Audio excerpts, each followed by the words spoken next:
Star Trek novels, The Final Frontier. These are the voyages of Solaris Santa Ea, their foolish mission to explore strange old books, to seek out fun stories and horrifying tales, to boldly go where plenty of people have gone before. This is Trek Roulette. Commander's Log, Stardate, today.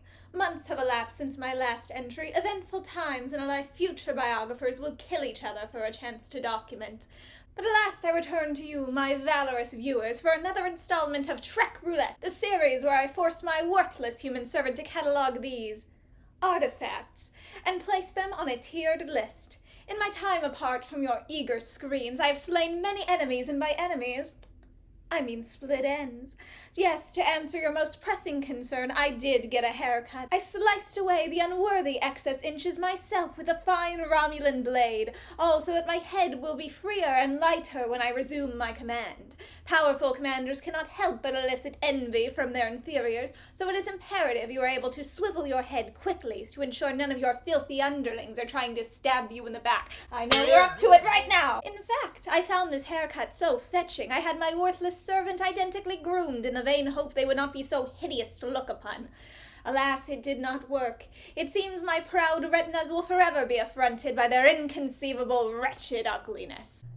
Sorry, Commander. You should be, Solaris. Your last report was disgraceful. That stupid artifact didn't even have any Romulans in it. Well, the Pandora Principle does. It's about Saavik. Saavik? Little cat? I see. A book about furries. No, I think that's just her name. Wait, why do you know about furries anyway? Commander, the $30,000 commission of your fursona being inflated like a balloon has been completed. Do you want it displayed on the view screen now, or— Ignore that. So, this Saavik character is a Romulan like myself? I mean, kind of. Saavik's an interesting case because she's half Romulan and half Vulcan. And yet he spurns my offers to impregnate him, thus producing a Vulcan-Romulan hybrid child. How curious. Already this artifact intrigues me more than the last. Hopefully, neither it nor you will disappoint me this time. Commence the cataloging! Yes, Commander. Before we get into the book, I feel like it's important to discuss the role its main character, Saavik, plays in the films in order to provide context for what the Pandora Principle had to work with and what it ultimately achieved. Saavik, originally portrayed by Kirstie Alley, was introduced in the opening scene of The Wrath of Khan. We soon learn that she's a Starfleet Academy cadet and a special protege of Spock's who has just taken the Kobayashi Maru, an exam that simulates a no-win scenario in order to see how prospective captains respond under pressure. Saavik outwardly keeps her cool, as any Vulcan would, but it's clear from her repeated questions about the exam throughout the rest of the film that she can't get over her perceived failure or the unfairness of a test that isn't meant to be passed. Also, there's this random-ass scene in the middle where Kirk and Bones randomly comment on her hair in the turbolift, and I guess the implication is that they're kinda into her. Y'all are in your 50s, get a job, stay away from her. Anyway, hair thing aside, it turns out that Kirk is the only cadet who's ever passed the Kobayashi Maru, and he did so by cheating and reprogramming the simulator. This reveal comes at a low point in the film, and it offers a kind of hope. Kirk doesn't believe in a no-win scenario, and Saavik's question gives him the opportunity to remind himself of that and shore up his determination to defeat Khan, which he does, but not before Spock sacrifices himself to save the Enterprise from a warp core malfunction. There's no reprogramming the simulator here. This is Kirk's no-win scenario, and this time he has no choice but to face it and live with the consequences. He and the crew, to include Saavik, who notably sheds a single tear at her mentor's funeral, must now move on in Spock's absence. Until the next movie, where they bring him back from the dead. There's some very funny behind-the-scenes machinations going on here, where basically Leonard Nimoy went into Wrath of Khan sick of playing Spock and was looking forward to being written out with a heroic death worthy of the iconic character, but he enjoyed the filmmaking process so much, he was like, wait, no, actually, I want to be Spock forever! In case you can't tell from the fact that he had memoirs titled I Am Not Spock and I Am Spock, Leonard Nimoy was a bit of a tsundere about this character. Saavik is still present as a supporting character in the search for Spock, but she's now played by Robin Curtis since Kirstie Alley was too expensive. I guess they needed to save money for their worm budget or something. Ah, the worms are back! Ah! The worms are back! The worms! Ah! The worms are back! These two actresses look nothing alike, and the styling makes no effort to conceal that, which is honestly kinda camp. I love that they didn't try. There's not a huge difference acting-wise, though. Both actresses were clearly going for Vulcan's stoicism and did it pretty well. That said, I do think Robin Curtis is less expressive overall, and she just looks like a Vulcan in a way that I didn't really feel with Kirstie Alley. Like, I'm not gonna say Kirstie Alley was too hot to play a Vulcan when T. Pring literally single-handedly turned Vulcan into a desert planet with her sheer diabolical hotness, but I don't know. There's just something about the straightforward plainness of Robin Curtis's Saavik that just makes her feel more real. In any case, in this movie, Saavik is sent down to survey the Genesis planet along with Kirk's son, David. Kirk has a son, by the way, because despite there being a whole TOS episode about how great birth control is, And why haven't you introduced any of the new techniques to sterilize men and women? they don't call him James T. Raw Dog Kirk for nothing. Unfortunately for Saavik and David, the planet, which was created during the events of the last movie, is destabilizing rapidly. Even more unfortunately for them, the crew of the ship they came from gets murdered by Klingons, leaving them stranded.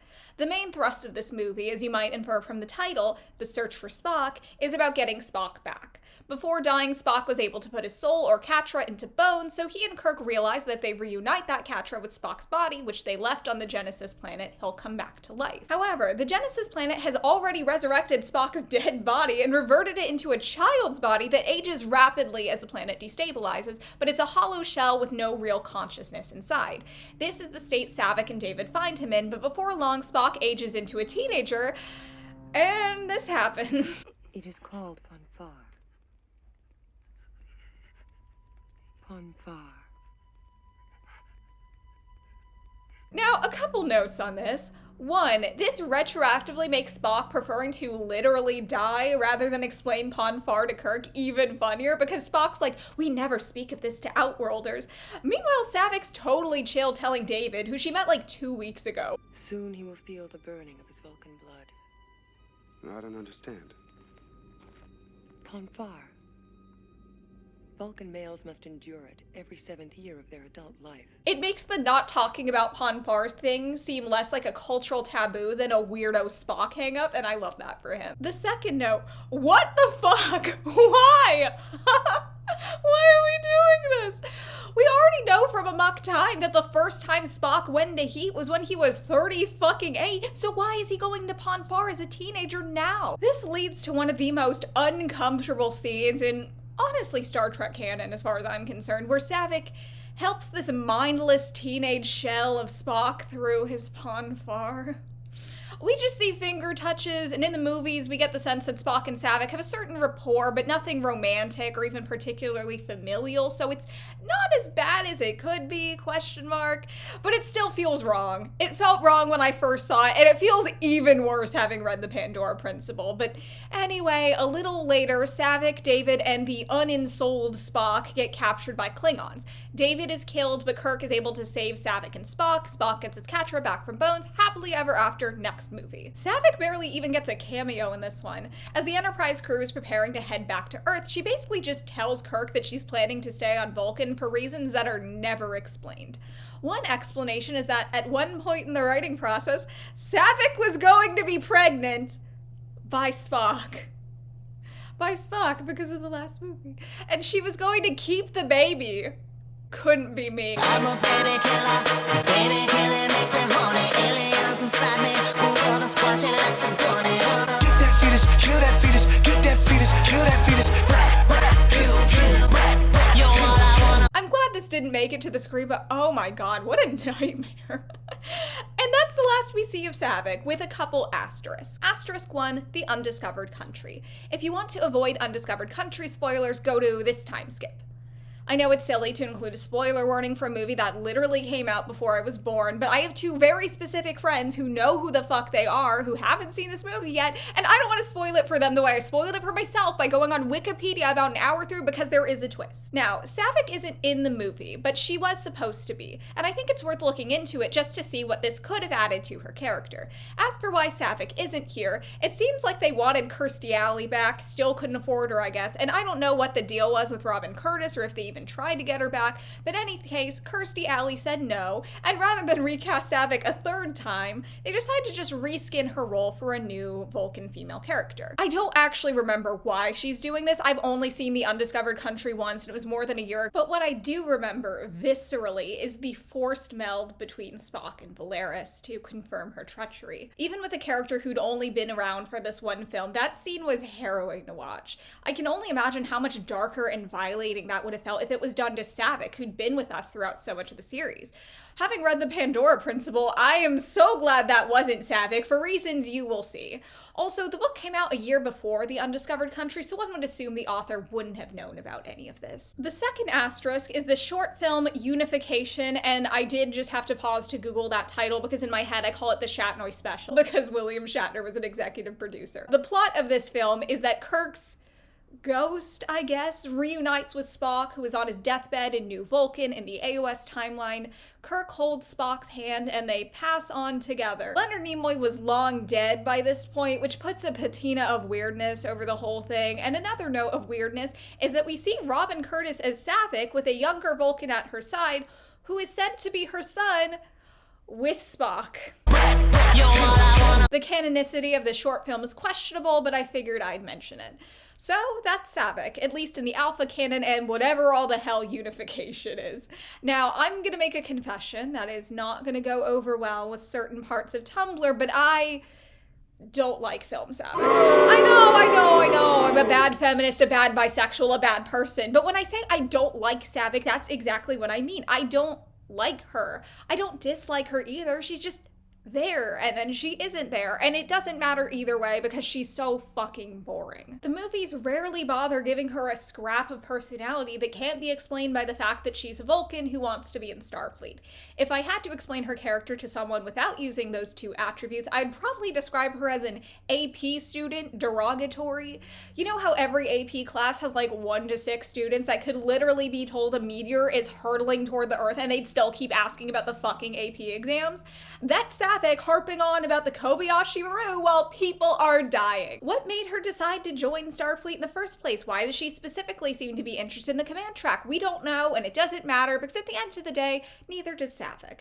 The one thing Saavik does that can't be explained away by her career aspirations or her Vulcanness is the single tear she sheds at Spock's funeral. The explanation that has been given over the years by people who worked on the film, to include Kirstie Alley, is that there was a cut line in the script explaining that Saavik was actually half Romulan, and her crying was an example of her less than perfect emotional control that she has as a result. This might be controversial, but I'm glad they cut that line. Yes, making Saavik half Romulan would be more interesting, but only if you actually bother making it a part of her characterization more than in just one moment at the very end of the film. It's not like there weren't other opportunities to show the cracks in her armor, like having her get visibly frustrated when she fails the test, give us glints of fear in the film's tenser moments, make her laugh and smile more freely than Spock in the original series. Like, there were ways they could have gone about it, but they don't. So telling us she's half Romulan and then never really doing anything with that premise honestly just would have been more frustrating. Why would screenwriters choose to keep a line about a relatively minor character that ultimately doesn't mean anything? That's kind of the whole point of editing. It doesn't matter if something might be interesting in a vacuum, it matters if it has an impact on the story, and as it stands in the film, Saavik being half Romulan didn't. If anything, it would just change her from a generic Vulcan character to a tragic and frustrating waste of potential. The only thing leaving that line in would have accomplished is explaining Saavik's single tear, but it's not hard to come up with an alternate explanation. If anything, it honestly might have been more powerful to show a fully Vulcan character expressing grief, especially at Spock's funeral. Spock spent so much of his life berating himself for having emotions and trying to run from them, so there could be something quite poetic about having a Vulcan cry for him. It would make you wonder how much of Spock's repression was actually cultural versus how much was self-imposed or him trying to overcompensate for his human half. That was how I interpreted Saavik crying the second time I watched The Wrath of Khan. The first time I watched it, I was 13. My introduction to Star Trek was actually through the TOS movies, some random TV channels playing a TMP Wrath of Khan double feature, and though I'd never seen Star Trek in my life, I was an autistic middle schooler who had seen pictures of Spock, so I figured I'd have a good time and snack on some eye candy. TMP has a reputation for being kind of boring, even among fans, and it is certainly not less boring when you have no prior connection to any of the characters beyond an undying lust for Spock. Still, Well, I had nothing better to do that afternoon, so I stuck around to watch The Wrath of Khan, and I really liked it, which is good, because otherwise I might have spent my whole life thinking that Star Trek kind of sucked. That said, when I saw Saavik cry at the end, knowing nothing about production details, cut lines, fandom speculation, etc., I just assumed they made her cry because she was the girl one. I thought it was misogyny. Like, even among Vulcans, we have to keep the stereotype that women are too emotional. And knowing what I do about TOS now, that would absolutely still be a conclusion I would arrive at long before getting to, well, maybe she's secretly half Romulan. But what if Saavik being half Romulan was more than just a cut line and wasted potential? What if the static portrayal we get on screen was just a carefully crafted facade concealing deep inner turmoil? What if Saavik was a fully realized character whose internal world was richer, more tragic, and more compelling than anyone could have guessed? Well, let's open up this Pandora's box and find our answers inside. The Pandora Principle by Carolyn Clowes, published in 1990, is something of a fan favorite when it comes to Trek novels, at least on Tumblr. The book has an even further reach via fandom osmosis. Trekkies who haven't read it probably know it as the one where Spock is Saavik's daughter, or the one that makes fans really mad at Spock and Saavik shippers. Understandably, if you see their relationship as a familial one, like it's portrayed in the Pandora Principle, the idea of them having a sexual relationship is going to feel gross. That said, if you're sticking to alpha canon, yes, there's a mentor-protege relationship, and yes, some people are uncomfortable with the sexualization of that too, but there really isn't evidence to suggest anything deeper between them, certainly nothing to the extent of what we see in the Pandora Principle, which in my opinion makes it pretty unreasonable to demonize shippers. As meaningful and influential as this book is to many people, including myself, it's beta canon. People can ignore it if they want, just like Pandora Principle fans can ignore the other beta canon material where Saavik and Spock are married. Move over, friend, brother, lover. It's student, daughter, wife time. I don't even like saying that. In any case, the book begins with an epigraph. I, to my perils of cheat and charmer, came clad in armor by stars benign. Hope lies to mortals, and most believe her, but man's deceivers was never mine. By A.E. Houseman. I keep wanting to say Horseman instead of Houseman. Since this book is about Saavik, we can assume this quote relates to her in some way. My initial thoughts were, okay, well, Saavik isn't very hopeful because she's a Vulcan and they're logical, and then reading the book, you can also see that her lack of hope stems from trauma that she has experienced as a child. There's also a relation to the Pandora myth that the book gets its title from, where hope is the only thing that remains in the box after all the evils are unleashed onto the world. Generally, hope remaining is meant to be a good thing, but this poem casts hope as a deceiver, so we're already set up for a more complex exploration of the Pandora Principle, whatever that proves to be. On to the book proper. This is how it opens.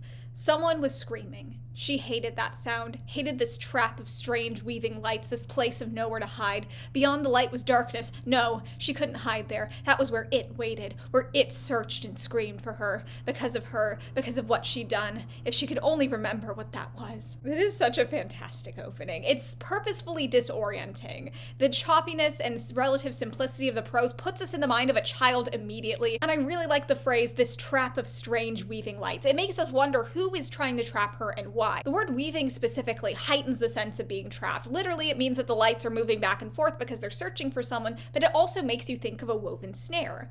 And then Saavik's thoughts on the situation are, not move, not now, not ever make a sound, make it never see me, make it never hear me, make it go away. This doubles down on the choppiness and childish sort of cadence that we saw in that first paragraph, and these thoughts are presumably in her native language, so that choppiness shows that it's one that she doesn't speak easily, which makes you wonder how young she is or why she hasn't been taught better, which implies that whatever situation she's in now isn't one she's found herself in suddenly, and that she's lived a life of prolonged hardship. It's also implied that the scene is taking place underground. Rock walls and tunnels are mentioned, and the scene ends with the speaker believing that she is going to die. At this point, we're told about the planet Theodorul, not to be confused with Legolas's hot dad, and it's a planet that seems to be mostly desert, hot during the day, freezing at night. The name Theodorul is italicized for some reason, and it doesn't look like other planet names are italicized in this book. I guess it's because it's in another language, but even so, I don't think you italicize the name of a country in another language if it's the native language of that country. It seems unnecessary to me, but unnecessary italics will be a continuing theme in this discussion. So at this point in the story, Theodorul is abandoned. The soldiers were gone, the workers and women and ships were gone, the food was gone. A world and its few remaining souls had been left to die. If more than one scavenger happened upon a rotting corpse, the fight was to the death. The deadliest survived, which is usually how fights to the death work. Moving on. Painfully, impossibly, life still clung to Helgard. This is presumably the English name of the planet, and it is not italicized. I know it's because I just said Helgard, but now I'm thinking about Hetalia. Oh my god, Hetalia in the Star Trek universe is crazy because instead of countries, you could have planets. You could... Guys, we're not thinking about Planet Yowie enough. I actually don't want to think about Planet Yowie at all. Moving on. The setting is very richly described. At night, with only starshine burning through thin atmosphere, the rust and umber of searing daylight bled to shades of gray and black. The distant suns that blazed in the deep skies of Helgard were fiery and cold, and they flung their terrible, taunting beauty across the endless curve of space. On this planet, a party of outsiders have set up camp, and unseen by those who brought this strange new light, a tiny flicker of it caught and burned in the hollow, hungry eyes that watched the night. The phrase strange new night makes me think of strange new world, and at this point it's unclear if these hollow, hungry eyes belong to something sentient or not, and that ambiguity is unsettling. One of the people being watched by these hungry, hollow eyes is Spock. There's 13 Vulcans total with him, including his dad. In addition to the strange new light, the Vulcans are also cast as alien by the following description. The recording devices looked incongruous, lying there on the mat-covered ground, a gleaming metallic piece of technology out of time with lamplight, men in robes, and the keening wind that blew through this treacherous alien night. A lot of fun and subtle ways to tell us they don't belong here. The Vulcans are there because 4 science vessels have gone missing while patrolling near the Romulan neutral zone with no explanation until a recent encounter the Enterprise had with a Romulan warbird. Go birds! As the Enterprise breached the line and drew within transporter range, the warbird unleashed a bolt of fire enveloping its prey. The only occupant, a Vulcan woman, was beamed aboard unconscious and too badly burned to live. I really like the fake out here. I feel like it plays on the Cold War paranoia between Romulans and the Federation like the original series does, and really puts the reader in Kirk or Spock's shoes where they don't know what's going to happen and they think they're under attack. So Spock joined her fading mind so she would not die alone, and then he goes to Vulcan to tell them what he learned from her memories, which is essentially that on an abandoned world called Helgard, there were children, Vulcan children, dying on a burning rock in space. Apparently, this doesn't explain where the crews of the science ship went. I would assume the obvious implication was that they were brought to the planet and that's why there's Vulcan children there. But Sarek says there's no trace at all of our... Oh wait, I have to do a Sarek impression. How does Sarek? He's like, wife, Spock. That's not really what he sounds. Okay, I need to find a way to get into my Sarek voice. Okay, what's something that Sarek would say? Wife, I require breast milk. Wife, attend, give me your breast milk. Okay, there we go. I think that's it. Need sucky sucky now, mommy. Mommy's milk. Sarek says, no trace at all of our science ships or their small crews, if they are alive. And the deafening thought of 13 minds was a prayer that they were not. They are beyond our reach.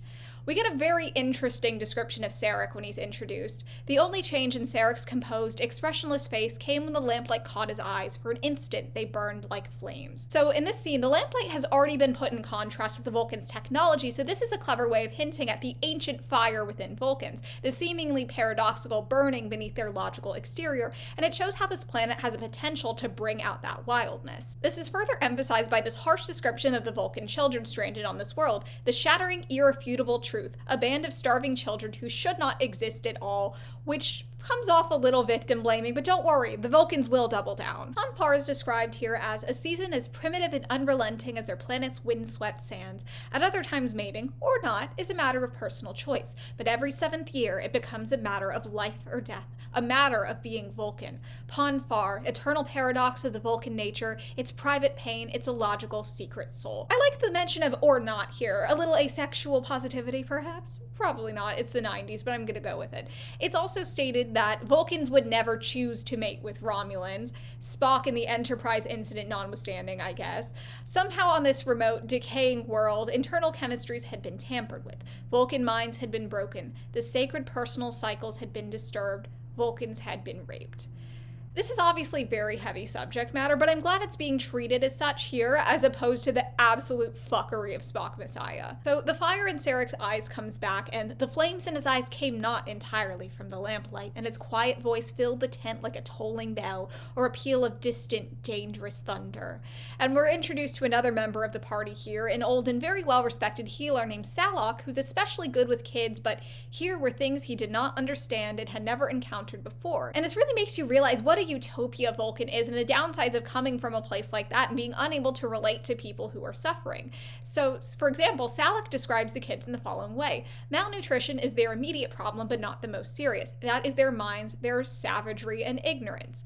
I observe no system of values, not even a primitive code of behavior. They kill without thought or regret over a morsel of food. They even kill each other, the youngest, weakest ones. The bodies are used for food. Yeah, no shit, man. These kids are fucking starving, and they clearly weren't raised any differently or raised at all. What would your logical brains expect to happen in the circumstance? I also don't love the word savagery and primitive being thrown around here because those do have a lot of racial coding in the real world, but it is made clear from the text that this way of thinking is what's actually barbaric and that these kids deserve empathy. So I feel like they're being used intentionally to clue the reader in on the blind spots these Vulcans have with regard to these suffering kids, rather than revealing any genuine bias on the author's part. It also makes me think of Sisko's Saints in Paradise speech in Deep Space Nine, but it doesn't take much to remind me of that because that is just such a good Sisko moment. Also, cannibalism is said to be beyond their imagining as Vulcans, which I call bullshit on. Ooh, we're so logical, we can't even imagine. Yes, you can. Yes, the fuck you can.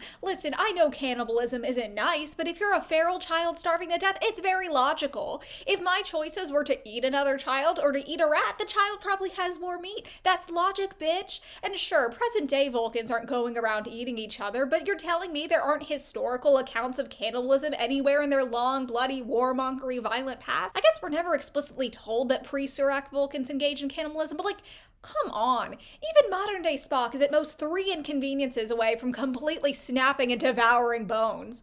Pre-reform Vulcans, those motherfuckers were eating each other. You should definitely be able to imagine cannibalism. That's also the name of my Imagine Dragons cover band. Follow us on Spotify. So the reason I'm harping on this is because it's starting to get at one of the few issues I do have with the Pandora Principle, which is that I really don't like the way Vulcans, other than Spock, are characterized in this book, especially in the first chapter. We'll see more of it here very soon, but I feel like the author is so desperate to make Spock the most moral Vulcan TM that she ends up making every other Vulcan seem downright irredeemably cruel and even stupid in comparison. Another exhibit in the why the fuck are y'all like this museum is the following conversation. The healer recommends that the kids be sent to a space station where they can be healed, taught, and eventually relocated to other planets, and Spock protests, pointing out that the children will seek to know their origins, their identities, their places in the universe. Gamma Eri is an orbital science station, not a world, not a home. There's a little too much rule of 3 in this passage maybe, but I'm only picking up on that because I do the same thing in my own writing and I'm always brushing up against it when editing and having to do something to vary the sentence structure, and it's the bane of my existence. Anyway, the hoes, Sarek, are mad. I have to do my Sarek voice. Wife, attend, wife. We save their lives, Spock. The thunder in Sarek's voice was not so distant. We seek to repair their minds. What more would you have us do? Treat them as we would our own, Spock said quietly. I'm so bad at impressions, for in fact they are. To uproot them from their birth world as we must, to tend them on a station that does not even orbit Vulcan's sun, to instill in them a measure of Vulcan thought and send them on their way. I guess I'm losing the impression. Whatever, I'm just gonna read it normal. To tend them on a station that does not even orbit Vulcan's sun, to instill in them a measure of Vulcan thought, and then send them on their way. Is that the sum of our debt to those we name tonight? These are their children. They deserve a home. It's good to see Spock standing up to his father and the others about this, and this perspective makes sense for him to have as someone who didn't necessarily get to feel at home when he was younger. On the other hand, maybe I'm a horrible person, but I don't see what's so bad about the healer's plan. Like, yeah, if the kids want to go to Vulcan later in life and explore their origin, they should be able to, and I don't think it was implied that they couldn't, but right now, would it really be more of a home for them than the space station? The kids have never been to Vulcan, it's still going to be alien to them, and if the non-Spocks in this tent are any indication, they'll just be surrounded by people who don't want them there anyway. That said, you would think with a whole planet of logical pacifists to pull from, you could find a few dozen people willing to give a home to children in need. It's not like there's hundreds and thousands of these kids. It really shouldn't be that hard to find them adoptive families on Vulcan, so for the others to act like Spock's suggestion is just insane on the face of it is absurd. Sarek points out that these children, Spock, are products of coercion, rape, living reminders of Vulcan nature torn apart and shamed. Our kindred were violated. They did not choose their fate. This part was kind of disgusting to read, not just because of the salt, but because the way these kids are stripped of their personhood, and for this to seemingly be the consensus among Vulcans is so awful in a way that just makes me hate everyone in a way that there's really no coming back from, and we're on page 7. Credit where credit is due. It takes talent as a writer to make a reader feel something so viscerally and pull them into a story emotionally this quickly. I simply object on the grounds that these Vulcans are so nakedly letting emotion rule in a situation where logic and emotional detachment would be essential in guiding them toward the most compassionate choice and setting these tangled feelings aside, real as they are. The confrontation continues. After Saavik points out that the scientists didn't choose their fate, Spock says, nor did their children. Spock looked at his father across the tent, across a lifetime. Our world is their birthright. It is for them to decide what measure of Vulcan shall be theirs.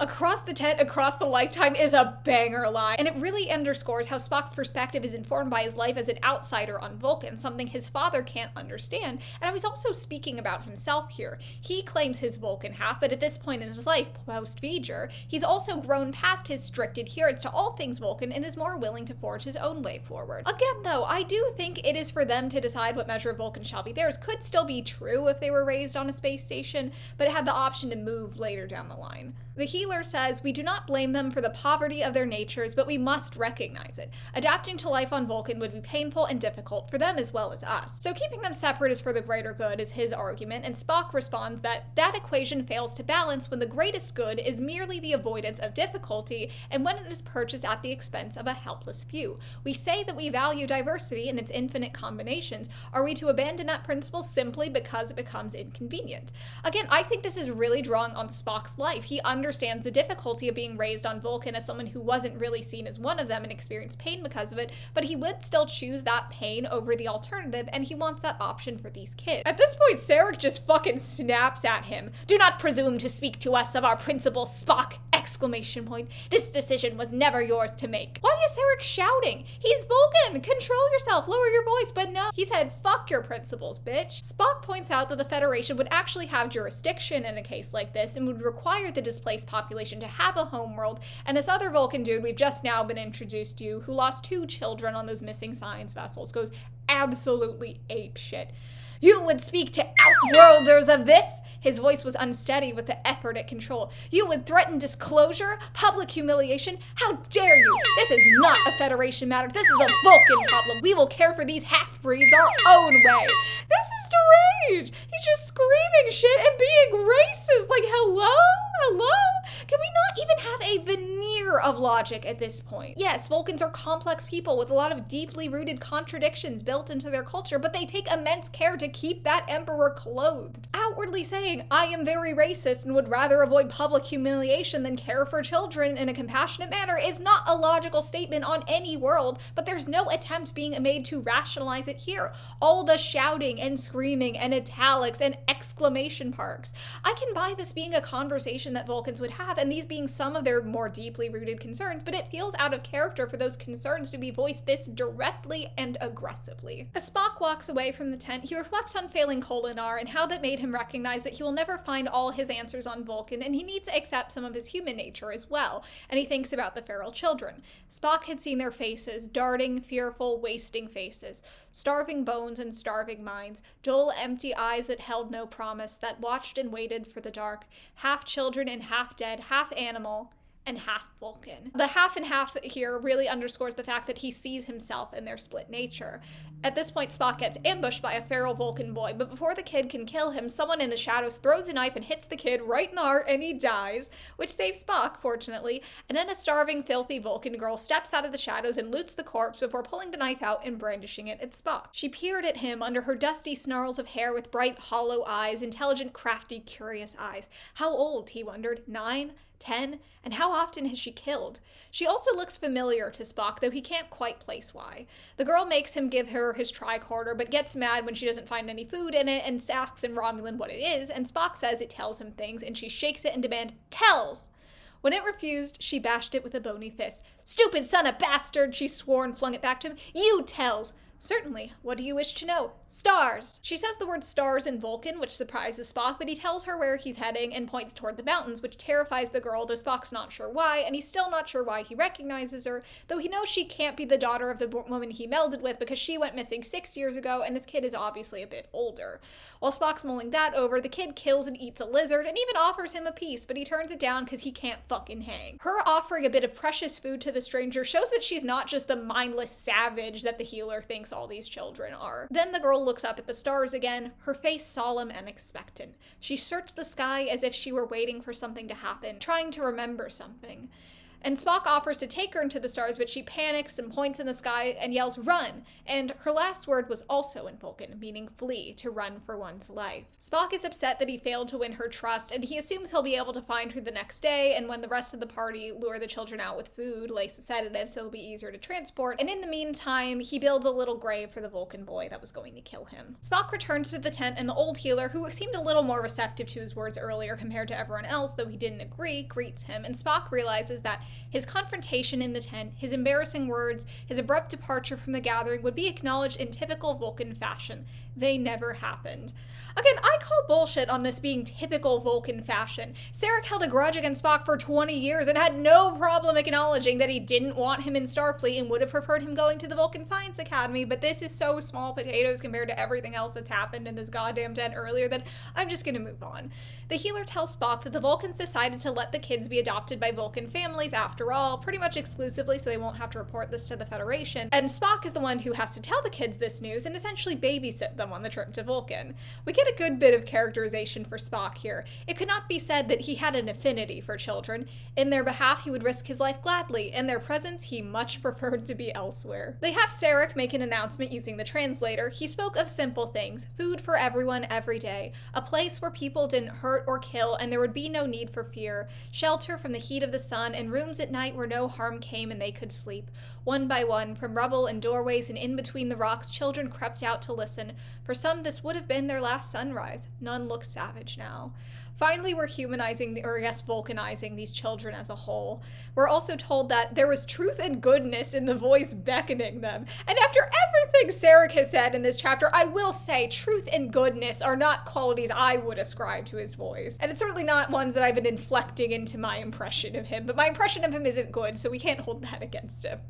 Soon all the kids are accounted for except the girl who saved Spock's life, but he spots her at the last minute trying to steal ration packs from a crate, and she pulls a knife on the Vulcans that approach. She scowled, defiant, furious with everyone. "My knife!" she screamed, gripping it tighter in her hands. The stakes had just gone up. It was now a matter of pride. "Stevan, I believe that by all means, Spock." Stevan managed to imply that Spock was better equipped to converse with someone as illogical as himself. See, this is an example of the kind of covert bitchery I would expect from Vulcans rather than just yelling slurs. Stevan insists that the girl has to leave her knife behind if she wants to come aboard, and Spock is trying to think of a way to convince her. Spock sensed a crowd gathering behind him and fervently wished they would all go away. He did not require an audience. "There is some difficulty here," or his father. I had to include that because that line had me howling. Spock gives her some food and says, "This knife is also yours." "No, Spock, she may not bring the—" "Be silent, Sarek." Shout out to the unnamed Vulcan who tells Sarek to shut the fuck up. Anyway, Spock shows the girl a pocket in his robe and says, "We can hide it here. They will not know because we will not tell them." Eyes lit, then narrowed shrewdly. Secrecy appealed to her. So did her knife. She fingered its cracked hilt with affection. "My knife," she whispered desperately. Tears gathered in her eyes. All this child had in life was her weapon. Spock gives her her tricorder to hold in exchange for the knife. Shielding the transaction from prying eyes, Spock slipped the knife into the pocket of his robe. Then, in full view of everyone, he placed the tricorder in her grasping hands. She snatched it away and glared at the others in triumph. "My!" she crowed importantly, bony arms full of prizes. This shows how well Spock understands this child and the pride and desperation that motivate her. We also get one last beautiful shot at Sarek from the old healer. "Compose yourself, Sarek. So difficult for fathers when sons are like themselves. Get his fucking ass kicked, drag him to hell. He deserves it." I love the Sarek slander. Anyway, the girl doesn't want to leave, but Spock reminds her of the stars and tells her, "The others are going to see your stars. Must I tell them that you were too afraid?" Not, she screeched and started shaking her fist, hopping up and down and cursing him proficiently to prove it. "Son of bastard, you go dies, and son of bastard dust. Son of bastard things eats you, son of bastard eyes. My knife, my stars, you son of bastard!" And then finally follows him.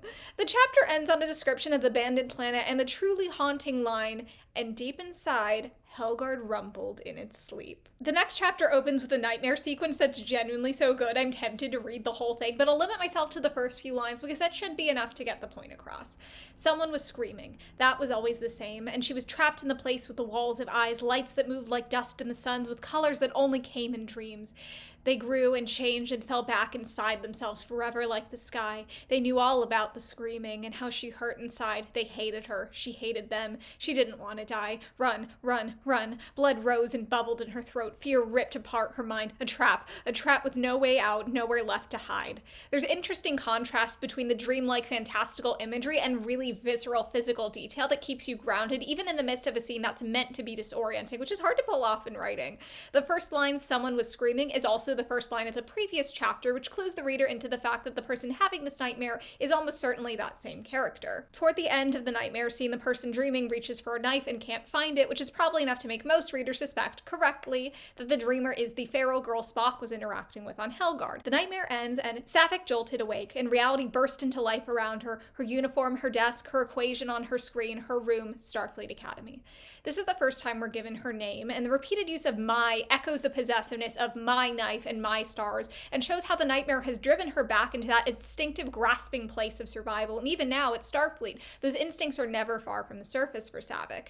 This is further emphasized by the following few sentences. "Damn that dream." Hot, angry tears stung her eyes. Her fingers were raw, aching from digging into the armrest of her chair. Beads of cold sweat still trickled down her forehead. Deep inside her chest, her heart was still hammering, and somewhere in another time and place, somewhere beneath an abandoned world of dust where broken mountains cut like scars into a cruel burning sky, somewhere someone was still screaming. Again, we have more physical detail that really lets us in on the viscerality of her emotion and is a strong contrast from what we'd expect from a Vulcan. I like that she isn't instantly reassured by her surroundings either. Her moment of anger, fear, and frustration is very understandable, and it shows how strongly ingrained this pain is for her. The logical observation that she isn't there anymore isn't enough to stop the feelings from coming. Saavik finishes her internal rant by going, "Damn that dream, damn the Romulan Empire, and damn all Romulans for making me one of them." She blames her emotionality on being part Romulan rather than the trauma of what she's experienced, or the fact that Vulcans do experience intense emotions and have to train themselves to conceal it, but it's an understandable perspective for her to have arrived at.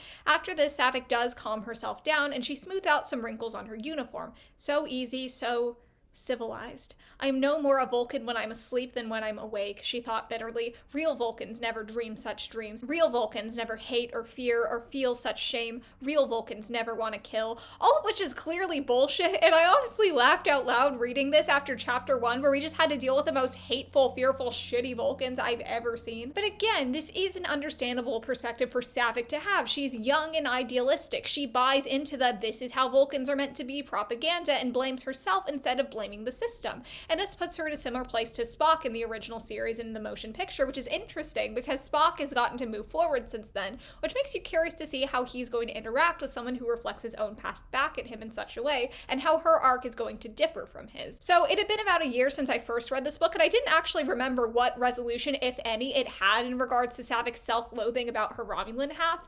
Due to our own human bias, it's easy to look at a character who's half human and half Vulcan and see the benefits to accepting both sides of that heritage, but the Romulans aren't always handled with the most complexity, so seeing what connection, if any, Saavik is able to maintain with that part of herself, or if there are any non-evil Romulans she'll get a chance to interact with, was something I wanted to make sure to keep an eye on moving forward. Saavik remembers being shown her room for the first time. She hasn't really done much to decorate it since then, and she's still not sure what the guy who showed her around meant when he said the room would seem just like home after a while, because she'd never had a home. Perhaps he intended to be kind, a quality she sought to develop in herself. I think it's very telling of Saavik's character that not only does she want to be kind, but the phrase "sought to develop" specifically shows that she doesn't believe that she is kind currently. Saavik overhears her next door neighbors having a kinda goofy, kinda flirty conversation about a missing coffee maker, and the girl smissing it says she'd rather be caught dead than use the replicator, which sets Saavik off. Caught dead. Saavik shivered remembering that careless phrase. She felt an unreasoning surge of anger at these pampered, foolish humans who required luxuries and possessions to survive. However, she talks herself down pretty quickly, and suddenly she felt confused, out of place, very much alone. This is a really good way of showing how even the smallest things can set off these major emotions for her and underscore how different she feels, which is a very good representation of trauma. Back in the present, Saavik listens to a message Spock sent her for the first day, and it's really cute. He calls her Saavikem, congratulates her, and basically says he knows she'll succeed academically, but will probably have a harder time learning to get along with humans as well as accepting herself. Specifically, in regards to her not wanting Starfleet to know she's half Romulan, he says, "Your reluctance to reveal this to Starfleet or to Vulcan is somewhat understandable, but your refusal to acknowledge it to yourself is illogical." The message from Spock really comforts Saavik. She no longer felt angry or confused, only like an explorer on a strange new world. And I love that line because it's just so quintessentially Star Trek. This is what it's all about, the exploration of yourself, of the other, of the universe. It's wonderful. Saavik records a response, and we switch over to Spock's POV, where he's just finished recording a response to the response, and it's revealed that, as so often in recent years, he'd spent his meditation hour today answering Saavik's questions. Curiously, the effect was much the same, which is really cute. Spock goes onto the bridge, and we get our first Kirk sighting. Admiral James T. Kirk fidgeted in the command chair, tapping his thumbnail against his teeth and staring at the uneventful starfield on the screen as if staring hard enough might produce some action. A piece of the action, even. Not trouble, of course not, but some reason to justify sending the Enterprise, and himself, damn it, or a certain admiral might start cutting orders for a certain acting starship captain to get back behind a desk at HQ where the only challenge in life was how to stay awake during those damn staff meetings. I love this characterization of Kirk. The restlessness suits him really well in this scenario. I am a little confused on the timeline, though. I know this book takes place post-TMP, pre-Wrath of Khan, but I don't know where to place this book between them. I mean, with the amount of time we've needed to go from Saavik as a kid to Saavik as a cadet, I'd assume we're much closer to Wrath of Khan, but surely Kirk would have been acting captain of the Enterprise for several years. I guess I also don't know how much time takes place before TMP and Wrath of Khan. You know, I don't know why you're listening to me. I don't know fuck about shit. Anyway, Spock offers to take command for a bit because Kirk has been on the bridge for over 16 hours, and as there appears to be no immediate cause for concern, I thought perhaps you could use the time. To do what?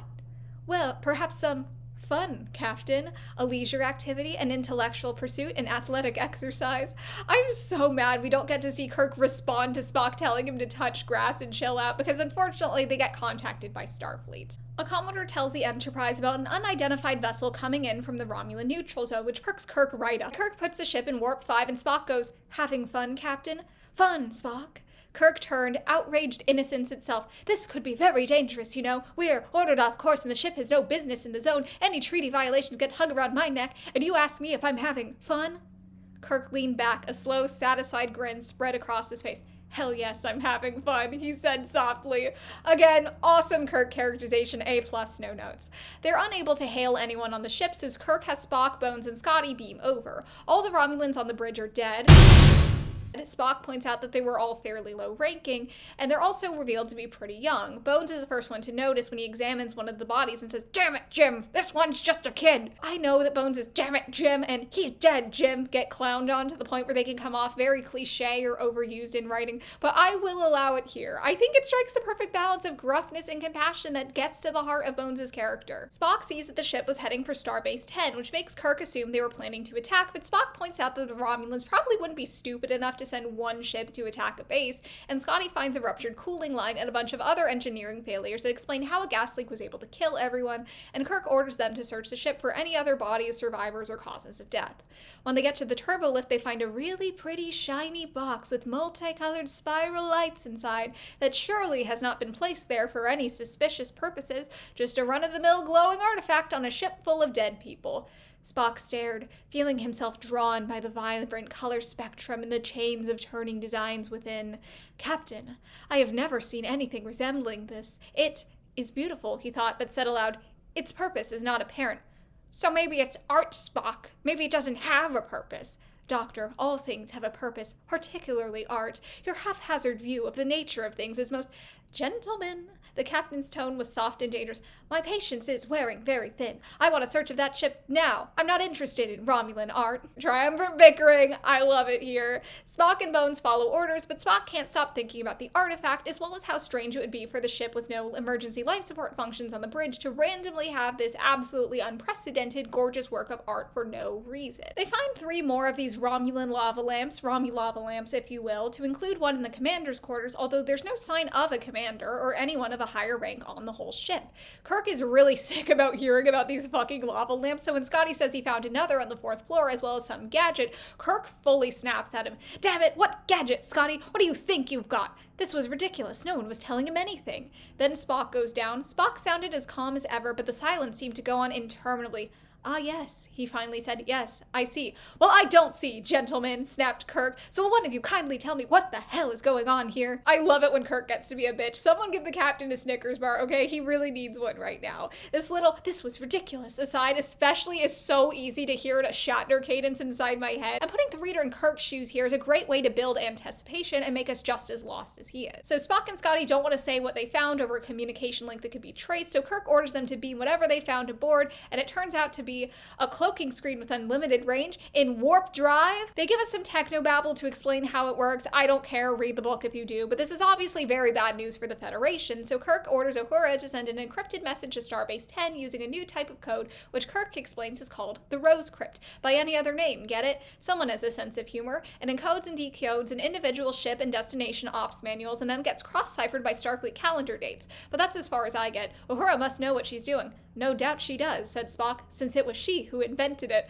Let's go, Uhura! I don't remember if the Rose Crypt really matters in the rest of the book, but I feel like that passage was worth including just so we can see Spock giving Uhura her flowers, her roses even. Everyone goes their separate ways aboard the Enterprise, not like out in space. I just wanted to make sure that was clear. And Spock is supposed to be looking through the Romulan ship's computer banks, but he keeps getting distracted by the lava lamp. He's about to ask Kirk if he can bring it aboard to study, but Kirk has more exciting news. Starfleet Command is sending the Enterprise to Earth so they can study the cloaking device there, and the crew's really excited because they're heading home, but Spock still can't stop thinking about the ship and the lava lamps, and he's frowning so much that Kirk strolled over to the science station, wishing Spock wouldn't frown like that when things were going so well. There are a couple ways to take. I think the more realistic one, and the one more supported by the text in terms of how the scene ends, is that Kirk knows if Spock is worried, everyone should be worried. But I also like to think that Kirk just wants Spock to cheer up and have a good time. So Kirk goes up to him and asks, Spock, is something the matter? If you'd like time off or, well, anything. Captain Kirk, right on the bridge, you dog. Sadly, all Spock requests is that Kirk lets him bring a student of his on board. There is one final scene of this chapter, and we're introduced to a new character, a Romulan named Praetor Ton, who's part of some secret shady alliance called the 10, not to be confused with Team 10. It's every day, bro, with the Disney Channel flow. Although maybe they do live in a hype house and do daily vlogs, who's to say? The 10 have been working together to overthrow the government for the past 20 years, and it's hinted that Ton might be a traitor in their midst. And by hinted, I mean he is very obviously planning to betray these people, and he's very obviously scared shitless by the prospect because he's gonna have to stab some powerful people in the back to do so. It also seems that the leader, known only as the First, knows this too, because we get the following exchange. Your attempts were tests. Oh, what's a mysterious rhyme list? Your attempts were tests. That just sounds like Sarek. Your attempts were tests of character, skirmishes, mere rehearsals for a grand design. A design that cannot fail, even by treachery from within. 10th. Ton's heart stopped inside his chest. He knows. Oh gods. I will say, as much as I love the prose throughout this book, there are places where it gets a little overwritten or sentences could have been snipped down. Like, his heart stopped inside his chest, for example. If we were talking about a human character, it would be redundant because, yeah, his heart stopped inside his chest. That's the only place a moving heart would be, so you don't need to specify that. Actually, I don't even think Romulans' hearts are in their chest now that I'm thinking about it. I mean, Vulcans have theirs down on the side, and Romulans are so physiologically similar that telling their life signs apart with a scan, while possible, is said to be a challenge in the Enterprise incident, and presumably if the heart was in a completely different location, it wouldn't be. All you really need to know about Ton is that he's kind of a traitor, kind of a coward, and he's ordered to give up some warships for this nefarious grand design that the First has. The Enterprise arrives on Earth, and we get a description of the planet that, for me, really toes the line between being unique and evocative and veering into overwritten territory. Because of that, we're going to do a bit of a close read on these opening lines for Chapter 3. Sunward from the glow of Mars, a distant point of light winks blue and green in the night of space, an elegant island jewel-tossed on a black velvet amid mightier, drabber neighbors. It grows into a turning cat's eye marble. Serenely, as it has done billions of times before, a lush, tranquil planet winds along its way in placid revolutions around a fifth magnitude star. In 3 short and colorful spacefaring centuries, this sapphire face has become famous. I really love the phrase, this sapphire face. It's obviously not meant literally, but using face here instead of surface personifies the planet and makes it feel more alive and unified in a sense. This isn't just a place where a bunch of different people live, it is the sum of all its parts. Despite the disagreements and discords humans might have with one another, in the end we're all just different features on this one face beaming out into the universe. It's another of those little moments that make me feel like the author truly understands Star Trek in its core. As for the overwriting accusations, the second to last sentence has the words serenely, tranquil, and placid in it, which creates a certain redundancy. If you lead off by saying that the Earth is moving serenely, that colors the rest of the sentence. We can assume that the planet is tranquil. We understand that the revolutions are placid. The scene has already been set for us. The jewel metaphor also gets convoluted at points. A jewel against a backdrop of black velvet is a great striking image, but an elegant island jewel is doing a little too much. The Earth is to space as an island is to the ocean, but it's also a jewel and the ocean is velvet. Like, just pick a lane, you know? The idea that the author is trying to get across with the word island, basically that the Earth stands out visually and is surrounded by mostly empty space, already comes across with the image of this one exceptionally bright jewel standing out against a black backdrop, so all it does is mix the metaphor. The mightier neighbors thing also doesn't gel with the jewel metaphor, because I get that she means larger, you know, bigger planets, but who has ever described a jewel as mightier? I guess the other planets might not necessarily be jewels, they are said to be drabber, but we're not given a clear enough counter image, so by default you're still thinking of jewels here. Growing into a cat's eye marble feels awkward too, maybe because marble is such a step down from jewel in terms of the opulence, and there's also the fact that marbles don't grow, and they're also generally not known for being large, so growing into a marble just doesn't sound right. Anyway, the crew is excited to be back on Earth, and we get a bit of fun McSpurk banter. Basically, Spock asks why everyone's so happy, and Bones gets annoyed. Never mind, Jim, I'll handle this. Home, Spock, is where we can really unwind, kick up our heels, let ourselves go. Spock's puzzlement deepened. As opposed to what? Someone did get murdered on the street, like, last year. I think someone's getting into their car, but people... I think we're under attack. I hope it's not the Klingons. Spock's puzzlement deepened. As opposed to what, Doctor? He inquired. I think we're gonna die here. Kirk could stand no more. Bones, leave it alone. Spock, I don't know why. I guess it's just one of those... I actually don't know what's making that sound. Like, oh, okay, there's someone getting the trash. Okay. Spock's puzzlement deepened. As opposed to what, Doctor? He inquired. Kirk could stand no more. Bones, leave it alone. Spock, I don't know why. I guess it's just one of those things. Perversely, Spock seemed enlightened. Indeed, thank you, Captain. No doubt that accounts for it. Now, Spock started that on purpose. Kirk thought, I'd swear he's in a good mood. I had to share this because the implication that Spock starts bullshit fights for fun when he's in a good mood was really funny. Also, now is as good a time as any to mention that Carolyn Clowes never met an italic she didn't like. It seems like every other sentence of dialogue has at least one italic thrown in for emphasis. I get that temptation as a writer because I do generally read my work aloud as I'm writing it, and because of that, I have a strong sense of where I'd want the emphasis to be at any given sentence, but generally, it's just not important enough to risk overusing italics to the point where it draws a reader out of the scene like it did here, despite the fact that I still enjoyed it overall. Meanwhile, Uhura is having a no-good, very bad day because she's stuck sorting out a bunch of comms on the bridge while Kirk finishes up shore leave assignments, and she gets a transmission from the captain. I want Spock! Now! The channel cut off. Now, that is somewhat more interesting. In your opinion, Commander, does the captain seem perturbed? No, Mr. Spock, she sighed. In my opinion, sir, the captain is having a fit. Kirk having a fit because he wants Spock so bad and needs everyone on the bridge to know it. Many such cases. So now we're getting to a fuck-ass subplot that intersects enough with the main plot that I can't excise it, but I'd rather save my analytical energy to talk about Saavik, so we're gonna do a bit of a speed run here. There's this up-and-coming Starfleet twink named Bobby Harper, and he has a little alien friend named Obo, not to confuse with the instrument or the goo man who could turn into the instrument if so inclined, who is seen as kind of helpless and childlike, but is really good with machinery. Obo is also woke as fuck. Go off its pronoun diva, slay us with your house boots, mother, or whatever Blake Jennings would say while talking about a Pokemon or something. Did you put estrogen in the dog's food bowl? That's kind of a weird question, babe. Why do you ask?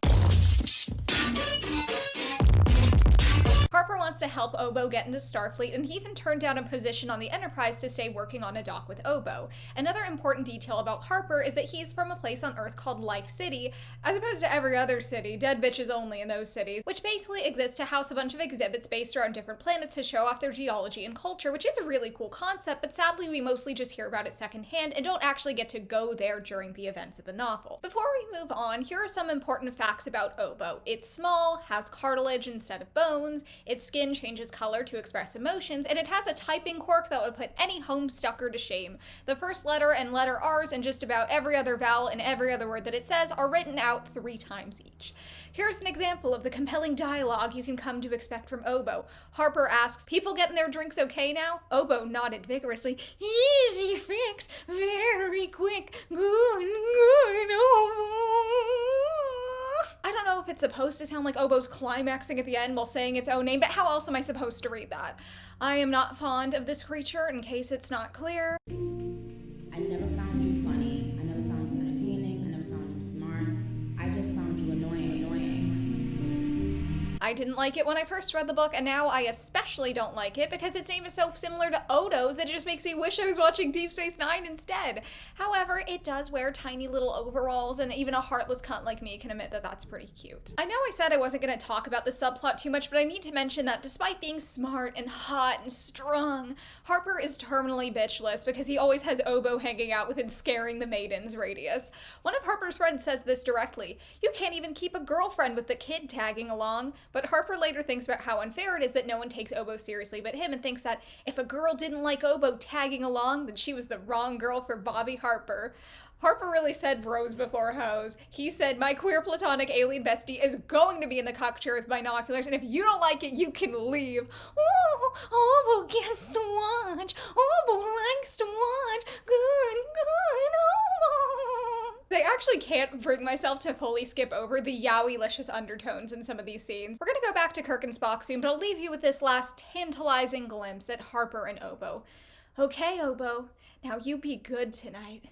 You do what I say, and you put on that little black nightgown Daddy likes with nothing underneath." And I added the part about the nightgown, but Harper does say the rest, and if it walks like a duck and meows like a Discord kitten, what am I supposed to do about it? Kirk has called Spock over because he was told to file a report in person and go to lunch with an admiral who has some good news for him, which obviously means that he's no longer going to be acting captain of the Enterprise, and Kirk is thrilled about this, as one might imagine. He rants about the situation, and Spock isn't sure how to react. He thinks to himself, if the captain had wanted sympathy, he would have summoned Dr. McCoy. And Kirk internally admits to himself that he was really hoping Spock might help him find a way out of his predicament, some kind of logical loophole for him to exploit, and Spock actually does. He points out that the Admiral didn't technically order Kirk to go to lunch with him, and he could just ignore that part and file the report at headquarters in person when he knows that specific Admiral isn't going to be around. Kirk is very grateful to Spock, and he thinks some things, like the sun and the moon and Spock, just never change.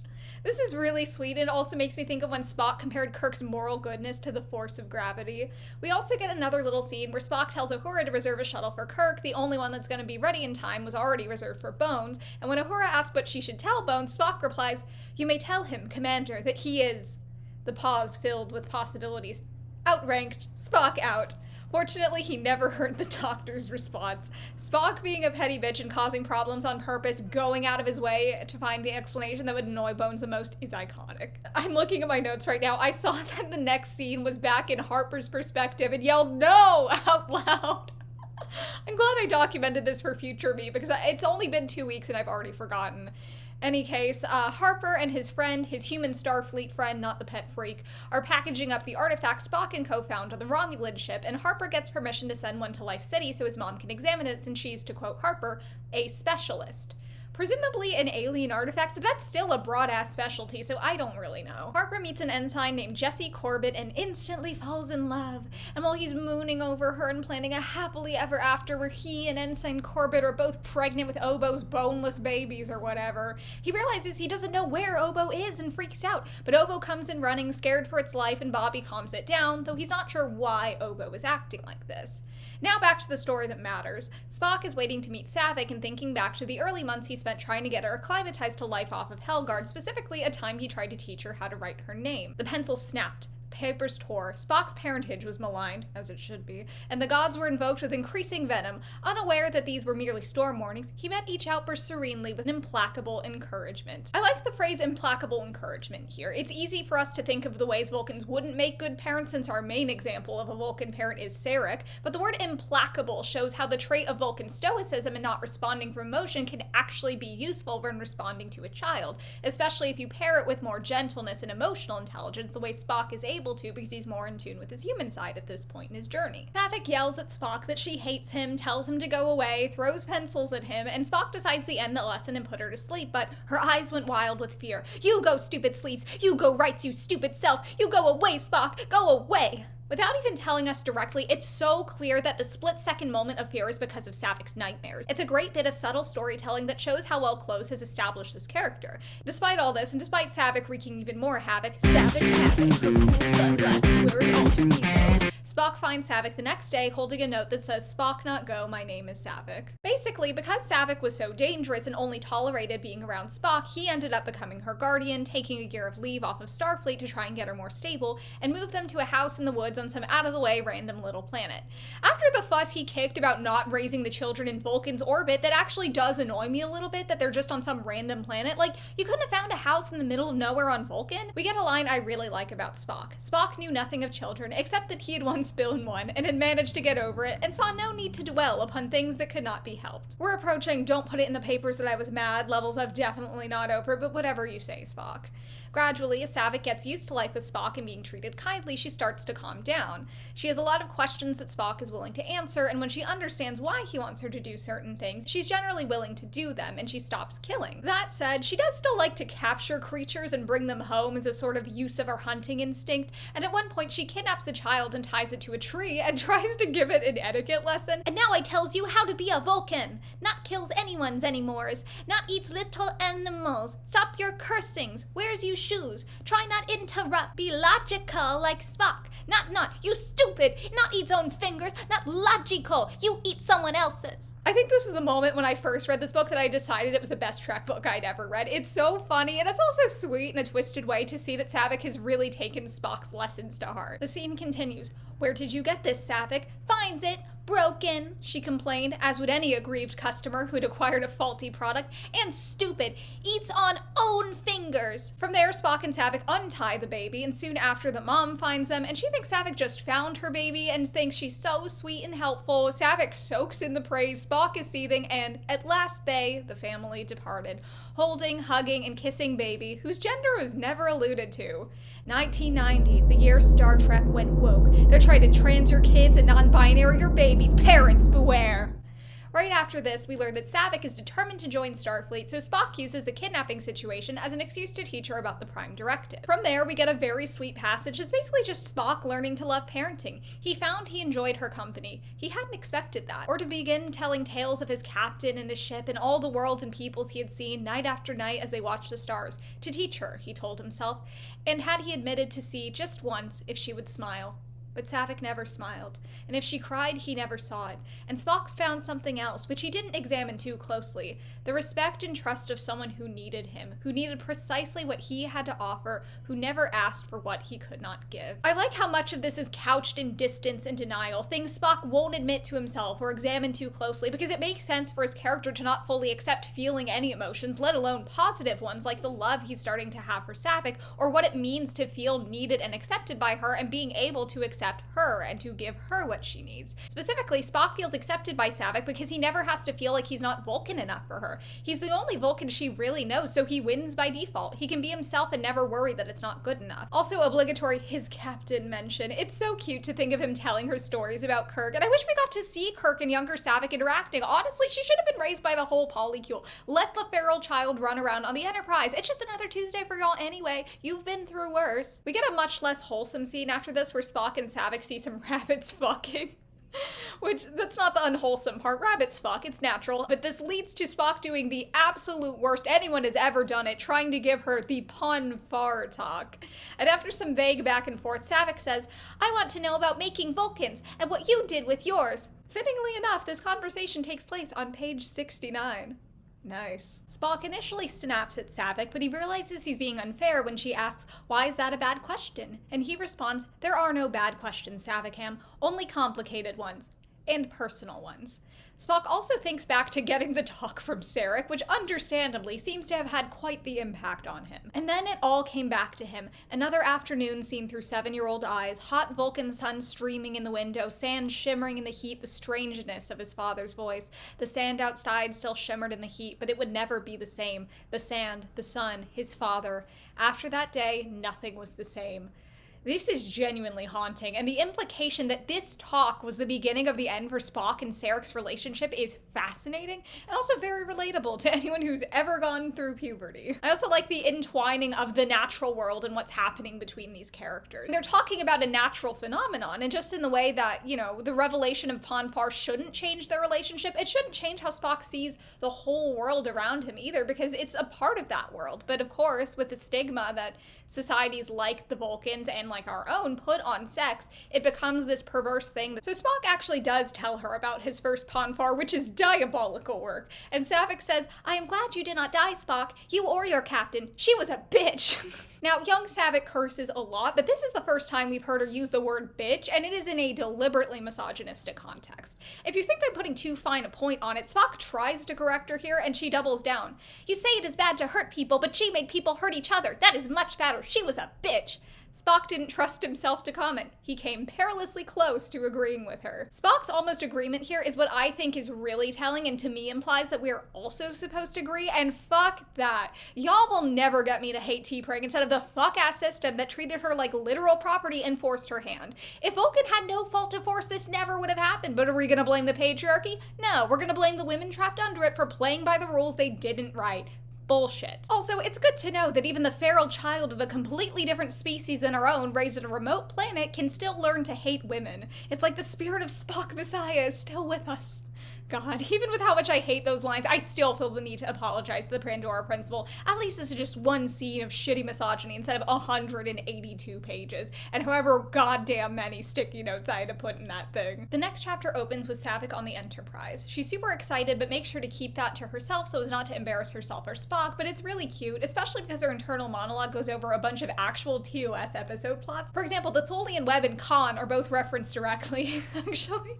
Actually, the Khan reference is a lot less cute now that I think about it. Saavik has so much personality here than she does in the movies that I forget she's the same character, and it makes her having to help Spock through his Ponfar so much worse. Oh my god, this book is so much more tragic when you remember where her arc ultimately ends, which is nowhere. In any case, Spock introduces Saavik to Uhura, and Uhura looked into the most earnest, intense face she'd ever seen, and one of the most beautiful. Long, dark hair framed high cheekbones, upswept eyebrows, and curled behind delicate Vulcan ears. Black lashes fringed enormous eyes that were burning with curiosity and a very un-Vulcan excitement. I wonder if the description here is based more on Kirstie Alley or Robin Curtis. I think it's Robin Curtis because she has more of that earnest intensity in her look. Kirstie Alley just kind of looks like she's on Xanax, but she is really pretty, and if you said she was one of the most beautiful women you'd ever seen, I'd believe it. Saavik geeks out over the Rose Crypt, which she knows about because Spock sent her a study tape, and she also tells Uhura that she has never seen anyone so aesthetically pleasing. I was unaware of that quality in humans. Oh. She bit her lip and frowned and looked to Spock again. I believe that was a personal remark. Several, he acknowledged. Saavik is so real for that. Who among us would not respond the same to meeting Uhura? Uhura asks Saavik if she's ever looked in a mirror, implying that she's also aesthetically pleasing, which confuses Saavik, and she asks Spock about it, and he tells her, the commander was returning your compliment. Humans consider remarks about their personal appearance to be either compliments or insults. How they distinguish one from the other is very complicated. Tricky ground, Saavikham, best avoided it altogether.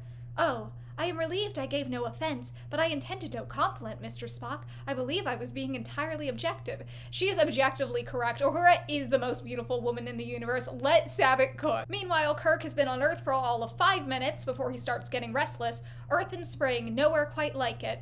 And suddenly he was seized by a homesick, irrational desire to get the hell back to his ship. The ship is his home. The crew is his family. We know this. He knows this. Everyone knows this. Kirk is trying to more or less sneak in to file the report for the Admiral, but there's an ensign at the door who's very excited to meet a living legend and asks if he's really Admiral Kirk, and Kirk asks, "Why? Am I wanted dead or alive?" "No, sir, not that I know of. I mean," the boy was in agony. Kirk took pity on him and cracked a smile.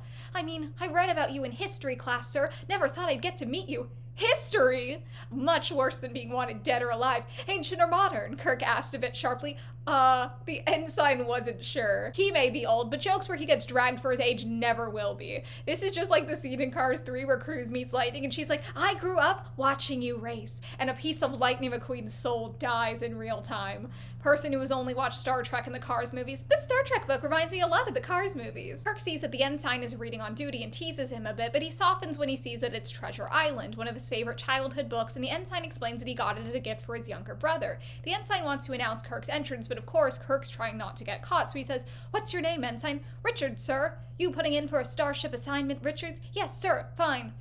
I like a man who knows a good book when he sees one." Kirk winked broadly and escaped. "Richards, nice kid, good book, lucky little brother. I'll remember." Somehow, none of my years of reading Star Trek MPreg on the clock have ever gotten me assigned to a Federation flagship, but I'll keep fighting the good fight until it happens. Kirk manages to sneak into the Vault, which is this very cold, technological part of Starfleet headquarters where you can access the database, and we get the line, "Because peace could never be taken for granted, and because Starfleet had to protect that peace, and because someone had to think the unthinkable, the Vault was designed for war."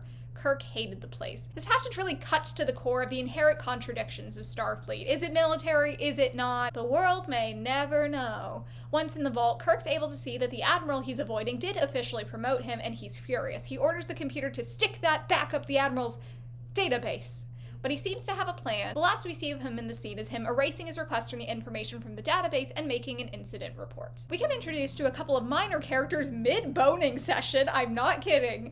But considering the fact that I literally forgot they existed until this reread, I'm pretty sure the only thing we need to know about the scene is that Jessie Corbett, the girl Harper was flirting with, because the scene is a turducken of characters I don't care about having romantic entanglements, and truly, what is a turducken if not a romantic entanglement of flesh in holes? The point of this scene is to establish that Jessie Corbett dropped off one of the shiny Romulan artifacts at Starfleet headquarters, and the bit characters are briefly intrigued, then go back to fucking.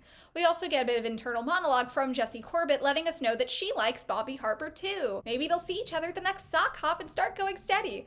I'm steadily losing interest, so let's move on. Saavik and Spock are in his quarters, and he's pleased by how healthy and well-behaved Saavik is, lest we forget that Saavik is the most beautiful girl in the world. Spock thinks to himself that, although it was irrelevant, Uhura was entirely correct about her aesthetically pleasing face, of course. Maybe this would be sweet if I didn't know what happens in the search for Spock, but with that context, the last thing I want is the slightest, faintest, briefest implication that Spock finds his adoptive daughter physically attractive. And you know, Carolyn Clowes didn't write the search for Spock. That's not her fault, and I'm sure it's all innocent here. It's just deeply unfortunate how the specter of Ponfar's to come hangs over Spock and Saavik's otherwise beautiful and deeply touching relationship. Saavik has continued to keep her origins a secret from everyone in Starfleet and says, "Humans assume I am Vulcan. If I do not correct them, is that telling a lie? No. Humans make many erroneous assumptions, and although they allow for the privacy required by other species, to them it is a somewhat relative term. You must define it for yourself." A likely speech from Mr. Vulcans never lie. By the way, I have a secret brother, Spock. That's just how he defines truth and privacy. Spock tells Saavik that she needs to learn to understand human emotions, which really shows how much his character has progressed since TOS, where he seems to take pleasure in or see himself as above needing to understand human emotion. Saavik says, "I chose a subject for that very purpose, Mr. Spock. It," she frowned and took a deep breath, "is a game." "Ah, you observe the human's reaction to it?" "Yes, I also participate." Question mark? It literally just has one question mark on the page after that, not even in quotations. She sighed again. "I knew you would say that. I have said nothing, Saavik. Yet." The game turns out to be Baseball. Benjamin Sisko would have been so proud. Actually, Saavik could be alive in DS9 times, right? Like, they could meet, they could be besties. I can't write this fanfiction right now. I have too much to do. The script for this episode was over 100 pages long, in case you're curious. Basically, Saavik happened to be walking by as they were holding baseball tryouts. No one so far had been particularly impressive, and she asks to throw the ball and introduces herself as Saavik with 2 A letters, which is so cute, and it's very much giving Anne with an E. And Anne was also an autistic orphan, so there was a similarity there. Of course, Helgard isn't nearly as barbaric. His is 19th century Canada, but Saavik would do a hell of a lot more than crack Gilbert Blythe's head in with a slate if he tried to pull her hair. I have to get back on track. I can't keep coming up with these stupid fanfic ideas. Lock in! Because of her Vulcan strength and the fact that she grew up hunting for survival by throwing rocks at small game, Saavik's really fucking good at pitching. She's so good, in fact, that when they bring a batter over, she asks, "Shall I do it more slowly so they can hit it?" And the coach yells, "What? What? Are you crazy? I call the pitches, kid. You just throw the ball. Say, can you put a curve on that? Know what I mean? Vary its trajectory. Interesting. I believe so. Yeah, well, it's not as easy as a hot damn." Every scene with Saavik in it is impeccable. The depiction of trauma, as I've discussed in earlier scenes, and we'll discuss even more in upcoming chapters, spoiler alert, is incredibly well done, but the lighter scenes are just as strong because they're so funny and charming, and I just want Saavik to be happy forever. I want the whole crew to beam down to her baseball games, and I want her to have the best family in the world. I just want so much joy for her. So Saavik explains her baseball backstory to Spock, and as she starts trying to explain the game itself, Spock says, "Although I do not share the human's enthusiasm for the pursuit of the ball, in its various forms, it has pervaded most of the galaxy. I don't know, Mr. Spock, you seem to pursue your captain's balls pretty enthusiastically when they're bouncing around those little workout tights." Spock tells Saavik to maintain a sense of perspective, and she says that she will after the big game tomorrow, and Spock says, "Consider their ancient proverb, Saavik. It is not winning or losing, but how one plays the game." "Oh, well that must be very ancient, Mr. Spock, because they do not believe it anymore." That's the spirit, kid. That is the same warrior spirit that possesses me when I play Monopoly. It's bloodlust only sated when I attain dominance over the board, by which I mean exclusively the railroads. I don't care about anything else. At this point, Saavik starts asking questions about Spock's chessboard, and apparently she doesn't know how to play, which is insane to me. Like, sure, maybe teaching chess to a feral 9-year-old would have been a bit much, but you're telling me Spock answers her call every day and sends her study tapes and never got around to teaching her how to play chess? I honestly thought they were playing chess this whole time because the board is brought up at the start of the scene, but apparently not. Saavik is interested to learn that chess is a game, but Spock explains that it is a very different sort of game, however. Chess is considered mental exercise. "Oh, pieces move on small squares, and that is all?" "All?" Spock closed his eyes as if banishing some momentary twinge of pain. Drag his ass, Saavik. Throw this fucking nerd in a locker. It is what he deserves. Spock and Saavik's bonding is interrupted when Uhura passes along a call from the two Starfleet scientists that were fucking on the clock earlier, and even during this call, as one of them is talking to Spock, it's mentioned that out of sight her fingers tease the silky hair on Rakir's arm. This honestly makes me mad because this is the exact premise of so many banger slash fics, and yet in beta canon it's just handed off to a couple of straight randos that don't matter. On the positive side, now that we know that Starfleet officers are 1, fucking on the clock, and 2, fucking on call with higher officers, we can safely assume that Kirk has had Spock and or Bones blow him while he was on call with Starfleet Command at least once in his illustrious career. The point of this scene, aside from forcing the heterosexual agenda down everyone's throat, is to inform Spock that they have an initial report on the artifact. Immediately afterward, they start doing some more scans, and one of them, Janet, notices a tiny crack and she fucking dies. That's why I didn't remember these characters. Their only personality trait was wanting to bang each other's brains out, and they both die one scene after being introduced. That's a crazy gimmick to give to side characters whose only purpose is to pass on information and die. I assume the amorousness is meant to endear us to them, so maybe we care a little bit when they die. Didn't work on me. This death scene is really doing the most. For example, as Rakir is dying, he experiences only pain now. Pain and bitter, welling regret. His icy homeworld, its blowing snows, even this failure faded from his mind, but his heart cried out for Janet, for all the kisses she should have, the one he refused a moment ago, and the distance that lay between them now, 10 feet, 10 light years he could never cross. He prayed for time, began to drag himself across the floor, inch by inch. In a vacuum, I would say that this scene was well written. It really dives into the character's emotions, and him pulling himself toward Janet in these last moments should be touching. Keyword being should. I do think it's a mark of good writing when even the minor characters give you a sense that there's more to them than what's on the page, but before their literal deaths, I never got that sense from Rakir and Janet. They were incredibly one note, and I object on principle to having my heartstrings pulled out so intensely over characters that have been in 2 scenes, and in those 2 scenes did nothing but fucking spew technobabble. It feels like a last-minute attempt to force an illusion of depth and pathos onto frankly unnecessary bit characters, and because of that, it rings hollow and comes off as pointless mindless melodrama. As Rakir dies, however, he tries to push a button that will set off a contamination alarm in Starfleet headquarters, but only manages to break the glass. We later learn that this still activates the alarm, just at a slight delay, which still leads to a lot of people dying, so good job, Gunnar. We switch to Kirk's perspective, and he's still in the vault when the alarm goes off. He frantically tries to contact the ensign from earlier, then just anybody in HQ, but nobody answers. The vault is pretty much on lockdown to keep out the contamination. Kirk can't use his communicator, and the transporter beams won't be able to reach him, but he is able to access security footage and finds out that everyone on the 18th through 69th floors is dead. I'm sorry, I know this is basically Star Trek's 9/11, but I can't not laugh at the 69th floor. It's truly unfortunate. Then we cut back to Spock right after ending the call with Janet and Rakir, who he obviously didn't know were seconds from dying, and he invites Saavik to take a look at the artifact, and she immediately goes pale. "No," she whispered, backing off and shaking her head. She was trembling violently, but her eyes never left the screen. "No, no, it was a dream." "What, Saavik? What is it? I've seen that before in a cave on Helgard.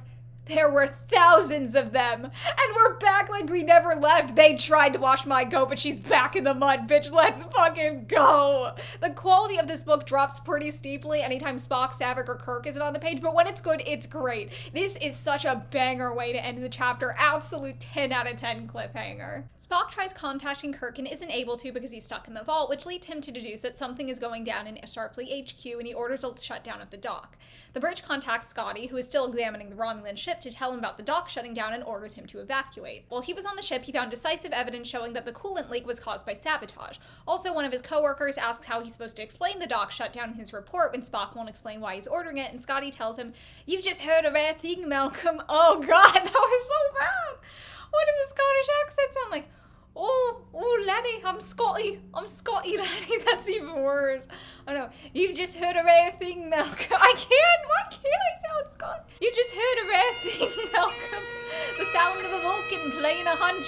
I hope I don't have to quote Scotty anymore. That was excruciating. I'm so sorry. Oh, there's another Scotty quote right here. He also snatches his sonic calibrator back from Malcolm, telling him to show a wee bit of respect, lad. That was made in Aberdeen. I'm glad we got a good Scotty moment. Every Trek book should have at least one. There's a lot of frantic back and forth as Spock and Uhura try to figure out what's going on. After this, Kirk is somehow able to contact them, and as he's explaining that he's trapped in the vault, everyone on the floors above him is dead. Admiral Nagura, whose Kirk was trying to avoid earlier, calls, and Uhura puts them both on screen. We get the following description of Admiral Nagura. His ageless Asian face was completely unlined. Silver hair made a striking contrast to bright and bottomless black eyes. His enigmatic presence evoked varied reactions. Spock has responded with the deference accorded few humans. McCoy found him nerve-wracking and unfathomable. The irritating mix of admiration and rebellion that Nagura produced in Kirk manifested itself in subtle contests of wit against the only tactical mind Kirk believed capable of defeating him. In my non-Asian perspective, this read is a little weird to me. Leading off with the phrase ageless Asian face really set the tone here. Like, yeah, he's an Asian man and he has a face, but what do you mean by Asian face? Like, his last name is Nagura. We could have figured out that he was Asian. Throwing it in there just kind of giving that there is one set Asian face and that all Asians look alike, which is not true. As for the ageless bit, my boyfriend's Filipino and he says Asians don't raisin all the time, so maybe that's just what's going on there. Still, the emphasis on how smooth and enigmatic he is, and Bones being outright scared of him, makes me think of stereotypes about Asian people being hard to read and untrustworthy. This is doubled down on when Kirk later thinks that was the trouble with Nagura. You never quite know where you stood. Kirk didn't like that at all. The Admiral is obviously meant to be intimidating because he's a cold, calculated presence in a position of authority, but I still think it's worth noting how that coldness and intimidation are tied to his appearance and therefore his race, and maybe some subconscious bias was leaking through there. It's also weird that Kirk thinks of Nagura as the only tactical mind to rival his own. Like, hello bitch, Spock is right there. The mix of rebellion and admiration is interesting though. Maybe Nagura's eyes are so bottomless because Kirk is enough of a bratty bottom for both of them. The Admiral points out some timestamps that show that whatever the contaminant is, it spread through HQ faster than air can circulate, and he orders Kirk to put a task force together to look into it. Originally, the Admiral wants to send Spock down as the computer expert, but he says that he has another line of inquiry I must pursue. It is imperative. obviously referring to whatever all the hell Saavik knows about those artifacts. So Kirk ends up with a recent Academy grad whose rating with computers is only 0.8 of a point below Spock's, so very impressive, as well as a more experienced scientist. The scientist is named Ayla Wren. She doesn't agree with her cousin Kylo's politics at all. They just run into each other at family barbecues sometimes, and it's awkward. And we're told that one thing her file hadn't mentioned: Dr. Wren was a knockout. She had the face of a china doll, all peaches and cream, emerald green eyes and tumbling red hair, still wet from being out in the rain.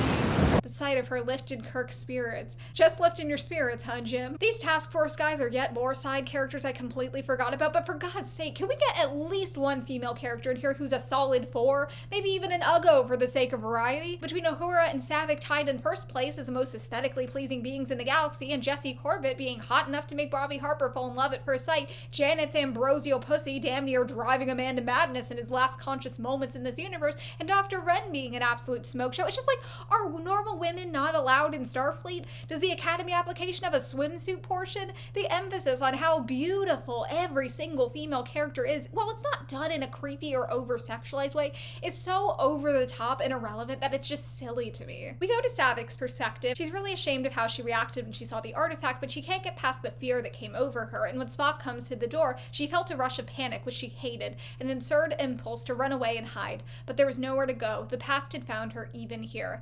This is a pretty good example of the kind of emotional Ouroboros that we've seen Spock get into when his Vulcan control slips. You feel an emotion, then you feel ashamed and angry about the emotion, but that itself is an emotional reaction, which makes you feel more shame and more emotion to get emotional about, and on and on and on and on. When Spock enters, he looks at Saavik, and for an instant, she sensed a wave of regret so deep it was worse than pain, which to me indicates that Spock has been so affected by what's going on that he's letting his telepathic guard down or is simply unable to maintain it. He also tells Saavik that everyone in HQ is dead because of the artifact, which is hard for her to hear. People had died. A piece of her world killed them. The sense of responsibility she carries is really heartbreaking here because obviously none of this is her fault, but she internalizes it as yet another reason to hate herself, especially where she came from in her Romulan half. Spock asked what she knows about the artifact. To her everlasting disgrace, she began to tremble. With his everlasting kindness, Spock ignored it. But despite her visceral reaction to the artifact, she doesn't actually know where it is or even where she saw it. So Spock says, "I must have your help. I must know what you know, even what is beyond your ability to recall. I have only one way to do that." After making sure Saavik understands what he's about to do, Spock does say, "I must ask to do that now," but the repetition of must and his emphasis on being the only way make it clear that there's only one answer, and Saavik understands that, although she's afraid. As she nods, her fingers were freezing, and Spock tries to comfort her. Spock leaned in closer, speaking softly. "I am with you. You are safe on board the Enterprise. Nothing can harm you here." Nothing bad ever happens to Starship Enterprise. I know he's just trying to comfort her, but my brother and logic, there are over 60 episodes of shit harming people on the Enterprise. Anyway, Saavik wanted to believe him. His face was so close to hers that she could feel him breathing. She tried to take courage from that warmth and life, but everything inside her had gone cold. "What must I do?" she asked in a whisper. Spock's voice whispered back, gentle and warm in her ear. "For once in your life, Saavikem, try to do nothing. Think of the dream. Think only of the dream." The room was dim. The air was dry and still. It was deathly quiet. The back and forth between hot and cold is a nice subtle way to get the emotions of the scene across, so I wanted to highlight that here. The meld scene and the aftermath are fucking fantastic. I don't want to read a full page of the book out loud to glaze it, but in a sense, what's happening here is a part of Saavik's mind being forced to regress, and she's rebelling against it because the person she's become hates the person she used to be. "Do not resist me, Saavikem. I need you, need you, need." Thin coverings of civilization ripped and tore, sheared away. The walls of her own will, the foundations of her very soul broke apart and crumbled in scalding sunlight, blinding rage. Fragments of existence, hunting, killing, hatred, shattered into shame, and fell. And some enormous gentleness caught all the falling pieces, sifted, reconstructed them, and inexorably moved on. And when the meld ends and Spock pulls his hands back, they left behind a distance in her mind, distance from the fear and pain, and something new, a clarity, a knowing. This is such a compelling and multifaceted depiction of a mind meld. It gets at the inherent horror of having your every thought laid bare, especially for someone with a past as dark as Saavik's and so much shame around their thoughts, but it also gets at the deep sense of communication that a bond like that creates. The person initiating the meld isn't the only one gaining something from it. Both perspectives are altered. Spock gets the knowledge that he needs, and Saavik gets to be understood and accepted in full in a way she never has before. Spock is also really affected by Saavik's memories. She sees a glimpse of Spock's face, she'd never seen before. Pale, shocked, in agonizing pain. His breathing was shallow and rasping, his hand trembled as it drew away, and there was a look behind his eyes she didn't understand, but it wasn't blame. Some moments passed before he spoke. I did not know. The gentleness in his voice brought tears to her eyes, but she refused to let them run down her cheeks. Never, not once, had she let Spock see her cry, and she would rather die than do that insult to him now. While there's parts of Saavik's struggle that Spock can relate to, there's obviously so much of her life on Helgard that would be completely beyond his imagining, so it makes sense that coming face to face with everything she suffered through would move him so profoundly that it breaks through his Vulcan control.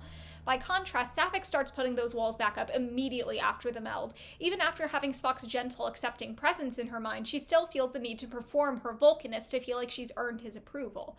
Spock leaves to tell the Admiral what he's learned, basically just confirming that the artifacts are weapons, there were a bunch of them on Helgard, and the Romulan ship they were studying was sent to them as a trap, but before he goes, he tries to reassure Saavik. He tells her, "You were only a child, Saavikam. You are not the cause of this." And as soon as he leaves, Saavik cries, overwhelmed not just by the meld, but by memories from the cave in Helgard that are starting to seep back in, and she knows she did something, but she can't remember what. The Admiral believes Saavik after talking to her and Spock, but he knows Starfleet isn't going to accept telepathic testimony, and he also isn't willing to let Spock take the Enterprise to Helgard to see if the rest of the artifacts are still there.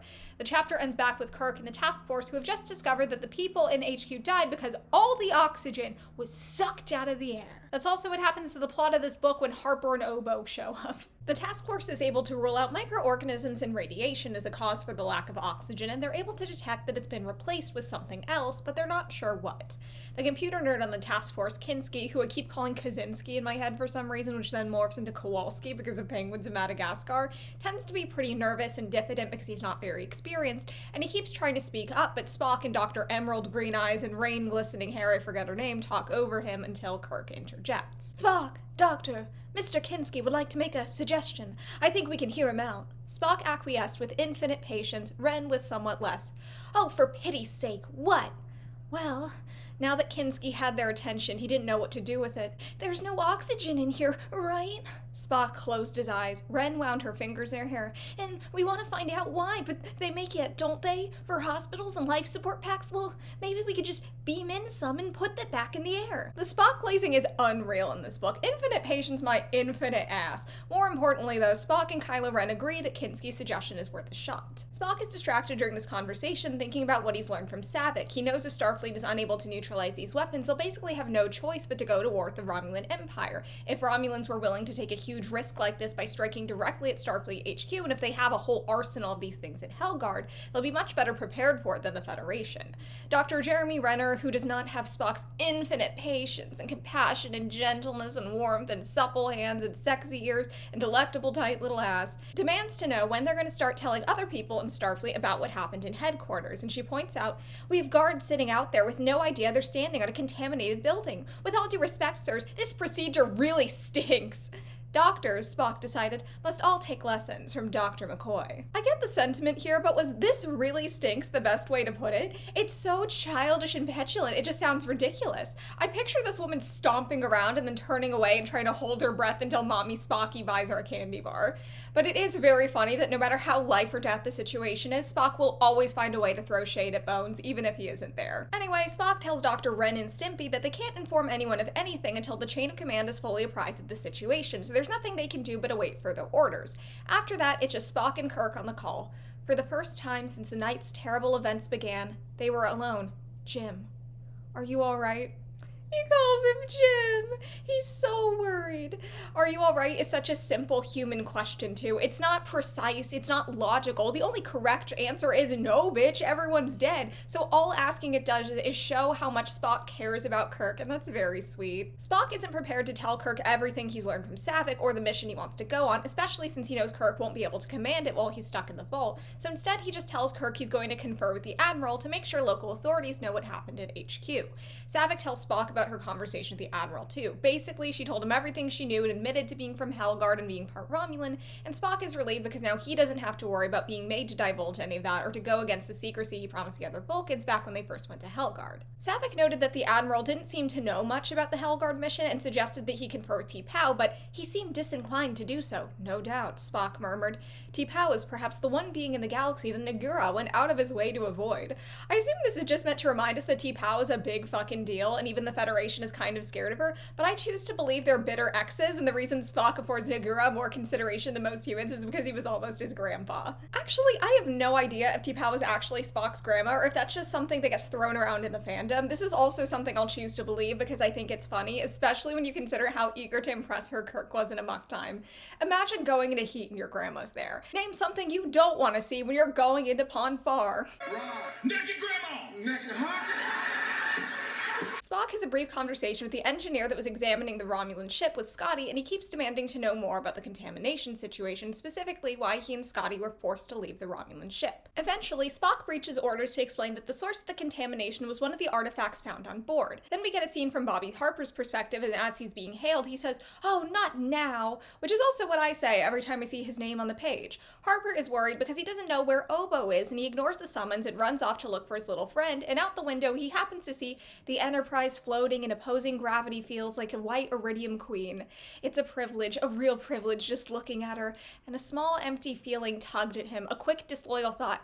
Tonight, just looking at the Enterprise didn't seem enough. The phrase white iridium queen is an absolute banger, although it does remind me of the Evanescence song Snow White Queen. Harper talks himself down and reminds himself that Obo needs him and doesn't have anyone else, and I guess the loyalty is sweet, but the disconnect for me is that I don't understand why or how they became friends, or what Obo did to earn this kind of devotion or sacrifice. Like, maybe if we got a bit of history, I would care a little more. Harper's friend from earlier shows up all excited and wants to take him out for drinks to celebrate because he just got transport orders. They call it shipping out, which is also what the Fujoshis do, and Harper experiences another twinge of jealousy, but before that goes on too long, he sees a screen nearby showing breaking news about his hometown, Life City. Life City is also where I go, and I eat Life cereal as part of a delicious, nutritious breakfast, not sponsored.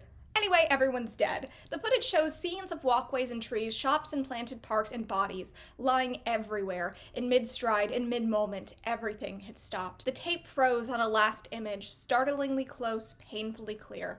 A Starfleet courier shuttle sat on the landing pad, its hatch open, its flight compartment empty. Two white-suited ground technicians lay motionless beside it. The agony of death showed plainly on those upturned faces. So did the dark, angry blotches spreading over their skins. No official comment, but we have learned that initial scans register no life at all inside those biospheres. All we know is that apparently Life City is dead. I really love the writing in this passage. Mid-stride, mid-moment, everything stopped. Life City is dead. For all my bitching about the Harper and Obo subplot, the writing itself can still be really gripping in places. Harper, understandably, shuts down completely at this news and starts going into shock, and a firm hand closed over his arm. There was a whirring sound in front of his face, the faint odor of bourbon, and a pair of kind blue eyes. "Take it easy, son. I'm a doctor." Even before he says it's a doctor, you know it's Bones because the little character details are just that spot on. Bones gives him a hypo of something to calm him down, but Harper is still in a bit of denial, and as the hypo kicks in, Harper sucked air into his lungs, pleading with the worry in those blue eyes. "But see, it's not true. My mom? Oh no." To make matters worse, he very quickly makes a connection between the shuttle, the artifact he sent his mom to study, and the fact that the entire city has been wiped out, and thinks this was all adding up to something awful. Oh god, what have I done? While this is going on, the task force tries to experiment with beaming oxygen into headquarters while on call with several admirals and the council president, and they have a graphic with colored dots that show oxygen and the contaminants so they can see what's happening. But as soon as the oxygen is released, it gets swarmed by the mystery contaminant, and no oxygen ends up being detected. Spock is able to determine that the contaminant is a gaseous organism made of never-before-seen silicon isotope that reproduces so rapidly in the presence of oxygen that it devours it almost instantaneously. The Admiral asks Spock how he knows this was a deliberate attack, and his response is to show everyone a simulation of the artifact. And shining, beautiful, innocent as a rainbow, a clear box sparkled before their eyes. In its transparent depths, a point of light broke apart and grew, turned and twisted and teased the mind. Colors rippled in vibrant chains from vermilion to violet, and the scintillating spectrum in between. The use of alliteration is amazing. It's like the words and sounds themselves are fluctuating in the same way the colors are, each one melding into the next, which is genuinely brilliant. One of my favorite things about literature is when the form, the language, the sentence structure, the words on the page, and what they're conveying is in perfect harmony, and this is a great example. It's just excellent technique and craftsmanship, and I am obsessed. Spock explains that the color and movement are aesthetic enticement, probably generated from the inner layer of its shielded casing by holograph or energy field. But look, and he points out that the movements of the colors and light actually depict the exact molecular structure of the silicon organism. Fortunately, because Life City and Starfleet HQ are both self-contained environments, the molecular weapon was not exposed directly to Earth's atmosphere, but if it was, Spock says it would suck all the oxygen out of the entire atmosphere in 10 hours. The Admiral gets off the call and leaves Spock to discuss his mission with Kirk. We get a little scene of him that isn't super important, but I do feel the need to point out that in case you forgot that Admiral Nagura is Japanese, he does have a bonsai tree in his office. The samurai from Shore Leave is going to show up any minute now. Kirk is frustrated at being left out of the loop regarding Spock's mission, not to mention he's upset by the threat of war with the Romulan Empire, and we get a really sad moment between him and Spock. Kirk felt the vault closing in around him. "War, Spock," he whispered. "Uncertain, Captain. The odds that those weapons remain on Helgard are slim indeed. We must try to reach that planet before any chance to destroy them is lost. Jim." "I would prefer to serve here." An old familiar struggle crossed Spock's face, how to express in logical terms the emotion he wouldn't let himself feel. In all their years together, that sight never failed to touch Kirk, and to delight him. Now he couldn't stand it. I just wrote "ow" in my notes, but that shit hurted, so I'm gonna leave it in. The phrase "all their years together," Spock calling him Jim, Kirk being touched and delighted. You know Spock touches and delights him. Touch me. His reprimands. Touch me harder. All that build-up just to end on "now he couldn't stand it" is devastating, and it shows how hard Kirk is taking this and how dire the situation really is. Of course, Kirk does pull himself together after the call. All Kirk had left to command now was a testy doctor and a nervous ensign. Well, by damn, command them he would. This is a good demonstration of Kirk's resilience in the way he uses his position and responsibility to draw himself back from the edge emotionally. Since a lot of the crew already left for shore leave and the quarantine is affecting the ship's ability to beam people back on, the Enterprise isn't working with a full staff, and some of the personnel that are available are last-minute replacements, to include our old friend Bobby Harper. Spock lets the ragtag crew know that they're on a dangerous mission and can leave if they want, but everyone stays, so after that, Spock takes a moment to talk to Harper alone. He's already reviewed his file and knows that he's the one that had the artifact sent to Life City and that his mom lived there and was killed. From Harper's perspective, Spock's voice is calm, almost kind, and after Spock logically points out that even if Harper hadn't personally sent the artifact, Spock would have made the order himself at some point, he says, "As you must know, Mr. Harper, we have burdens in common." At that moment, Harper knew he would follow this Vulcan to the ends of the universe. I appreciate this book recognizing the depth of Spock's character and his potential for kindness, although, like I've already said, I do think it goes a little far into glazing territory sometimes, but it's an impulse I fully understand. I mean, if I was in a room with Spock, I would. But fortunately, before this passage goes full Krispy Kreme on old Spock, Vulcan EXE activates in full force and he adds, "Your guilt and remorse are predictable human responses, Lieutenant, but they are useless to this ship and dangerous where we are going," which I think strikes a perfect balance for him. Harper infers that they're going to cross into Romulan territory, and Spock's in the process of neither confirming nor denying this when Harper's duffel bag starts moving and fucking Obo pops out. "No, not Bobby's fault. Don't be mad at Bobby." Obo scrambled to its feet, clasping and unclasping its hands at Spock in supplication. "Be nice, okay?"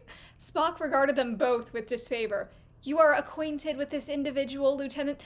Yes, but Harper wanted to die. From embarrassment or joy, he wasn't sure which. It's a testament to their friendship that he isn't sure, because I personally would be very sure. It's just really funny to me that I went on a whole spiel about how I feel like Spock toes right up to the line of possibly maybe even being too nice in this book, only for Obo to demand more niceness. Yet another reason I want to beat that thing to death with hammers. No, mean Spock only. Let him be a bitch. Spock asks Obo's name, and Harper explains that Obo's a nickname. Then, "Your correct name," Spock insisted.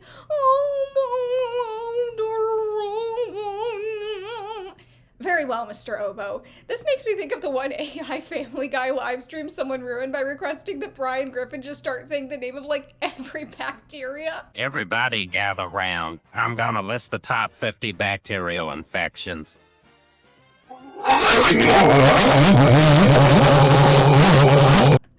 That's how this book would feel if they actually wrote Obo's name out every time. Also, I keep typing Odo in my notes and it makes me sad because I want him. Get this imposter out of here. I miss my wife. Harper explains that Obo does maintenance and Obo chimes in, "Yes." Obo scrambled over to Spock and clung to his trousers. "I am good. You will like me. It reached for the Vulcan's hand. No, Obo, don't. Harper was too late. He watched horrified as Obo began using Spock's hand to pat itself on the head. Unresisting fingers came to a rest, and neon eyes shuddered closed. Obo blushed from blue to pink to brilliant lavender. Spock's hand finally slipped away. This scene is problematic because I do not consent to witnessing this. Tell me what's next, alien sex. Is the implication here not that they just mind-fucked? Obo went straight for fifth base. I'm not gonna go so far as to say it cheapens the meld with Saavik earlier because nothing could. That scene was astounding, but it still feels a little odd to me to have Spock's touch telepathy played for laughs like this in a book where melding is so serious. I did laugh though, mostly at the thought of Obo's sticky little fingers on Spock's trousers and I'm good, you like me. Bear, I feel like you don't love me as much as I love you. Like it's not mutual. I'm your freaky Obo session coming soon to a theater near you. Anyway, after all of that, Spock agrees to let Obo stay as long as he works in maintenance. The Enterprise is getting ready to take off, and Kirk is being a little bit of a constitutional class spaceship parent and double-checking everything. Scotty's been saying the warp acceleration feels funny, and he wants to check it out in flight. And that little light on my chair's panel doesn't always work. Doesn't mean anything. I meant to, well, just sort of tap it or ask Uhura. Maybe she... Kirk's fussing is pretty cute, and it's followed up by a sudden commotion from the lift. An outraged voice begins shouting on the bridge, "Finding out what's going on around here! Bones!" Kirk tried to smile as McCoy shoved his worried face in his sight. "Jim, I hear you're missing the boat. Earth's been quarantined. We're off on some diplomatic errand, but I don't see any diplomats." That's the cover story they're going with for their mission into Romulan space, which does make the lack of diplomats... Diplomats? Is that what Sarek's up to when he's leaving home? Makes the lack of diplomats pretty conspicuous. Kirk tells Bones that Spock will explain, then hangs up and immediately starts falling apart mentally, and we love to see it. Kirk is completely, absolutely alone. Panic rose in his chest. He fought it down, closed his eyes against it, and was back on the bridge, knowing every sound, every order, every move, feeling the quickened pace and elevated heartbeats of his ship and crew heading into danger without him, and without a prayer of ever coming back.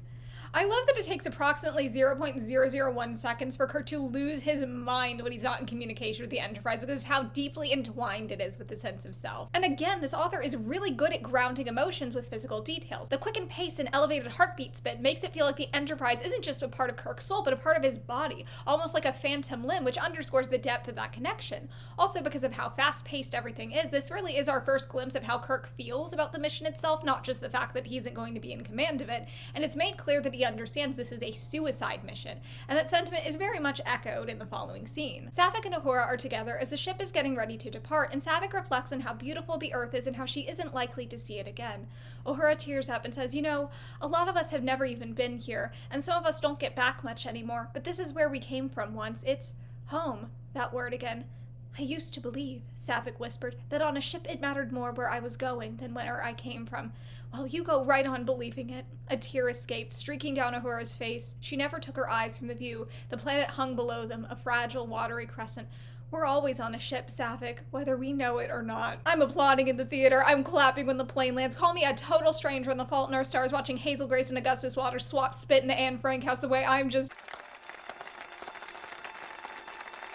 This is such a good scene! The Earth being described as fragile and watery in the same sentence as Uhura crying. Again, Carolyn Clowes is linking something so vast, overwhelming, or abstract to something physical, personal, and concrete. The Earth and this tear. Uhura and the planet are at one in the moment, and we can imagine the planet itself sharing in her grief, and that is so powerful. Saavik's statement is really interesting too. In a way, it's her acknowledging to herself why she wanted to join Starfleet in the first place. And Uhura's response, we're always on a ship whether we know it or not, because we're always moving, always changing, always on another mission. Saavik has some really dark thoughts about her world and herself, and she vows, "I am going to kill that dream. Even if it kills me, I'll do whatever I must. I must so that the evil place will never, never hurt anyone else again." But then the ship goes into warp, and with the light years slipping through her fingers, Saavik almost forgot where they were going. There was no Hellguard here, no anger, no shame, no past or future birth or death. Life was a ship bound for infinity, and there were only stars. The last line isn't just phenomenal writing, it's good Star Trek, you know what I mean? This book gets it. This book book gets what it's all about. We're always on a ship whether we know it or not, and life was a ship bound for infinity, and there was only stars could damn near work as a thesis statement for the entire franchise. The idea that the universe is so much vaster than any pain we feel within it, any conflicts we could create, and that we're all a part of it, and the infinite wonder of exploration is all around us. To see the soul of the series so completely encapsulated in a book like this is beautiful. Reading it after Spock Messiah might genuinely turn me into the Joker, though, like the same way that your brain would snap if you were suddenly sat down for a 5-course meal immediately after being forced to drink frothing dog piss straight from the tap. I can't process a Trek book being this good. I'm too broken to believe I deserve nice things anymore. After this, we get a scene from that Romulan traitor conspirator perspective, and it's a total vibe shift, but I'll accept it because it's funny. We go from that gorgeous scene with Saavik and Uhura to Praetor Tan was not an idealistic man, not even an intelligent one, and he would never be reckoned among the swift or the brave. But he did have the wit to keep to his house since that night's fateful meeting. I also have the wit to keep to my house, but no one ever gives me credit for it. They all just tell me to touch grass, but books are made from trees and trees grow near grass, so shutting myself up in my room to obsess over Star Trek books for hours on end is basically communing with nature. Checkmate, atheists.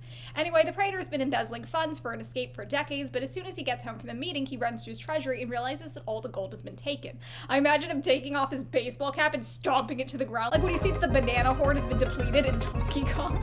This is all the evidence the Praetor needs to know that his fellow conspirators are aware of his plans to betray them and will have him killed any minute, so he confides in an old friend and manages to get in a ship off-world. We're also told that a few days later, a one-man ship drifts into Federation territory sending out a Mayday signal. Coincidence? Let's find out. The overhead light in my room is really dim, and there's not really a good place to put a lamp to sort of balance it out, and I'm tired of how butt ugly that lighting looks, so while it's nice out, I'm gonna sit in front of the windows, and hopefully y'all can avoid getting distracted by my glistening cheekbones. Anyway, as the Enterprise sets out on its mission, Spock, despite being in command, stays at the science officer station, leaving the captain's chair empty, although we do see him take that chair all the time in TOS, and it would be logical for him to sit there, so I don't fully understand why he wouldn't do it now, but it's a poignant image, so I'll let it slide. I'll look at it through rose-colored shipper glasses. At this delightful juncture in the story, Saavik meets Obo. He runs around fixing everything on the bridge until it reaches Spock's station, where Obo found nothing to adjust. It stopped, turned a remarkable shade pink, and stroked the viewer with great respect. Spock! It inferred correctly. They're just so close after their mind meld. Honestly, Obo's a better man than me, because if you let me touch Spock's station, I would have... Saavik notes that the Federation is planning for war, but says it will not save your world, to which Sulu explains, it might save someone else's. No one wants a war, Saavik, but there's a principle involved. No one gets to wipe out planets either. It's Pandora's box all over again. An apt allusion, Spock agreed. I'm not gonna suck my own dick about it, but that was a pretty good Sulu. At least compared to how terrible all my other impressions were, I think that one was pretty good. Also, I might be fucking stupid here, but I actually don't think it's that apt an illusion. Like, to me, the Pandora myth is about the dangers of curiosity, wanting to know more than you're told, and that's usually not what wars are about. In fact, a lack of curiosity is usually more pertinent because parties at war or preparing for war often dehumanize the other side so thoroughly that the general population starts to see everyone else as a faceless mass of enemies rather than people you could communicate with or even wonder about. When the questions stop is when the fighting begins. We do get an explanation in the text, and Saavik has never heard of Pandora's box, but not before some back and forth between crew members. Sulu says that the point was that too much curiosity isn't a good thing, and that the gods should be obeyed, and the point of that story, Saavik, Uhura turned with mischief in her eyes, which of course some man invented, is that all the troubles in the world were caused by a woman. In Kiev, Russia, in Mother Russia, in Chekhov, in Russia, in Kiev. That's the worst. I speak Russian. I should be able to do a fake Russian accent, but like, I don't know, his fake Russian accent and like my fake Russian accent like don't sound anything alike. In Russia, we are from Chekhov, in Russia, in Kiev, we do not return my calls. It just sounds like Gru on crack.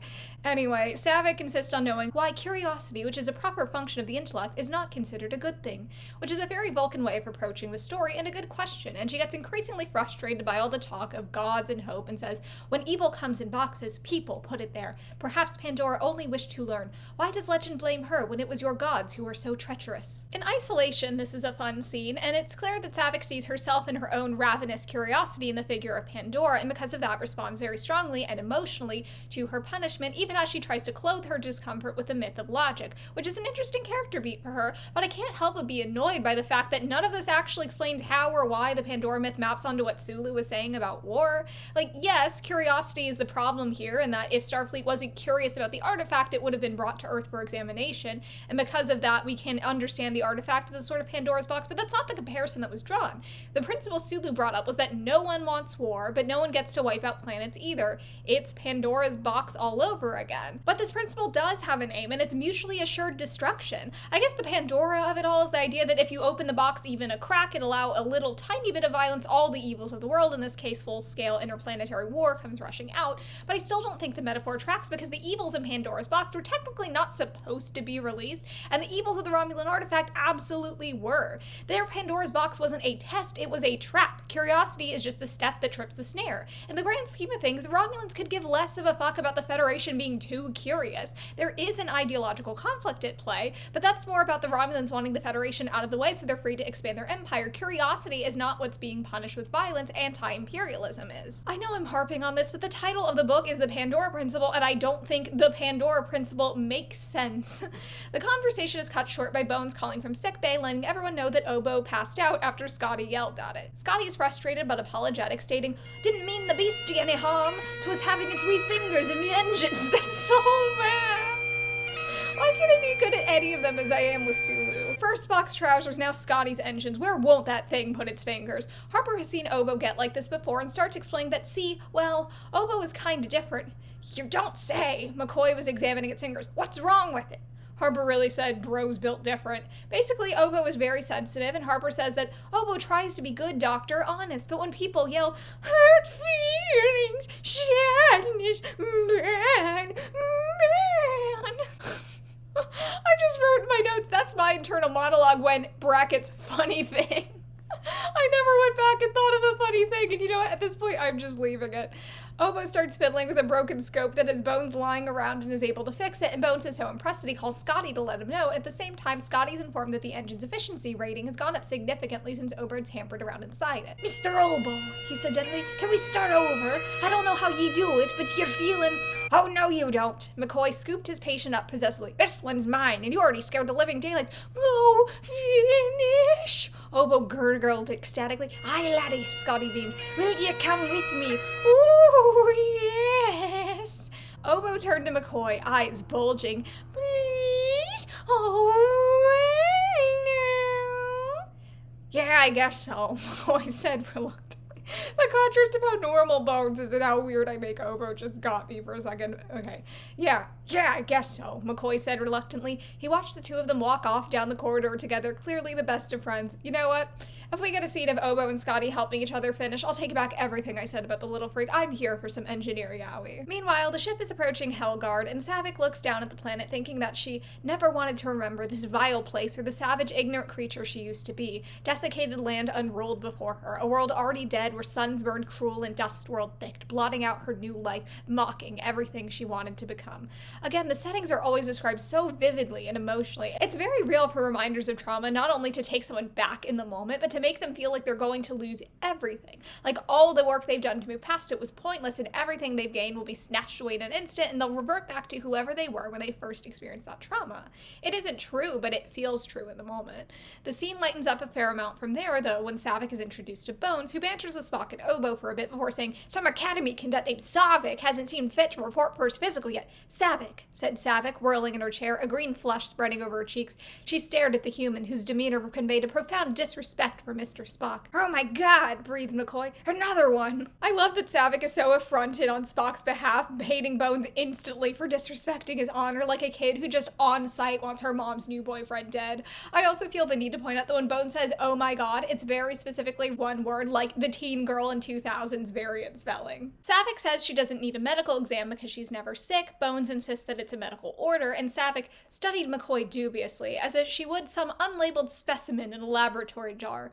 "You are a doctor?" she inquired. The specimen in a jar comparison makes me think of a science experiment I did in middle school. This was around the time that the Pepsi case was really big, where someone sued Pepsi after finding a dead mouse in a can of Mountain Dew, and the legal defense against the accusation was that they couldn't have found a dead mouse in their can of Mountain Dew because the soda was so acidic it would have been liquefied by the time it reached the customer. I wanted to see if this was true, and I didn't have a dead mouse on hand, and obviously I wasn't going to go to the pet store and murk one in the name of science, but my dad was friends with a taxidermist who hunted all the time, and they had a dead squirrel, but the squirrel didn't fit in the jar, and also squirrels are bigger than mice, so we cut the squirrel in half, again, a squirrel that was already dead, I'm not a serial killer, and put half of it in a jar of Mountain Dew and left it there for a month, and it didn't liquefy, but it did gellify. Like, the corpse was gelatinous. Ultimately, I think we just pickled a squirrel in Mountain Dew, and I don't really think science was advanced in any way. Back to the Pandora Principle. Saavik starts talking to Spock and Vulcan about how she doesn't want to get examined, and Spock asks, "Do you question the wisdom of Starfleet regulations?" "Yes, and its choice of doctors," she declared hotly. Like father, like daughter. This just makes me even more upset that we don't get to see Kirk and Bones meeting young Saavik, because you know she would have called him a witch doctor and cursed him out, and Spock would have been so proud. However, Spock was actually the one who requested Saavik be examined, so she reluctantly goes along with it. As Saavik's sniping at Bones on the way to the turbolift, Uhura turns to Spock and says, "Maybe that old myth got it wrong. Maybe something else was left inside the box and we have to discover it for ourselves. What do you think, Mr. Spock? Do you suppose the gods left us logic instead?" Spock looked up from the viewer in deadly earnest. "Commander," he said, "you might be wise to hope so." This is just another of those moments that's really charming and TOS coded. Like, I can hear the dumb little doo-doo-doo-doo-doo that plays when Spock's about to raise his eyebrow. That man will go ashore on my orders. What's his name? James Kirk. Port defense, starboard watches, transport section. Enjoy yourself, Captain.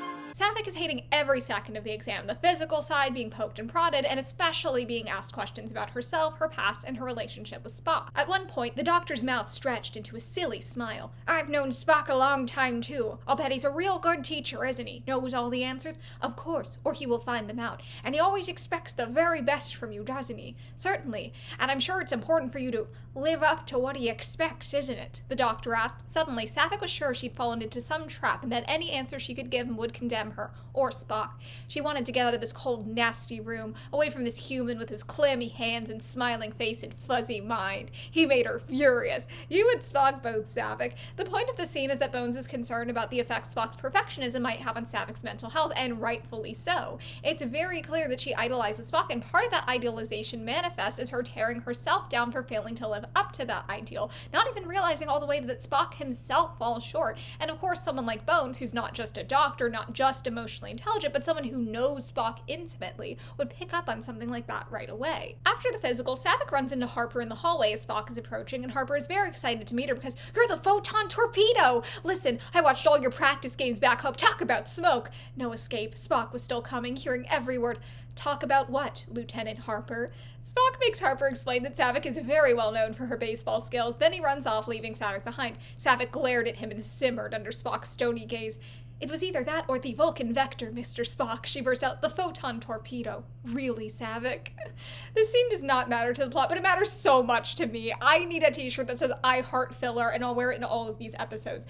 Speaking of episodes, this book should have a beach episode. Kirk somehow finds a closet full of bikinis in the war vault, lets his huge naturals out, Chekhov gets the world's worst sunburn, Spock pisses Bones off by sharing facts about the microbes in every tide pool they come across, and Saavik kills everyone playing sand volleyball. It'd be so cute! Maybe I'm using humor as a coping mechanism here because the next scene is such a hard one. Spock goes to Bones to talk about the results of Saavik's physical, which he ordered to see if there were any physical explanations for her lack of memories regarding the cave incident, and Bones is pissed. "Just what the hell do they do to little kids on Vulcan? She's had shattered ribs, a punctured lung, multiple fractures, internal scar tissue, and they didn't get treated at the time. Damn it, Spock, what happened to that child? Hell, unless she got thrown off a 50-story building by some miracle." "No." "My God, he's damn near devastated," McCoy realized. "Didn't think so," he said more gently. This is all very serious, but the thought of someone just throwing a child off a 50-story building had me howling, and I did rephrase "didn't think so" in a Nelly Furtado cadence. For the record, looking at this clip is what taught me that our last name is Furtado, not frittata, like a frittata for men. Truly, when is someone gonna invent eggs for men? I mean, that is kind of a bit in Francisca and the Forgotten, my YA horror novel about a girl who's trapped in a realm between life and death and has to confront repressed memories to escape. Francisca, who is a trans girl, mentions that the the only thing her dad taught her to cook is scrambled eggs because knowing how to cook anything else is gay, and for some reason, that's the line that stuck with my boyfriend. None of the anything about memory or family or facing your demons or coming into yourself, what's so straight about eggs is a line that lives in his head rent-free. That is my legacy as an author. Please read my book so I can have a different legacy. The link is in the description. Between the physical and the meld, Spock is really having to confront just how little he knew about the trauma Saavik experienced on Helgard, and the fact that he's getting this information while the Enterprise is just above the planet makes it all the more impactful because he has to face what this place has done to Saavik and what he's asking of her by making her return. Spock says that Saavik's injuries indicate that she was beaten, and she probably doesn't remember it because it was traumatic, and he tells Spock if she ever does remember, it'll happen in its own time, her time. Don't you make it into some kind of failure if she doesn't. Doctor, I assure you that Listen to me, Spock. Those are old wounds. They healed a long time ago. I'm more concerned about what's hurting her now. Spock stared at him. Saavik is in pain? This scene is heartbreaking because it's obvious that Spock cares, but as a Vulcan, even though he has accepted his human half a little more, there's still so much he's just not equipped to understand or to help Saavik make sense of, and Bones lays it all out. Yes, the kind she can't identify, the kind you won't admit exist. Her psychomonitor scans indicate Her psychomonitor scans indicate pervasive guilt and fear, acute anxiety, displaced anger, deep-seated feelings of inadequacy that account for this perfectionism in everything she does. Self-hatred is a terrible thing, Spock, and your student's suffering from it. I think I know why.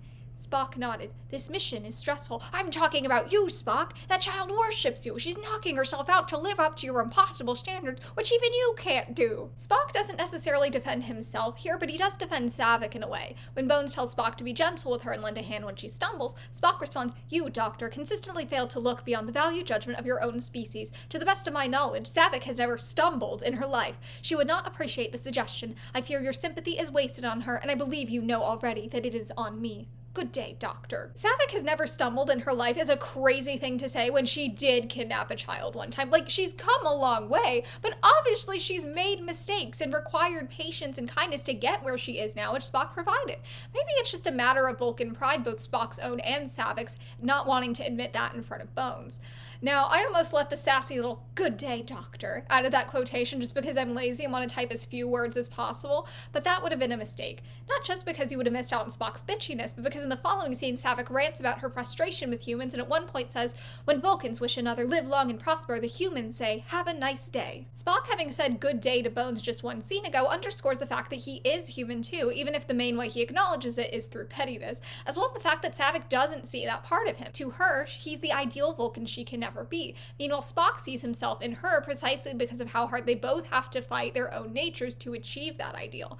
We also come back to the Pandora of it all when Saavik says, They think their troubles came in a box from some gods who are every bit as hateful as the Romulans, and they think that hope will fix their world. Well, I think that they are silly, some of them. Sometimes. Here she calls the Romulans hateful, which goes unaddressed, as Spock gently prods her into admitting that there are some humans she respects, although she doesn't want to be like them herself. I want to be a real Vulcan. Father, when can I leave to be on my own? But I get so angry. Girl, if you could see Spock break that vase in Plato's Stepchildren, if you knew that Sarek didn't speak to his own fucking son for 20 years because he was too busy mauling that he didn't go to the Vulcan Science Academy, real Vulcans get angry all the time. The book started with a bunch of those motherfuckers yelling in a tent. Spock doesn't point any of that out, but he does take a pretty balanced approach. He tells her, You have a great deal to be angry about. I do not dispute your right to the emotion, only its usefulness to you. For example, you were angry with the doctor today, were you not? That doctor appeared quite irrational to me. That is a load-bearing Spock points out that Bones is ultimately on Saavik's side, and if she cooperated with him more, he might have been able to explain the gaps in her memory, but the possibility didn't occur to her because she was too busy being angry. Once Saavik calms down, she tells Spock about how she felt when the ship took off and she saw the stars. She says, And it seems to me that there's a place where all those stars are coming from, and that I am going toward it and being there all at the same time. I can't see what it looks like, but I know how it will be.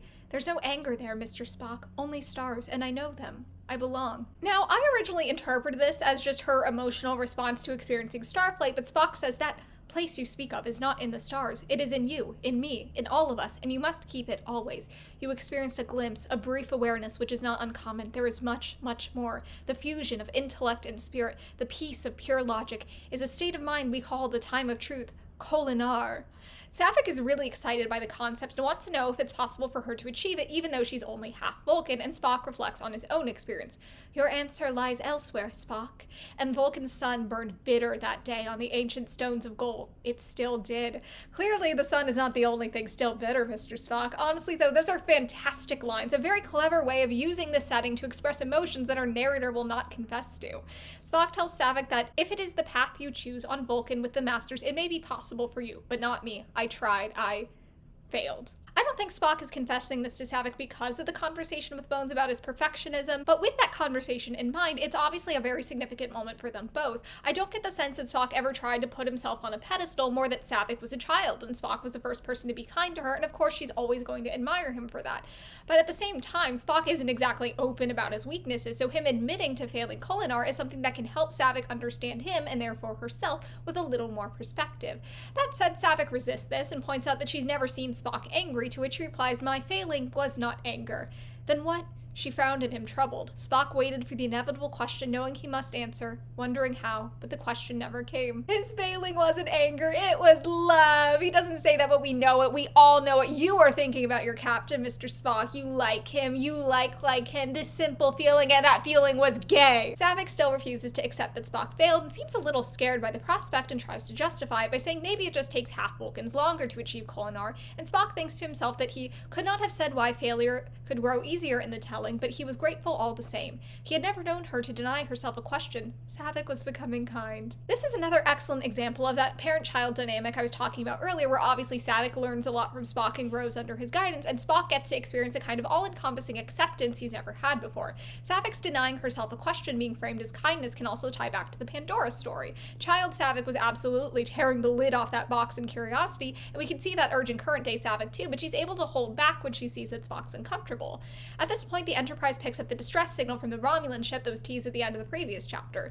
Spock is somewhat reluctant to answer the call since it might alert nearby Romulans to the Enterprise's presence, but he can't risk the possibility of leaving someone stranded in space to die. Could never be Eva Stratt from Project Hail Mary, but he goes onto the bridge to oversee the retrieval of the ship. Before he leaves, Saavik asks his Kolinahr is what it means to be a real Vulcan. This is everything a Vulcan can be. No, he said with sorrow in his voice, sorrow and old longing. No, Saavikham, it is only the beginning. I like that it seems like Spock is trying to convince himself here, too. He has accepted his failure, but hasn't completely gotten past the pain of it. And Saavik's question of what it truly means to be a Vulcan is one he still doesn't have the answer to, and that's hard for him. This also reminds me of the Undiscovered Country scene where he tells Valeris, logic is the beginning of wisdom, not the end.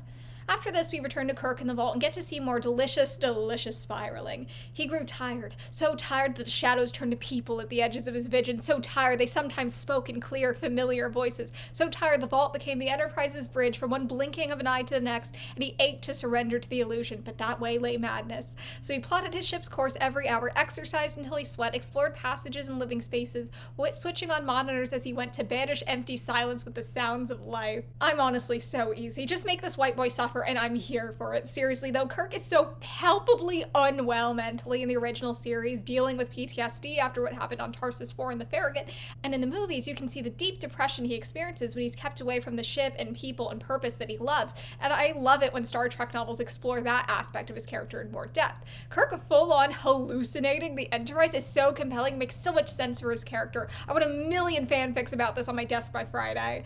The task force has continued to experiment on the virus and realizes that it's actually worse than they thought, because when it's not breeding, it goes dormant and can survive in a vacuum, meaning that if it escapes into the atmosphere, it could survive and spread through outer space and infect literally fucking everything.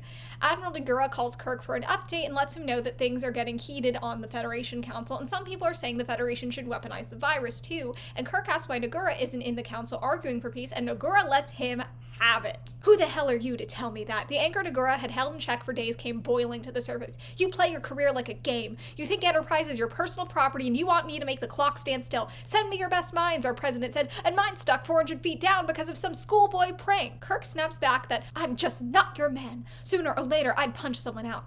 Grow up, Jim, Nagura sighed, but Kirk straight up tells him, I took back my ship because it's what I'm good at doing, and I'll do it again if I ever get out of here.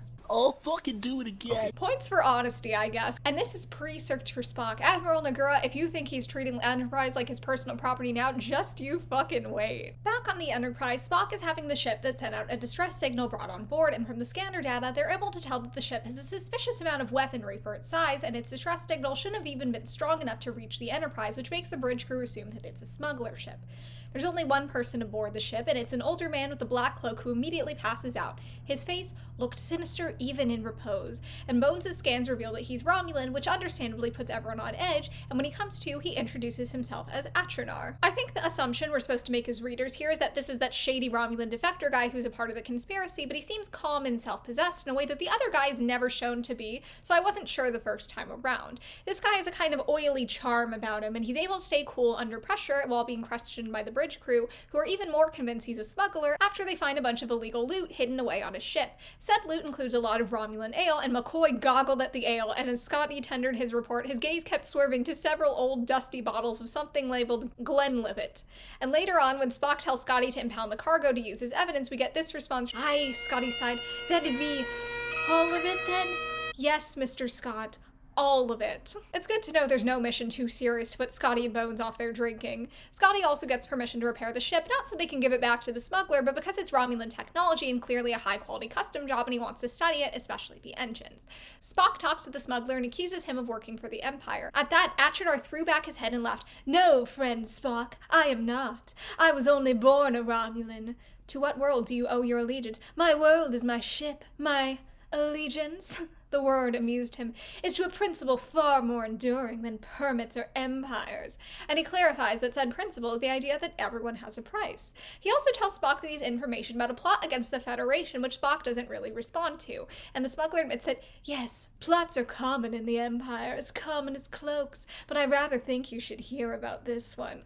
I really like the common as cloaks line. It's a fun, cheeky bit of world building. What Atronar wants in exchange is to get his ship back and be free to go on his way, even if the Enterprise keeps his cargo, and Spock is unwilling to make the deal until he hears the information, but Atronar does give it to him, and 3 sobering hours later, Spock rose from his chair. "Your ship will be repaired." So we don't know what the tea is, but we know it was hot. Spock leaves, but not before telling Atronar, "Regarding your greater principle, Atronar, not only is it morally bankrupt, it is simply incorrect. People do not always trade something for something. Sometimes they manipulate the trader, and sometimes they prefer what they already have. One day in all your travels, you may find that out." Spock's right. Sometimes trading is not as pleasing a thing as having. The information is basically that there's a secret faction in the Romulan government, and Spock reflects that this would explain the decades of diplomatic failures, broken contracts, while each side certain the other was lying through its teeth, which is interesting to consider, the possibility that most Romulans actually are interested in working toward peace, but are prevented by doing so by this government conspiracy. After this, we go into Saavik's perspective. Bones is telling her about how trauma can cause memory loss, and she thinks the idea is ridiculous, but after that conversation about anger with Spock, she's doing her best to be polite. Afterwards, she runs into Harper in the hallway, and he says he wants to talk to her. She nodded. Perhaps it wouldn't take long. It's kind of a long story. And the long story is telling her how he got everyone in Life City to include his mother killed, and at first I thought this was insane, because we've already established that he and Saavik just met and he only knows her because of baseball, so why is he telling her this? This is wild trauma to just put out there to a stranger for no reason. However, one reason for this conversation is the realization it gives Saavik. The lieutenant's tale struck a chord inside her, deep and frightening, and his honesty made her ashamed. It took courage, she realized, to speak of such a thing. And that's true, but it still doesn't explain why Bobby Harper would be exercising this courage to tell Saavik specifically. He goes on to say that he talks about this with Bones every day, which makes sense because he's a doctor, and if Harper and Saavik had any kind of relationship, talking about it with her would also make sense. But imagine just meeting someone and going from, "Oh wow, hi, nice to meet you, you're a great pitcher, by the way, I bear the guilt of inadvertently slaughtering an entire city, my heart cannot beat without feeling the weight of my mother's corpse bearing down upon my chest." That's not what he says, but I imagine that's the spirit of it. Like, I'm not Vulcan, but I wouldn't know what to do with those emotions. Fortunately, we actually do figure out why he's telling Saavik specifically, and it goes back to that Pandora conversation, which, the record, I didn't even realize he was there for. I guess he's standing in the background not saying anything. But anyway, Saavik's impassioned defense of Pandora and her curiosity meant a lot to Harper, because if she was set up, maybe I was too. And that realization helps him start working through some of the guilt of being the one to send the artifact to Life City. Saavik also tells Harper that, "I believe the deaths of people you knew saved the lives of many you did not, but that is little comfort. You did not kill your city, the Romulans did. You must hate them for it. I do. And that leads to a conversation where a mixed-race woman learns that racism is bad from a white boy with a woke mom, who tells Saavik to hate a whole race of people I've never even met. He shook his head. See, Mom wouldn't have wanted that. She always used to say, there is no them, only people, which is a sentiment I genuinely agree with, and I think it's put well and succinctly here. It's just the white boy of it all that sticks in my craw a little. Still, I'm glad Saavik's internalized racism is being addressed in the text, even if this isn't my preferred way of going about it. Sorry guys, I can't be racist anymore. Mommy said no. Harper basically tricks Saavik into coming along to a party with him, and she's too curious and awkward to refuse, and gradually she loosens up a little. The senior crew members are mostly talking about the smuggler, and Obo is running around petting people and slurping some kind of drink, hopefully not booze. This freak is already putting its sticky little fingers on Spock's trousers without being liquored up, and it comes over to hold Saavik's hand while Uhura sings a song that she wrote. And you're beautiful, Saavik, Obo whispered. Soft blue fingers tickled her own with warm, spidery tips. Oh, I don't want to think about it. Spidery tips. Those are words I never want to see next to each other. God damn it. Vomit-inducing turn of phrase in what is clearly meant to be a sweet moment. Aside from the oboe of it all, Saavik is having a very profound experience. Colors and shapes swam before her eyes, intense, brilliant as the faces around her. Self-limiting, yes, and sometimes foolish, but beautiful, she thought, as if she was seeing them for the first time, how they belonged to each other. And for a moment, Saavik almost understood about humans and love and coming home.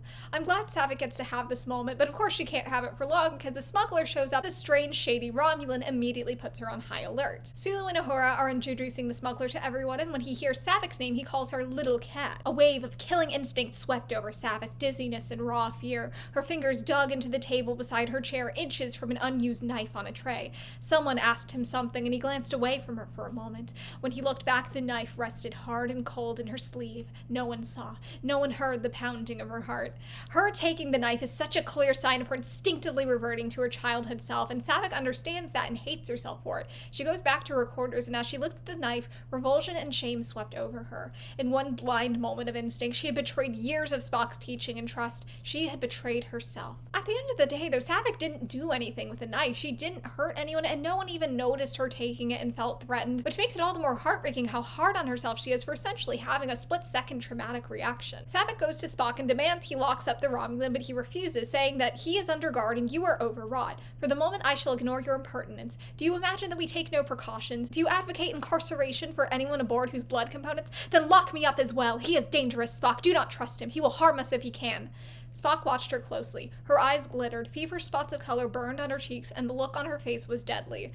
This is probably the most classic Spock TM that Spock has been in interaction with Saavik, like as opposed to the gentle parenting Spock we get in a lot of this book, which to be clear, I think is a fair interpretation of his character, and I like that dimension being added to him here. But his directness in this scene, especially the line, "For the moment, I shall ignore your impertinence," read to me as very Vulcan and very much something I would imagine Spock saying in a similar situation in TOS or the movies.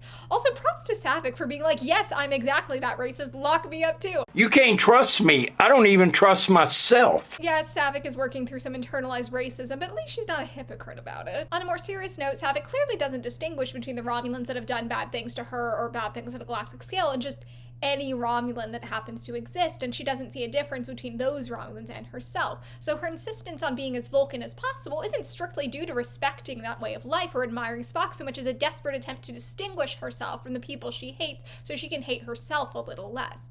Spock is able to calm Saavik down a little, and she explains what she was doing at the party, and they talk about the mission on Helgard where they'll beam down tomorrow, and Saavik asks, "Can that place make?" She looked away. "Make me what I used to be? I mean, is it possible?" "No. Do not fear your memories. What we learn makes us who we are." I think that's probably one of the best things Spock could have said to Saavik here, and really in line with Vulcan philosophy as well. Spock doesn't know about the knife incident, but what he says clearly applies there too. Saavik doesn't need to define herself by the instinctive act of grabbing a knife. She can recognize how far she's come in not using it. Spock and Saavik share some peaceful, steady time together, but Spock falls asleep and Saavik leaves. Shortly after, she finds the Romulan smuggler, and his guard mysteriously is nowhere to be found. And he asks her, "What is a little Romulan cat doing on a Federation starship?" And she responds, "I have a right to be here. You do not. Criminal! So you would have left me to drift in space? Saavik felt the heat rising in her face. I would have blown you to dust. I genuinely like that even after that conversation with Spock, even after her revulsion toward herself at taking the knife, all it takes is a few moments in this unsafe presence for Saavik to openly express her desire for violence. That is how potent this trauma is for her and how hard it is for her to control her responses to it. The smuggler asks, "Tell me, is it the meaning of your name you so despise, or your Romulan blood, or is it only me, you, and your lies? You know nothing about me. I know you try to be what you are not. A pity. No Vulcan could ever be so beautiful. Well, I shall keep your secret, little cat, but there are lies and lies." It's interesting that he's able to immediately clock her as a Romulan because she's so often surrounded by humans who can't tell the difference physically and wouldn't pick up on cultural clues like her having a Romulan name, and because she behaves as she's been taught to by Spock, no one questions that she's a Vulcan, and I imagine to an extent it has the same effect on her that she has on Spock. They don't know enough about what being Vulcan means to see the ways that she falls short, but that's all torn away in an instant by the stranger who, just by being Romulan, is able to cut through all the pretense in seconds of meeting her, and that recognition from the side of her she tries to suppress is terrifying. It turns out the guard was just using the bathroom and Achenar has some kind of security bracelet on the whole time, but Saavik is still understandably rattled by the conversation, and she thinks to herself, "Oh, the foolish humans. They didn't see the danger, and Spock saw only logic." That skill was new to Saavik. She did not trust it now. Her life had depended for too long on seeing things, doing things not even Spock would understand. It's sad that she still feels this way after they melded, but it's understandable that one moment, however impactful and intimate, would not erase years of secret shame. We also get an example of one of the actions Spock would likely not understand when Saavik goes to her room and starts sharpening her stolen knife. She drew the knife's dull blade across the stone again and again, and made a small, bitter sound. "You try to be what you are not. Yes, yes I do. I want to be better than I am, but I cannot be a fool." This is a regression for her, but to be fair, that Romulan is shady as fuck, and she's going on a dangerous mission the next day, so for all the times to be sharpening a knife, this is probably a good one. Saavik falls asleep while sharpening the knife and has a nightmare about Helgard, but this time she hears something new. A voice from a time before, a place beyond the dream. "Look up, little cat," the voice said. "Look up and see the stars." The ship is just above Helgard, and Spock' scanners detect the same place in the mountains he and the other Vulcans noted years ago, where some kind of dampening field keeps people from collecting any kind of data on it. Before he can beam down, a Romulan scout ship shows up. Though Spock judges it too small to pose any threat, so he orders Sulu and Chekhov to ignore it and prepares to leave, but at the same time, Bones is coming onto the bridge for no good reason as usual. "So we're here, huh? Just thought I'd come up and see what's— Doctor, your presence is unnecessary and will constitute a distraction." Spock touched the intercom. "Saavik," he said, "report to the transporter room. It is time." "Time for what? You're not taking her down here." McCoy pursued Spock to the lift. "That's crazy, Spock. This isn't—" "After you, Doctor." I love Bones just coming in there like, "Rev up those fryers," and Spock for once just straight up telling him to leave, like he surely dreamed of doing for decades at this point. Beautiful. Saavik comes up to join Spock, but she makes a point of leaving the knife in her drawer, choosing her ideals, choosing her Vulcanness, whatever the consequences may be. Meanwhile, Kirk's descent into insanity continues. In his darkest moments, the panic won, where he could no longer imagine that door ever opening, or the faces of his friends, or the touch of a living hand. For the rest of his life, not long, not on those terms, and then he would fight his way back from the brink, hoping, believing, because there was nothing else to do. That last line is so Kirk. That really is what we see him do time and time again in the series, and to me it's another example of the author recognizing what makes Star Trek and these characters work and crystallizing it into so many perfect little moments. Also, because I'm a sucker for Wump, I have to read the next part. His voice grew hoarse, his hands shook, he forgot to eat, and he'd long since passed the point of exhaustion. If he slept at all, he didn't remember it. I'm giggling and kicking my feet here. Bones is gonna have his work cut out for him, putting the comfort in her comfort when this mission is over and he has to take care of Kirk and Spock, but he'll love every minute of it. Kirk has a talk with Kaczynski. I tried to write his name in my notes from memory and I couldn't. It's Kinski. He talks to Kinski, who has doubts of being in Starfleet is really what he wants to do. Before going to the academy, he made toys and games, including one that both Kirk and Spock had played, which is a cute detail, but he felt pressured to do more because he had the ability, but this mission is so terrifying that he's thinking about resigning if he makes it out alive. Kirk tells him, "The only shame in this life, Mr. Kinski, is not doing the work you're cut out for, and once you find it, don't let anyone take it away from you." And he's clearly talking about himself here, which makes what happens next all the more impactful. Admiral Ligura calls to tell him that the Federation has come to a decision. They're going to war. Kirk is obviously upset by this, not least of all because with the Enterprise in Romulan territory, the ship and crew is at more of a risk than ever, and he urges the Admiral to stall as much as he can to try and give Spock a chance to destroy all the weapons so they don't have to go to war, but Ligura says no other admirals will support him on it, which leads Kirk to finally give in. "I will," Kirk heard himself saying. "You find a way to stall the order and I'll—" There was no going back from this, but suddenly the words came easy. "I'll take that ground assignment. You'll have my support and I'll be around to make it stick." and Nagura accepts this, so the most he can give the Enterprise is 24 hours. After this, Kirk basically collapses in exhaustion and thinks to himself, but I did win, didn't I? And starts thinking about the friends who had walked with him, touched and loved and fought and sometimes died, and the deep, wide dark of never-ending oceans and never-setting suns where a captain steered the course and a ship sailed on forever. Kirk slept. It's so beautiful that the thought of the ship is what finally gives him a sense of peace and allows him to rest. Then we get a scene from Nagura's perspective where he's talking with his adjutant, who points out that Nagura wasn't going to order the fleet to move without the Enterprise anyway, and he's already said to wait 1 solar day for its return before his bargain with Kirk, and Nagura's response was, that's right. And Jim should have thought of it himself, should have known that an old admiral would find a way, but Jim was so exhausted he wasn't thinking straight. Word of honor, a promise from a dying man. Had an old admiral come to that? Nagura doesn't necessarily regret this manipulation, but his emotional ambiguity regarding it does make him a more interesting character, and I'm glad we get a glimpse of it. Speaking of complexity for Nagura, we get another really strong character moment from him when he gets a call from a different admiral who's impatient to get the fleet in motion, and he says, the waiting is the worst. But Nagura touches his bonsai tree, and the willow bent at his touch, as it must have bent that day 3 centuries ago beneath the weight of his ancestor's body. That night the sky turned to hell at Hiroshima. A miracle, this tree. No miracles that day for his ancestors. Then they're wrong, Michaels, Nagura said sharply. The waiting is not the worst. This scene is so good it actually justifies the bonsai tray I was bitching about earlier. Now let's see if the book can do the same thing with Harper and Obo. I'm willing to be won over. We finally make it to the planet's surface. 872 Triangula V. Theero Helgard. Fire and brimstone by any name. Sun sank low behind the mountains and daylight died over the ruins of a colony reclaimed by an avenging world. The scene is set and I am fucking hyped. I didn't really remember what happened on Helgard from when I read this last year, but I remember it hitting hard, and with writing like this, daylight dying, the avenging world, how could it not? Spock looks at Saavik and she is visibly disturbed, and he briefly considers sending her back, but instead he says, regulations did not permit me to issue you a phaser. Indeed, weapons may be of little use to us here, but I believe this one belongs to you. And he gives her the original knife she gave him all those years ago. He kept it and he gives it back because they're on her turf and he trusts her, but Saavik doesn't see it that way. Instead, it's a reminder of the other knife that she took and still feels guilty about. As they approach the mountains, Saavik is haunted by her past and tries to keep it at bay, but her mind and body just won't let up. She tried to think of lessons learned in clean, fine rooms on other worlds where people and their skies were kind, but those lessons were for other times. Those rooms were far away. Lessons learned were different here, to watch and wait, to throw her stones in secret hard enough to smash a skull when someone needed killing, to hate and hide and never ever die because then they would win.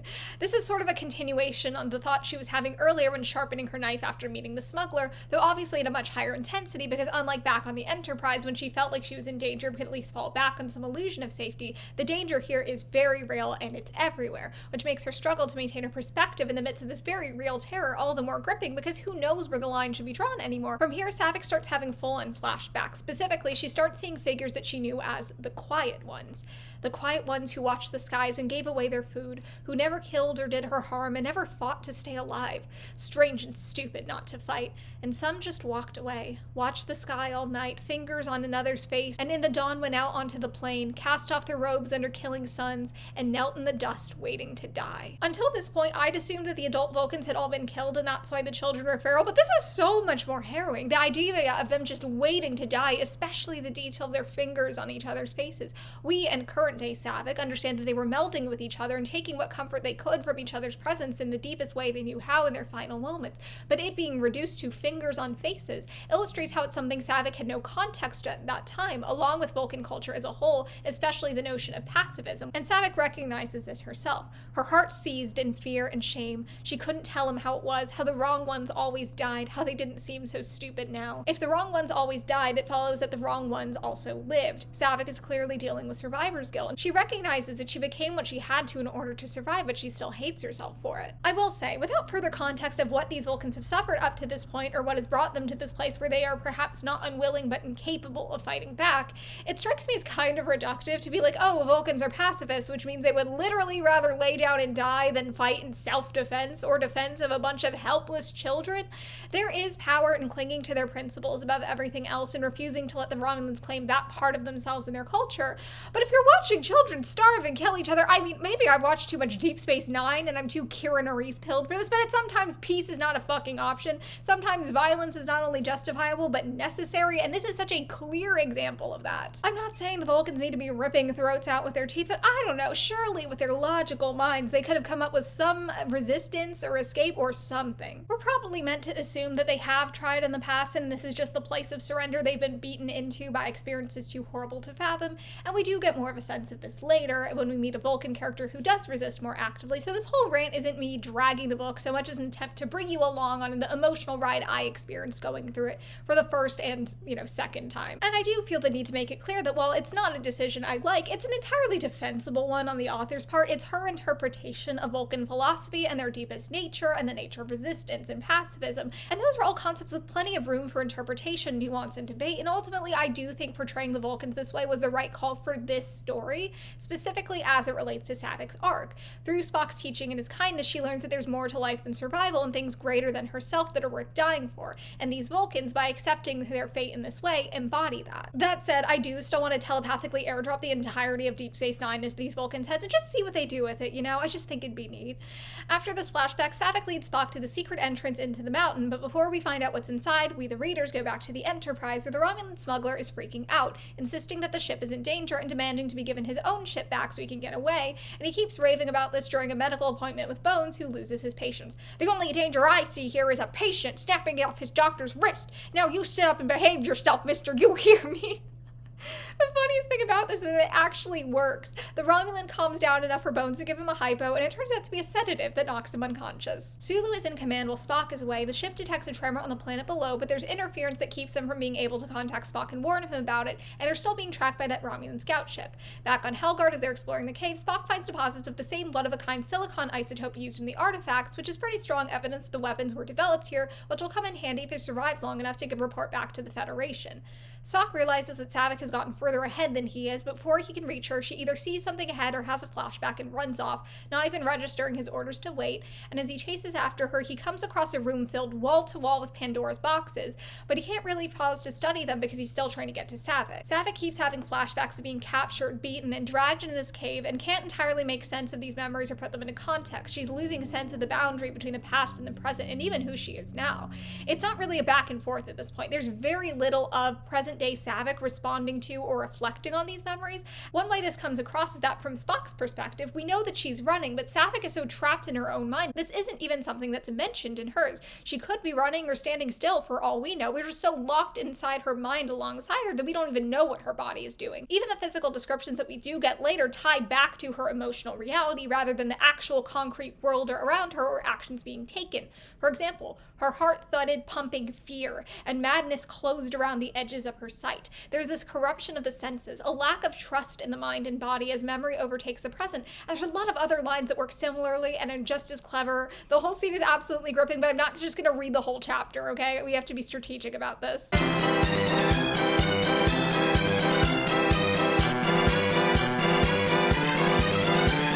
Something else Saavik remembers is that it had lived. She remembered that, and blood ran freezing in her veins because it was real. It was still here, and she felt its presence now, waiting for her in the dark, waiting at the end of all the light.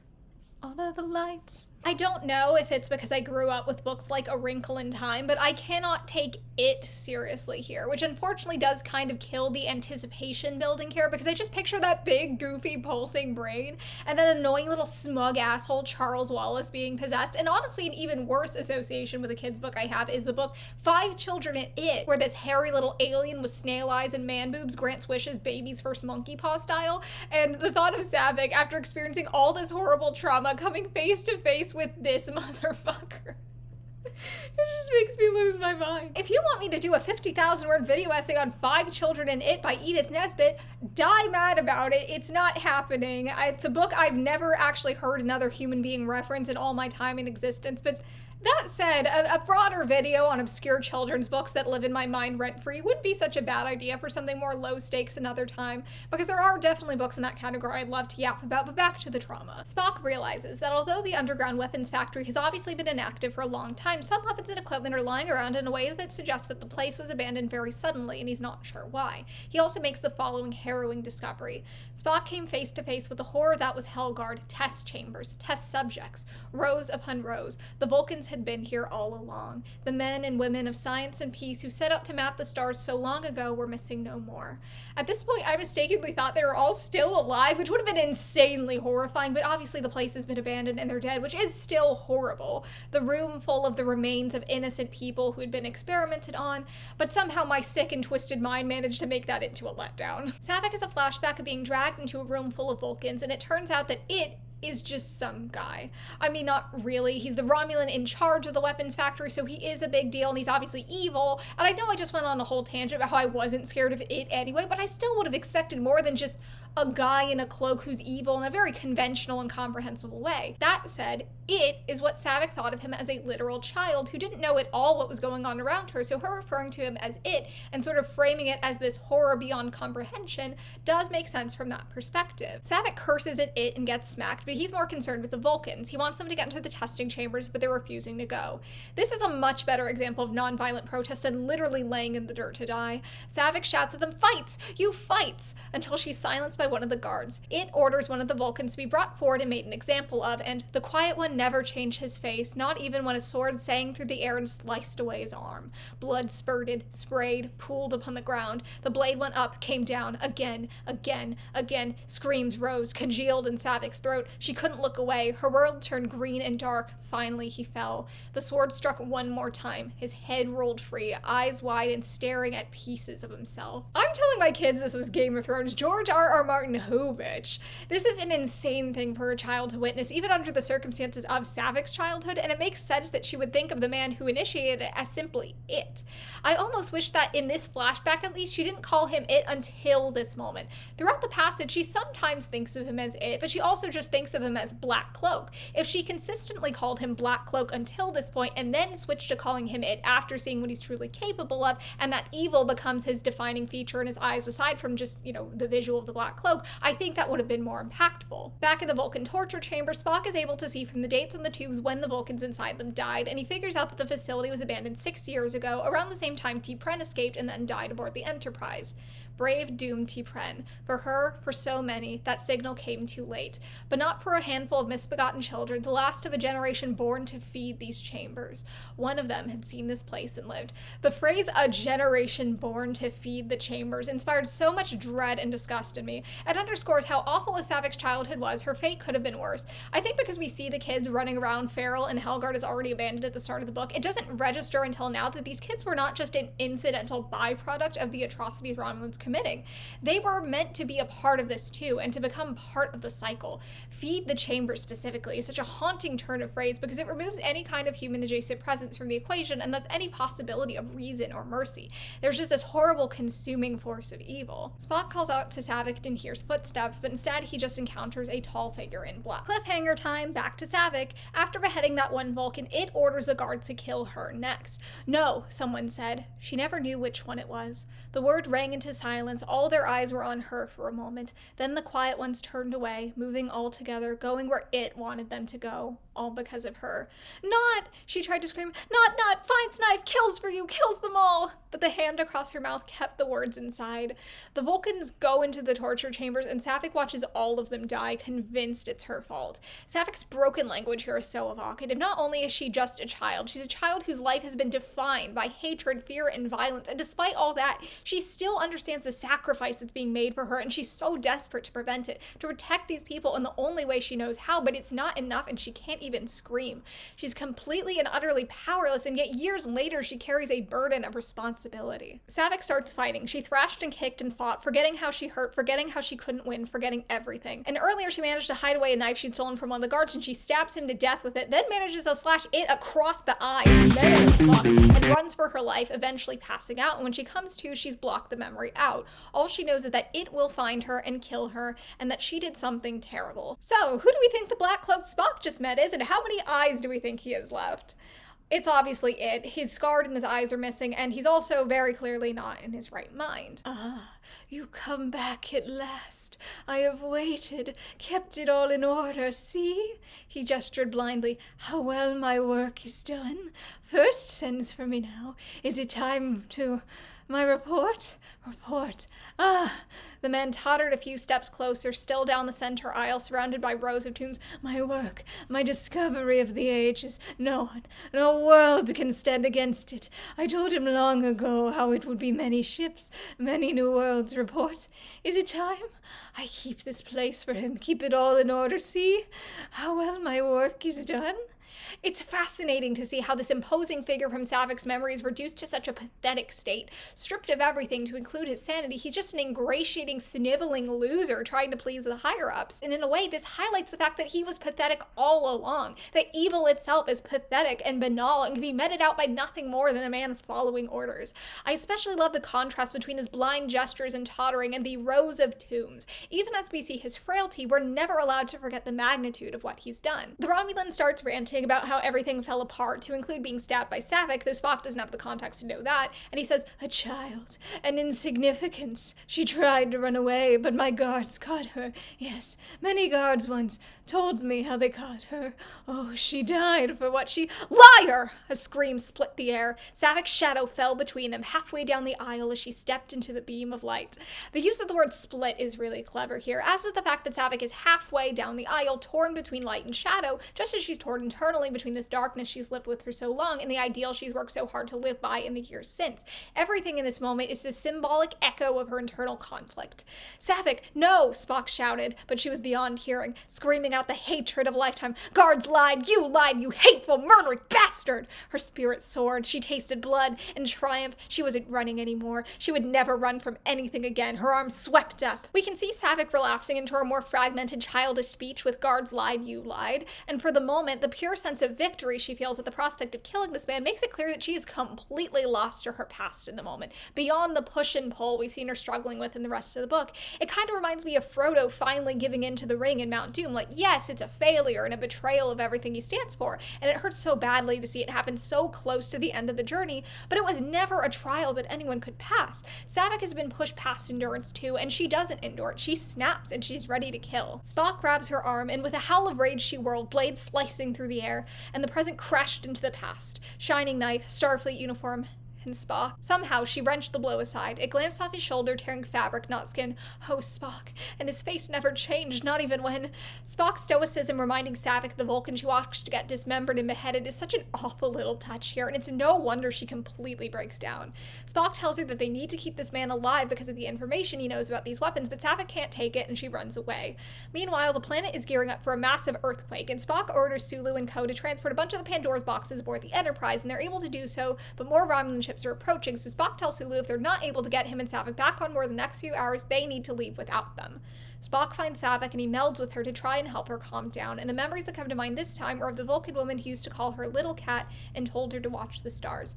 Different from the others, that quiet one with the angry eyes, she was not so quiet. She watched and hated too, and found ways to fight. I need this bitch and Kira Nerys to smoke weed and les out together, and I need it yesterday. So she gives a very beautiful speech to Saavik and says, "You are starving, little cat, and all I have to give you are the stars. You are like them, brave and bright. Remember that when you are hungry and afraid.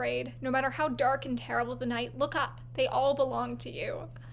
I tear up reading this part every time. The writing in this book is gorgeous, and the emotions come through so vividly. So this Vulcan is T'Pren, the one that escaped to the Enterprise, and Saavik sees her as she's escaping, but doesn't understand what's going on. As the meld continues and Spock experiences more excruciatingly painful memories from Saavik's childhood, to include her overhearing the other Vulcans saying horrible things about the feral children like her, until finally he heard himself, the quiet one different from the others, the quiet one that was not so quiet. T'Pren is also referred to as the quiet one who wasn't so quiet, so this is a purposeful parallel being drawn between them, and an explanation for why Saavik saved Spock when they first met and why she was able to trust him. Not only does she see T'Pren in him, but some of her own fighting spirit. That said, why does Spock stand out as the quiet one that wasn't quiet when literally everyone in that fucking tent was yelling in italics and acting a fool except Spock? This description of events is emotionally resonant but factually incorrect, and that does frustrate me. Similar to the meld earlier, Spock also recognizes how out of his depth he is and how little he has truly understood Saavik up until this point, Although I don't know why, when, like I said, they did meld early, his privileged life rose before him, his own small struggles paled, his discipline seemed empty now, his denials mere conceits. Encyclopedic knowledge came to nothing here. The old equations failed, because Saavik was in pain, alone in the dark, and he would give anything he owned to stop it, but he knew no way to do that, and it seemed wrong that he didn't know. It seemed to him the greatest failure of his life. This, I think, does elaborate enough on what came before to justify the second meld. Before, Spock recognized that he didn't know what Saavik had gone through, but now he's not just seeing it as a matter of personal ignorance, but a consequence of his cultural and upbringing. Even if he was the best possible Vulcan, he still wouldn't know what to do to reach Saavik in this moment, and that's an even greater failure to him than not achieving Kolinar. Saavik calms down a bit and asks if T'Pren was her mother, and Spock tells her she would have been. She would have searched the universe for you. That caused Saavik to turn her face away. She's still ashamed by having betrayed herself and the values Spock tried to instill in her by wanting revenge, and when Spock tries to tell her that it's over now, she insists, "It's not over. It will never be over. I want to kill him. I will want it all my life, and if I ever get the chance." She looked up at him with tears spilling down her face and no pride left to make them stop. "Forgive me, Spock, for failing you, but I can never be a Vulcan. This is what I am." The sentiment of it never really being over is something that a lot of people who live with trauma or mental illness can connect to, and Saavik's story has illustrated that at every turn. It's never over, but we can choose to move forward anyway. Spock tells her there's nothing to forgive, there never was, except a teacher who kept his failure to himself. "Come with me, Saavikham. See what I see, know what I know." And they meld again, this time with Spock sharing more of his thoughts and perspective as opposed to being drawn into Saavik's. Suddenly, it came to Saavik that she had not made her world. Like children everywhere, she just happened to be born.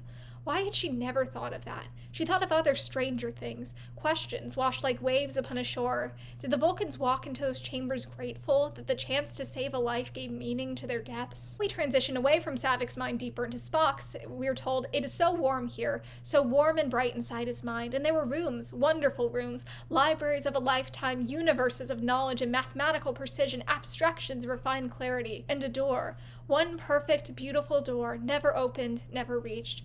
Your answer lies elsewhere, Spock. And a vast and different mind, a voyager and capable of brightness, kept reminding him why it was so.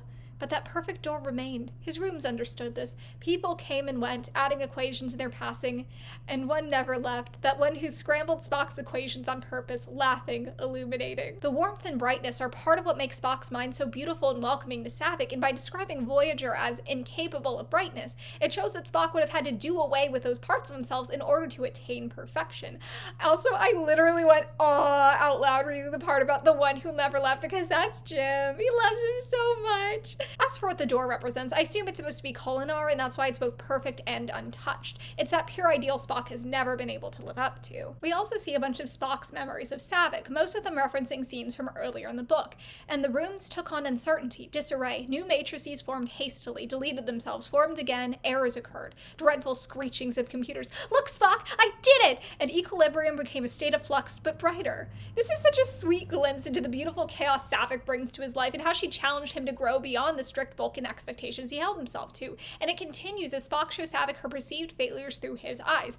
No failure, no shame, only Saavik, asking, learning, winning every day. I guess this is what Spock meant earlier when he said that Saavik never stumbled in his life, although I still think that's an oversimplification. She can stumble and still succeed overall, and the difficulty it takes to get there only makes a victory that much more meaningful.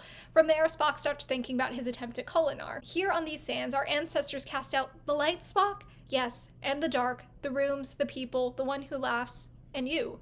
Everything for that door. This is the first time Spock fully acknowledges what he'd have to give up in order to attain Kolinar, beyond the "this simple feeling" moment in TMP, obviously. Here, instead of making it about him being not good enough, the door is what's not good enough. It's not worth attaining pure logic to sacrifice all the love and joy Spock experiences in connecting with others like Saavik and Kirk.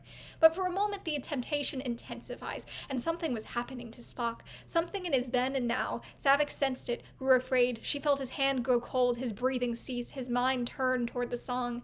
His heart no longer beat with hers. It could scarcely beat it all. I love how eerie this passage is, where Kholinar is almost framed as a kind of death here, a detachment not only from others, but from the self on the deepest, most primal level. Spock hears the words, "Your answer lies behind that door, Spock, that beautiful elsewhere," said Spock once and for all to his son in stones and voices of Vulcan. He breathed deep and free.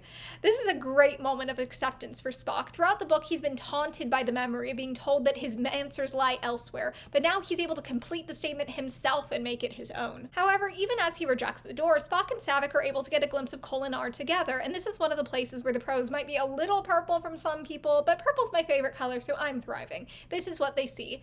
She knew this place she'd never seen, a continuum of light and dark, a woven spinning balance and crystal harmonies of thought. Enigmas came unraveled here, where past and future, plan and chance, time and distance lost their shapes and found them.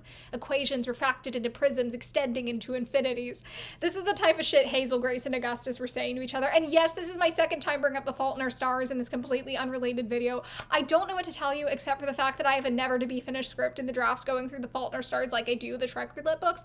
And one day when I was procrastinating taking my Pandora Principle notes, I read through it all, and now I think about the Fault in Our Stars every time to read this book. I'm sorry. So Saavik comes away from this beautiful experience determined to hold on to it. Even in the dark and dust, she must remember that. How once she saw this place of no anger, no pain, no halves of anything anymore. How once, just once, she belonged. How Spock gave her even that. I think it's just as fair to say that Saavik gave this to Spock as well, and it's a revelation they reached together. Maybe that they could have only reached together. And even leaving the Kholinar of it all aside, this is always what they've been to each other, the one person that they truly belonged with and could be understood by. They're shaken out of the meld when an earthquake, or Helgard quake, I guess, shakes through the cave, and Spock gives Saavik his transporter and orders her to beam up. He plans to stay behind and plant a detonator in the cave to destroy the Pandora's boxes and blow up the whole fucking world. That's awesome.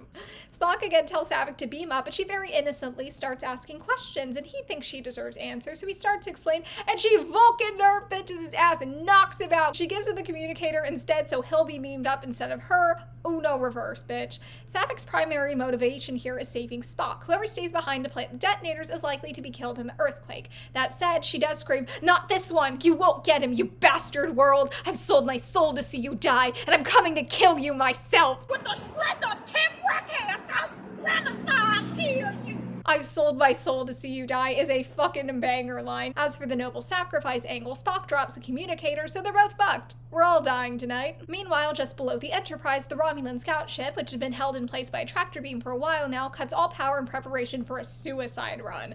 The Romulan on board threw a switch, drew one breath of sweet air, and asked the gods to look well upon his death.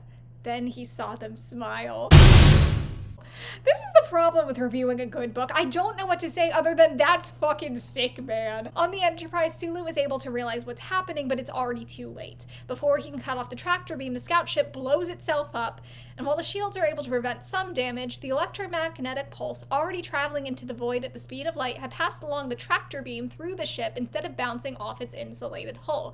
And basically, this kills a bunch of the computer systems and leaves them unable to move, and certainly unable to communicate with or beam up anyone on Helgard. Some emergency systems come back online, but they still won't be able to beam anyone up for quite some time, not least of all because the Romulan ships that didn't just kamikaze into the Enterprise are still after them, and Spock ordered Sulu to leave if they ran out of time.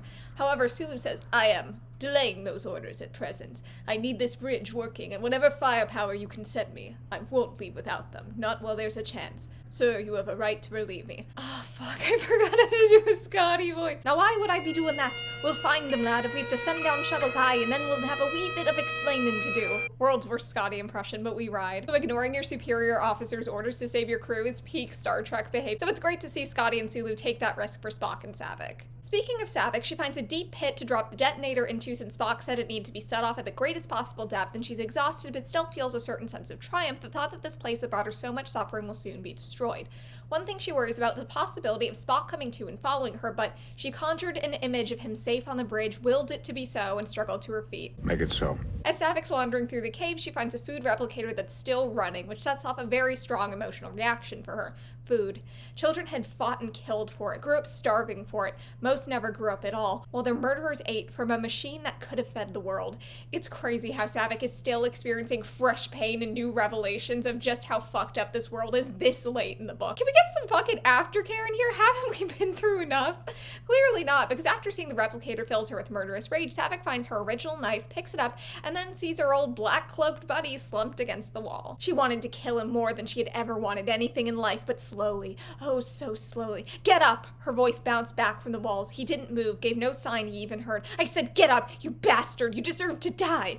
However, when Saavik reminds herself what Spock said about needing to get information out of him, she manages to pull herself back from the edge. Shaking with the effort, she forced it down, longing for the kill, telling herself that somehow she had won, an unsatisfying triumph, but a kind of winning all the same.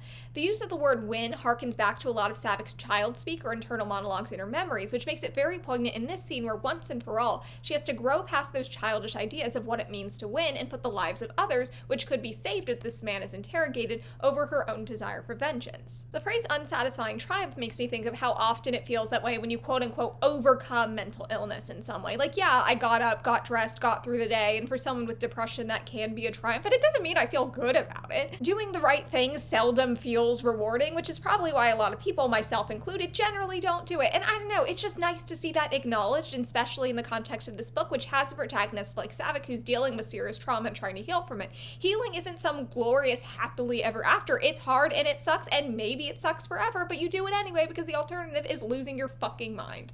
Unfortunately, despite Saavik's noble intentions, she notices a bitter almond cell and crackling flames. Her old enemy has poisoned himself with cyanide and set the facility on fire so the records will be destroyed. Since Spock and Saavik are actively in the process of blowing up this entire mountain, one would think the records were going to be destroyed either way, but the loss of this man's memories is obviously the more serious issue, and when she realizes what he's done, Saavik snaps. The knife flashed. Madness took her mind. When it faded, she saw that what she had done, and she was not ashamed. She drove the knife into his heart, left it there where it belonged. Then she hurled his body on the fire. Flames caught quickly, turned into a blazing shroud, crackling as they ate his flesh and bone, and Saavik wept with rage because he couldn't feel it. She wept for justice lost and knowledge gone and easy deaths of poison and fire. I want to call attention to the sentence structure here, particularly the lack of conjunctions in the longer sentences, like she drove the knife into his heart, left it there, where the clauses are only joined by a comma. The same thing is done a couple sentences later with flames caught quickly, turned into a blazing shroud, crackled. This emphasizes the verbs because they come at the reader more abruptly, which gives the action a harder impact. It also makes the sentences feel choppier, which I find interesting because it creates a kind of stylistic middle ground between the book's usual flowing prose and the very short sentences child Saavik spoken, which mirrors how Saavik is in a sense emotionally caught between her adult and child self here. It's also painful to see Saavik still blaming herself despite how far she's come, despite the meld with Spock, and obviously that's not a pattern that's going to erase itself overnight, but from a narrative perspective, as a reader, it's kind of late in the game to have the main character still struggling this intensely with such a core element of their emotional arc. Saavik remembers that the detonator is going to go off any minute and runs, but between the labyrinthine corridors and the earthquake, she finds herself lost and trapped and panicking and alone. Spock comes to, and he's quickly able to deduce that if the Enterprise wasn't able to lock onto him, something must have gone wrong with the ship, but he's more immediately concerned with what's wrong on Helgard. The earthquake has left him stranded essentially in the middle of the chasm, unable to get to the cave or Saavik, though he can telepathically sense that she's still alive. On the subject of telepathy, Spock thinks to himself their mind link had held hidden costs, as did all emotional indulgences, and this was not a price he would have paid. Similar to how I felt about Saavik's guilt in the previous passage, the meld was such a massive step forward for Spock's character in so many ways that to see him so quickly turn back on that and diminish what he and Saavik shared as a mere emotional indulgence, and even seems to regret it in a way, it kind of makes it feel like it was all for nothing. Like we're seeing less of a character arc than a character cha-cha slide where we're just seeing the same moves repeated over and over again. To be completely fair to this book, I don't remember feeling that way the first time I read it, and I'm sure a lot of my frustration comes from the fact that I'm nearly 40,000 words deep into notes at this point, and I just wanted it to be over. I want everyone to be happy, including myself, and right now, not feeling that. Petty frustration aside, anytime I start to wonder if maybe this book wasn't actually as good as I remember, it finds a nice vulnerable place in my soft little mind flesh to dig its claws into and get me back. Spock starts telepathically telling Saavik to live, and she picks up on it. Live! The word rang in her mind, but the air was gone in the voices she heard. Live, Saavik! Couldn't help her now. Look up, little cat. But there were no stars in here, no matter how dark and terrible the night. Remember, she did. She remembered everything from the very moment she was born, but the darkness was dragging her down and the dust was choking her, cheating her, killing. Look up, little cat, she tried. Remember to look up. She tried again, pushing death away. Look up and see the light.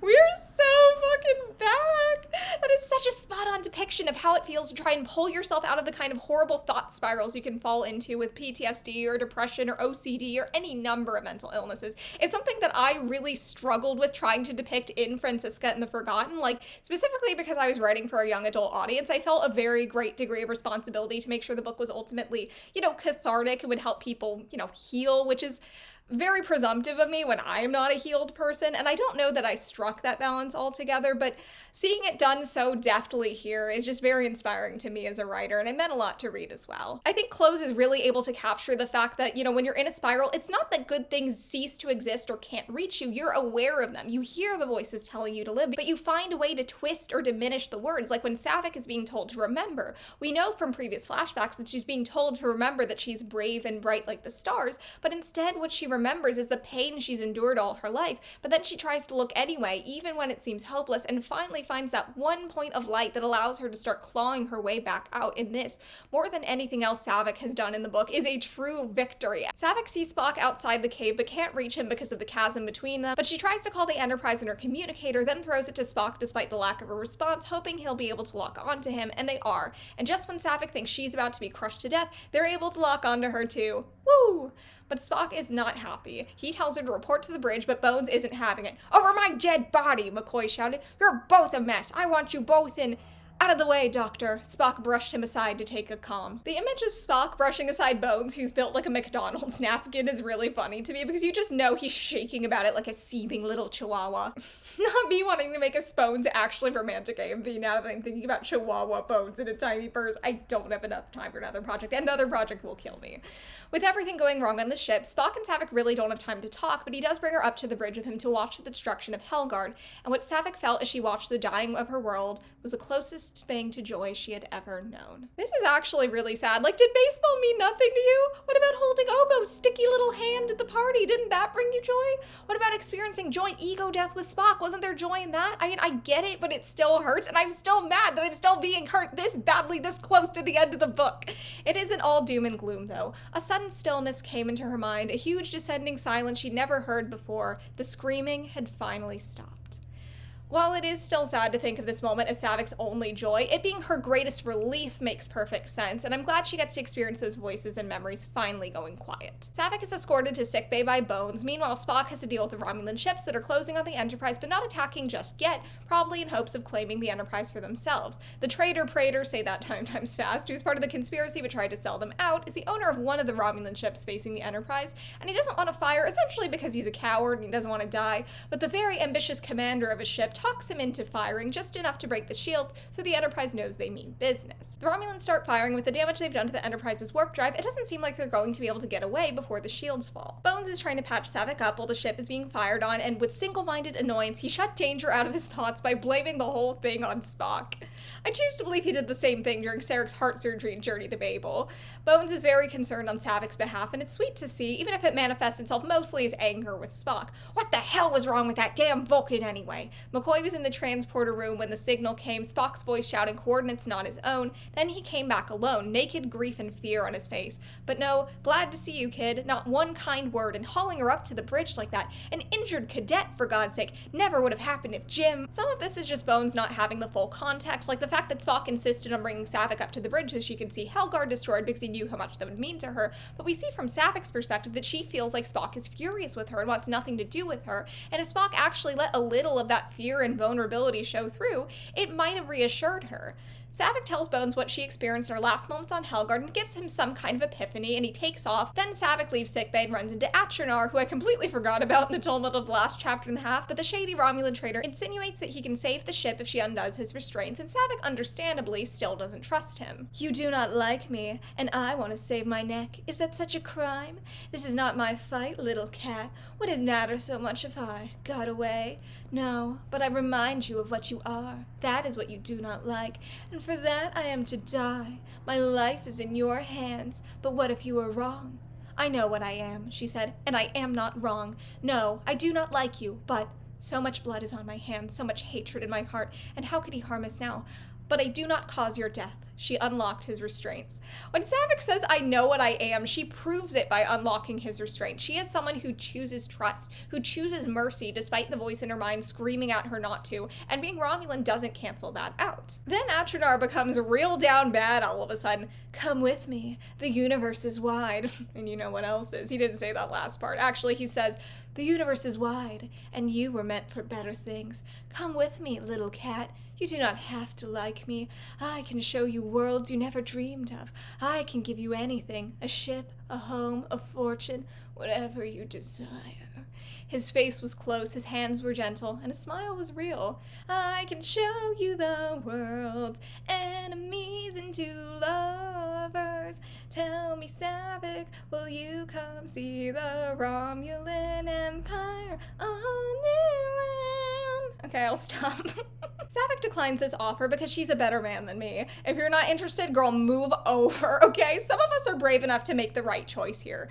I'm too easy because the speech would work on me. I want a Romulan sugar daddy. Instead, I just have an evil Romulan dommy mommy who makes me read Star Trek books and doesn't even step on me about it. Life is so unfair. Saavik tells him, "A home. You lie. No one can give me that. I can buy you mansions, worlds. Home is only where you are standing. Didn't your precious Vulcans ever tell you that? Yes, today. And I stand here, Mr. Atronar, with these people on this ship." I love this exchange because even if no one can give Saavik a home, this demonstrates that she can choose to make one for herself, and that's exactly what she's doing. After Atronar leaves, Saavik reflects on how the ship she just claimed as a home is about to be destroyed, and she can telepathically sense the emotions of everyone around her in these possible final moments. She sensed a soul in this ship that should have flown forever, felt the fears and griefs of all on board about to lose their lives. A warm, familiar presence brushed against her mind. She knew it could only be a memory, but she held it close and sent it one last thought. "I wanted to be a real Vulcan, Spock. I wanted to be like you." Then she let it go.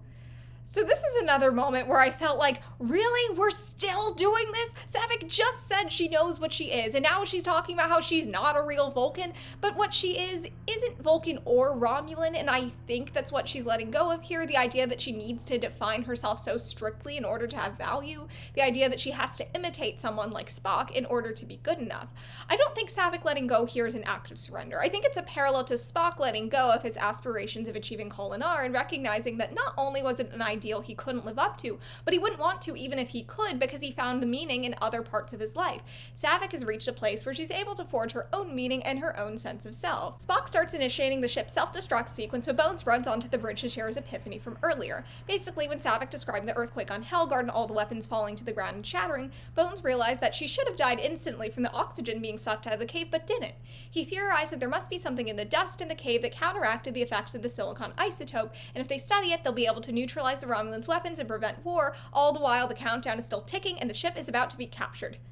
"Doctor, enemy troops will board this ship. We have neither numbers nor weapons to resist them. Any suggestions?" "Destruct sequence completed and engage." "Yeah, Spock, get us out of this!" McCoy glared at him and delivered a final shot. "That's what Jim would do." He's such a bitch! The ship is about to explode, but damned if he won't spend his final moments dragging Spock to hell and back. Before Spock can do anything, Atronar shows up, and at the same time the Romulan ship hails the Enterprise, and he tells them to answer, which Spock agrees to, and it turns out that Atronar was the old friend that managed to help Praetor Ton escape back when he found that all his treasure had been stolen. Then he pulls a phaser Nahura and starts talking about how he has accomplished their mission. However, Uhura notices that the phaser isn't even on. Atronar manages to talk the traitor Praetor down by letting him know that the crew will blow the Enterprise up rather than letting him capture it, and Spock quietly tries to abort the destruction sequence, not the only thing he's tried to quietly abort.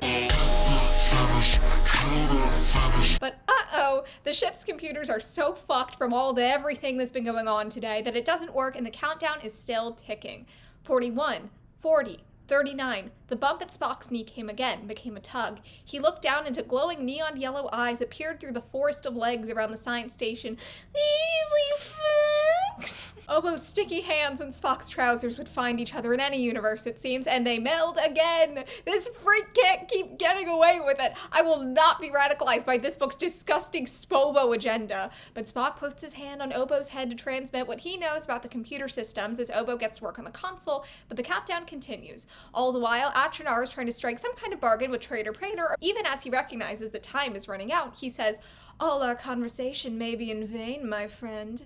Achenar glanced over his shoulder. On the screen, curses echoed behind Ton's horrified face. The Romulan ships began falling back. But in case it is not, I make great concession. 33%. Achenar is my favorite book original character in the Pandora Principle, and it's not even close. He's so funny. I love him quark-maxing on the brink of death. I would kill to have him in a Deep Space Nine episode, actually. I really think he'd thrive there. Just imagine if him and Garrett got into a shady diva off. There'd be no survivors. It's also seeming like there will be no survivors on the Enterprise because we reach the final countdown. But seriously, there's only 5 seconds left before everyone dies. 5, 4, lad. Scotty touched Obo's shoulder. It's over. No! Cried Obo. 2. Voltage arced through Obo's body as a shower of sparks sprayed from the console.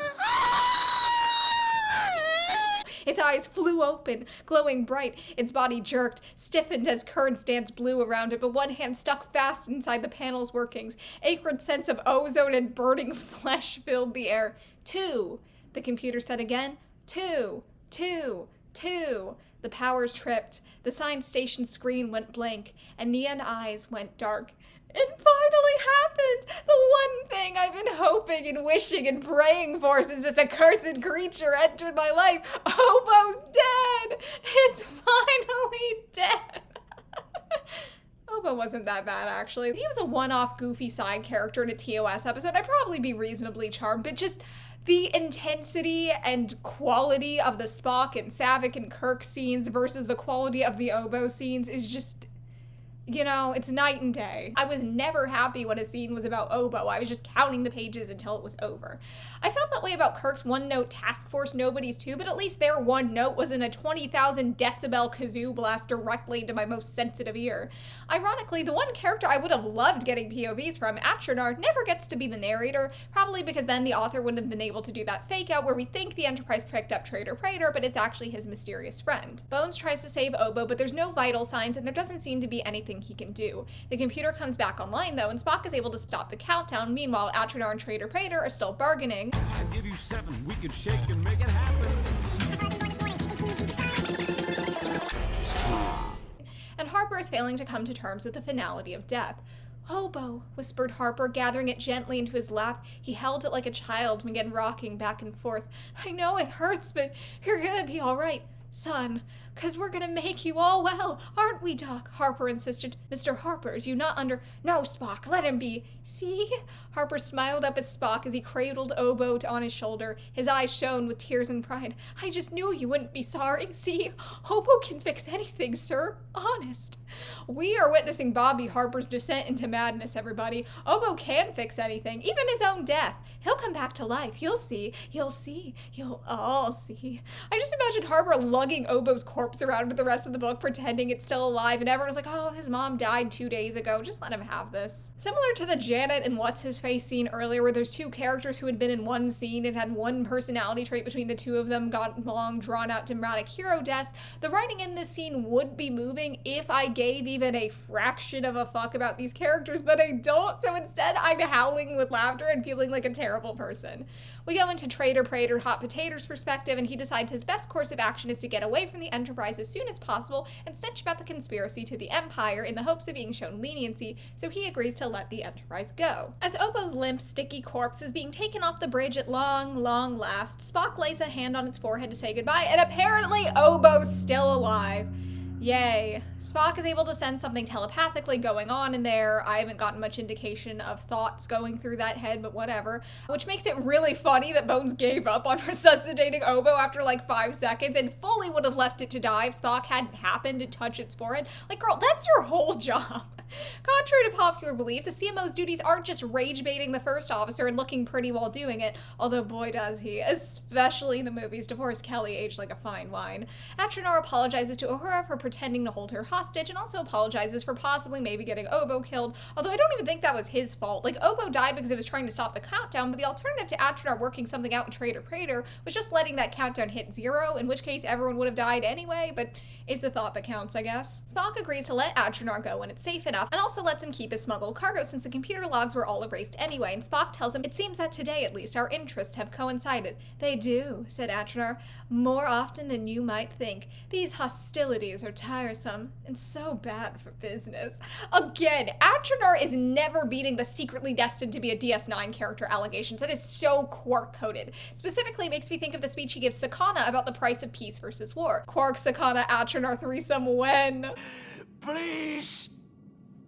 Please! I'm ignoring the fact that DS9 Romulans are terminally dripless, though. Atronar would never let me down like that. Now that things have calmed down, Spock confronts Sulu about disobeying orders and says his actions will be reported before taking off and putting Scotty in charge, although Scotty's currently dealing with the engine, and as Spock leaves, Sulu kept his eyes studiously on the helm, but Uhura and Chekhov glared openly at Spock. I love that little detail, and the fact that everyone clearly supports Sulu here, and we get more of that in the scene that follows.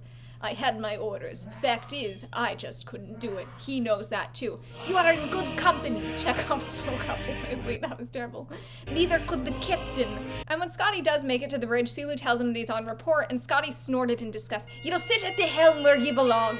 I love how openly no one gives a fuck about Starfleet regulations or the chain of command anymore. They're just a family. They love each other. They don't care what they have to do to keep together. And it is a little ironic to see Spock being the only one insisting on propriety here, knowing just how egregiously the rules are going to be broken on his behalf post Wrath of Khan. Good thing no one listens to you, Spock. His mom does pretty much tell him that word for word in Voyage Home. Bones comes up to the bridge yelling about how no one ever tells him what's going on, but Scotty does, despite orders from Spock, because again, the chain of command is a chain of thoughts and prayers at this point, and truly no one cares. And basically, Spock and Harper are experimenting on the Pandora's boxes, and if they fuck up, the Enterprise will be contaminated, and presumably everyone will die. Now nary a word, mind you, or Spock will have my... Indeed. Spock's voice told behind them. I like the use of the word told here when Sarek's voice was compared to like an ominous tolling bell in the very beginning. Also, I can't believe we were robbed of Scotty saying, "Or Spock will have me arse." The comedic timing in the scene is delightful. The best moment might be when Spock says that Bones' theory about the dust neutralizing the boxes was correct, and then Bone goes, "Well, I'll be damned." "I have no doubt of it," Spock agreed. Spock said, "We all know you're going to hell, but that's not what we're talking about here." And then Spock just keeps going. "Nevertheless, in this case, your deduction was actually logical, a watershed of sorts in your career. May I assume that your patient is stable, Doctor, since you are here engaging in idle gossip?"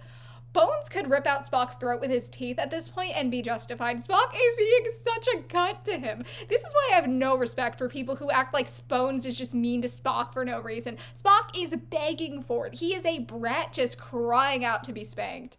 Scotty tries to defend Sulu by claiming he pulled rank and ordered him to ignore Spock's orders, but Spock says, "What I said, Mr. Scott, is that Sulu's actions will be reported, as will the performance of each member of this crew. To the captain, of course. Given his own creative tendencies," Spock sighed in resignation, "I have little faith that discipline will improve." Yeah, no, Kirk is giving everyone on that ship a high five and a blowjob. After this, Spock goes onto Atronar's ship before he departs and reveals that over the years he helped Praetor Trader embezzle funds from the secret organization he was working for and promised to give him that money back after taking a 25% commission for himself. When Spock thinks that Atronar is lying about having the money, Atronar reveals a secret scan-proof cargo bay full of treasure and says, "I stole Tan's treasure myself, you see." "Oh, come on now, Spock. A fool and his gold are soon parted anyway, are they not? Better I should steal it than someone else. He would come to me for help.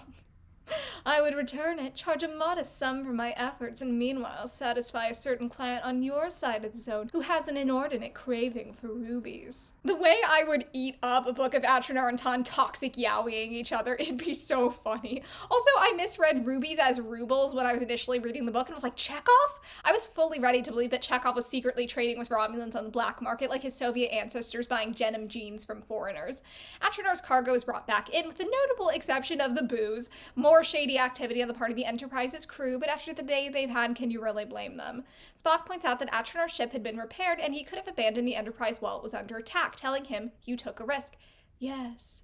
Atronar's face softened, and so did the little cat who set me free. She dislikes me, she vowed, he recalled fondly, that if harm came to your ship, she would hunt me down and rip my heart out. Let us say I believed her. And then he gives Spock a Romulan gold coin to give to Saavik to remind her of her worth. Given the fact that Saavik is repeatedly described as the beautifulest, aesthetically pleasingest, prettiest girl ever, it would be very easy for Atronar's interest in her to come off purely as shallow creepery, but I appreciate that there does seem to be a little more behind it. He clearly admires her fighting spirit, if nothing else. Spock sends him off with a live long and prosper, and Atronar replies, I endeavor to do both, prosper, friend Spock, and live long. I like how the order's reversed when he says it, because Romulans are sort of the inverse Vulcan, and Atronar obviously puts a lot more value on prosperity than Spock does, so it makes sense that that's what he would say first, and that living long is more of an afterthought. Admiral Nagura gets a message from the Enterprise telling him how to neutralize the Pandora's boxes, and at the same time, his adjutant tells him that Admiral Comac is demanding to know why he delayed sending the fleet out. Nagura is torn between following orders and acting on this new information, finally deciding to take this last chance at preserving peace. He wants to know what the, hell you're doing. Sorry, sir, that's a quote. Turning some ships around, he said, reaching for his encoder, is what the hell I'm doing. Tell him that, Michaels. Admiral, he says you can't do that, sir. Nagura's fingers kept tapping. He didn't look up. Sir, he says the council voted. He says I'll write a report. He says... Michaels. Sir? Put him on hold. Bad as. Atronar might be my favorite book original character, but that moment brings Nagura to a pretty close second. A few days pass as the Enterprise heads to Earth. Saavik and Spock apparently haven't spoken at all. Saavik assumes she'll be unable to enter Starfleet because of what she did on Helgard, specifically disobeying Spock's orders, so that's why she isn't seeking him out. But what the fuck is going through Spock's head? Hello? Y'all went through all of that together and you're not even gonna say anything to her? As much as I've accused this book of glazing Spock, that doesn't mean I want to end on a chapter where I hate his guts, but this is close to unforgivable. He's been in Saavik's head. He knows how much his approval means to her. He knows how much guilt and shame she carries, and surely can infer that everything that went down on Helgard would bring that to the forefront for her, and him ignoring her would only intensify that. And while maybe I could buy it from TOS Spock, it feels wildly out of character for the much softer version of the character we've been presented with in this book, especially after everything he should have learned through his experiences in the course of this story. Anyway, Harper apparently comes and talks to Saavik a little every day, despite the fact that she never responds, which you think would deter him at some point, but this is the same weirdo that went straight from, golly gee, you sure know how to throw a baseball, to, by the way, my mom's dead and I killed her, so social skills are clearly not his strong suit. He explains that the compound that neutralizes the virus is FES2, the same iron compound found in fool's gold, and Obo is getting better. Saavik asks him, what do humans do when they lose everything? And after some dithering in his head about the fact that Spock offered him a place on the Enterprise and he doesn't know whether or not he should take it because there's Obo. What about Obo? Will someone please think of the Obo? Harper responds that when we lose everything, we rebuild it. That's what we do. We begin again and we start over as often as it takes. And he also says that humans aren't logical like Vulcans. We always look for happy endings. When things don't turn out that way, we just try again. So we keep our old stories like the one about Pandora because we need to believe something was left inside that box. A chance to win, I guess, against all the evil in the world. I know the book is called the Pandora Principle, so I understand why they keep bringing it up. This would be an excellent opportunity to return to familiar material to show how our protagonist's understanding of it has changed, but Saavik's perspective hasn't changed. She insists that people make their own evils, which is almost exactly what she said 120 pages ago when the myth first came up, and she says, when evil comes in boxes, people put it there. I'm not even necessarily saying that Saavik's perspective on the Pandora myth needed to change. That earlier scene could have just been used to give insight into her character and it would have been fine. My issue is that if her opinion isn't going to change, why are we talking about it again? Why are we having the same conversation? There's only 10 pages left in the book by this point, and she and Spock apparently haven't even spoken since they got back to Helgard. I think we have bigger fish to fry. That said, Harper does challenge her a little here. He asks if she thinks people can change, and she said, I think those who look for happy endings must insist upon it, and I know people can change. Now that, he smiled, sounds a little like hope, Saavik. So maybe what we're supposed to get from this scene isn't the impression that Saavik has changed her perspective, but just the implication that one day she might, and this whole journey and the people she's met along the way have nudged her in that direction, which isn't nothing. I still feel like this conversation with Harper could have been an email. Maybe part of it is because this interaction is between Saavik and a character she has no real connection to, which even Harper admits to himself at the end. Come to think of it, he didn't know much about Saavik at all, except that she was the photon torpedo. He'd seen her pitch 3 perfect games without even wrinkling her uniform, and he didn't think someone with an arm like that would ever fail. in anything. Harper's a little late to the party on this one. Imagine trauma dumping on a stranger the second time you meet and repeatedly talking at them while they sit in silence for days, and only then coming to the realization like, I guess I don't actually know this person. The last sentence there is the most interesting to me. Saavik, from her own perspective, is defined by her failures, but from an outsider's point of view, the thought of her failing is inconceivable. Harper is putting Saavik on a pedestal here, similar to how she always idealized Spock, though obviously there's a lot less emotional involvement between Harper and Saavik, and therefore there aren't really consequences in this case. It also makes me think of when Spock said that Saavik never struggled a day in her life. There's that same irony at play. It's sad that Spock, who should know her better than anyone, reached seemingly the same shallow, incorrect conclusion as some asshole she met a week ago. Yes, in a sense, they're both building Saavik up, but her interiority, the deep and complex forces that shape her sense of self, are ignored in the process. Pedestaling someone in a way can be an abdication of responsibility. She's Saavik, she's smart, she's strong, she's a fighter, she's beautiful, she's the best pitched on the team, she's perfect, and perfect people don't stumble. Perfect people don't have pain. Perfect people are perfectly self-sufficient, so why would someone as perfectly perfect as Saavik need anything from anyone? Like, I don't know, a kind word from the closest thing she's to father after one of the most harrowing experiences of her life?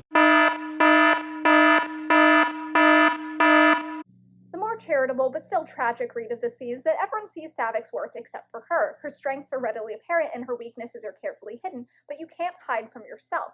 Our weaknesses inevitably influence our understanding of who we are because we live with them. We're haunted by our failures, whether anyone else knows about them or not, whether anyone else would see them as failures or not. And at the end of the day, maybe no one's right about who we are. And the answer is somewhere in between the polished exterior we present to the world and the raw, seething shame that consumes us every waking moment. We're all consumed by raw, seething shame, right? We all know about that? Okay, good.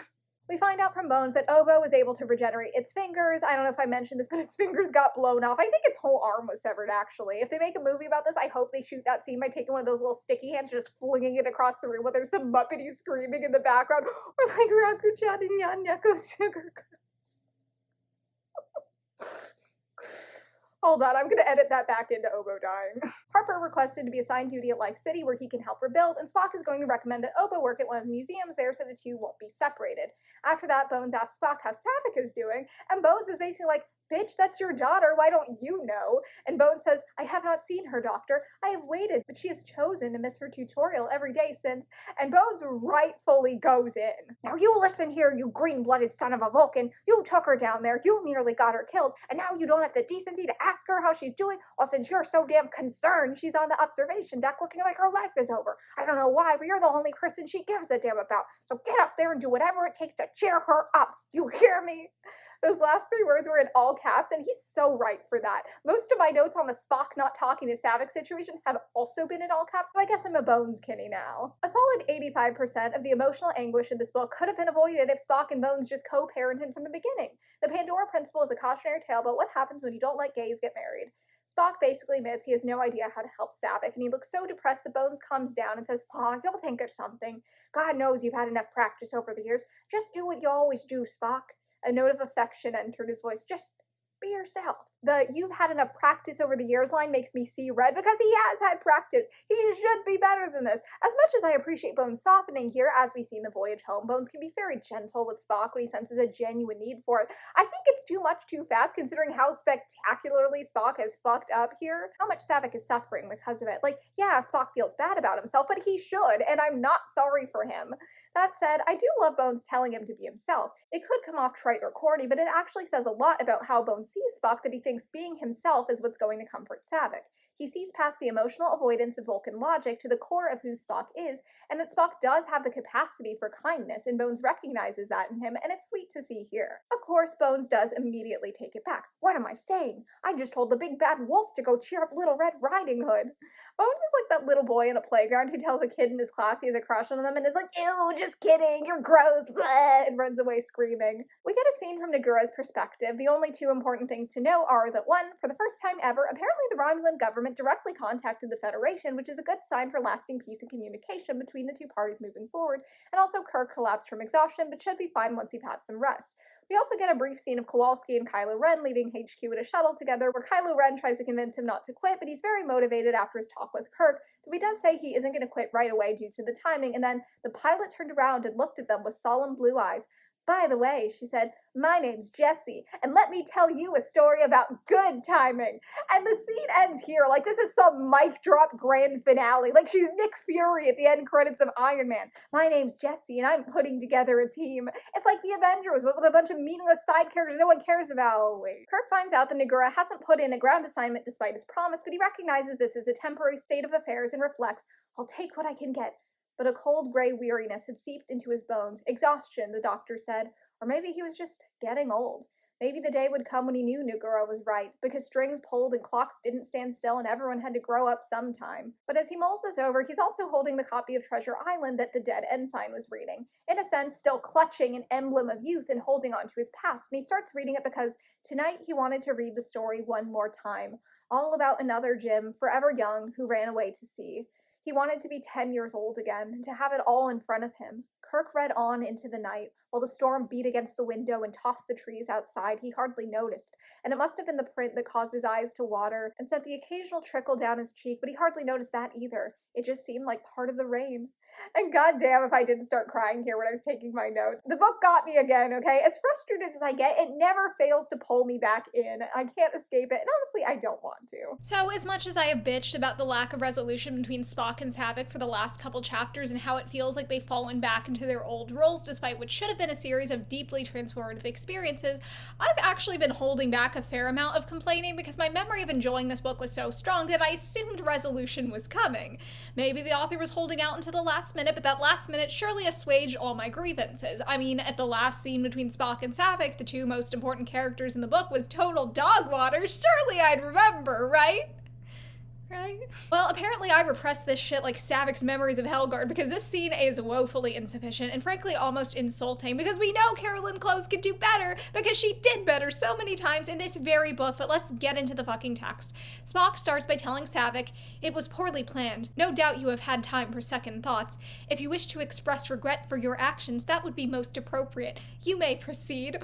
If I was Saavik and he said that to me, I would fucking kill him. I would eat his face like a chimpanzee, and I would not express regret for those actions because he deserved it. Oh my fucking god! Spock came out swinging, but this isn't a bad start necessarily because we know from the conversation with Bones that Spock is profoundly uncomfortable with this situation, so for him to retreat behind formality and logic and discipline makes sense. As long as that facade breaks down, this could work fine. Saavik turns to face him, and if this moment caused her anxiety, she didn't show it. She appeared resigned, at peace, entirely Vulcan. For some reason, Spock found it disturbing. Not so fun on the other end, is it, motherfucker? This felt like a step in the right direction to me, similar when Spock accepted that his answers didn't lie behind the perfect door. This line indicates that even if he can't fully articulate to himself, he has accepted that Saavik isn't a perfect Vulcan either, and he prefers her authentic self over the mask that their culture insists they wear. Saavik says, "I regret my error, Mr. Spock. I should have called the ship, told them you were conscious, and had you beamed aboard. I didn't think of it.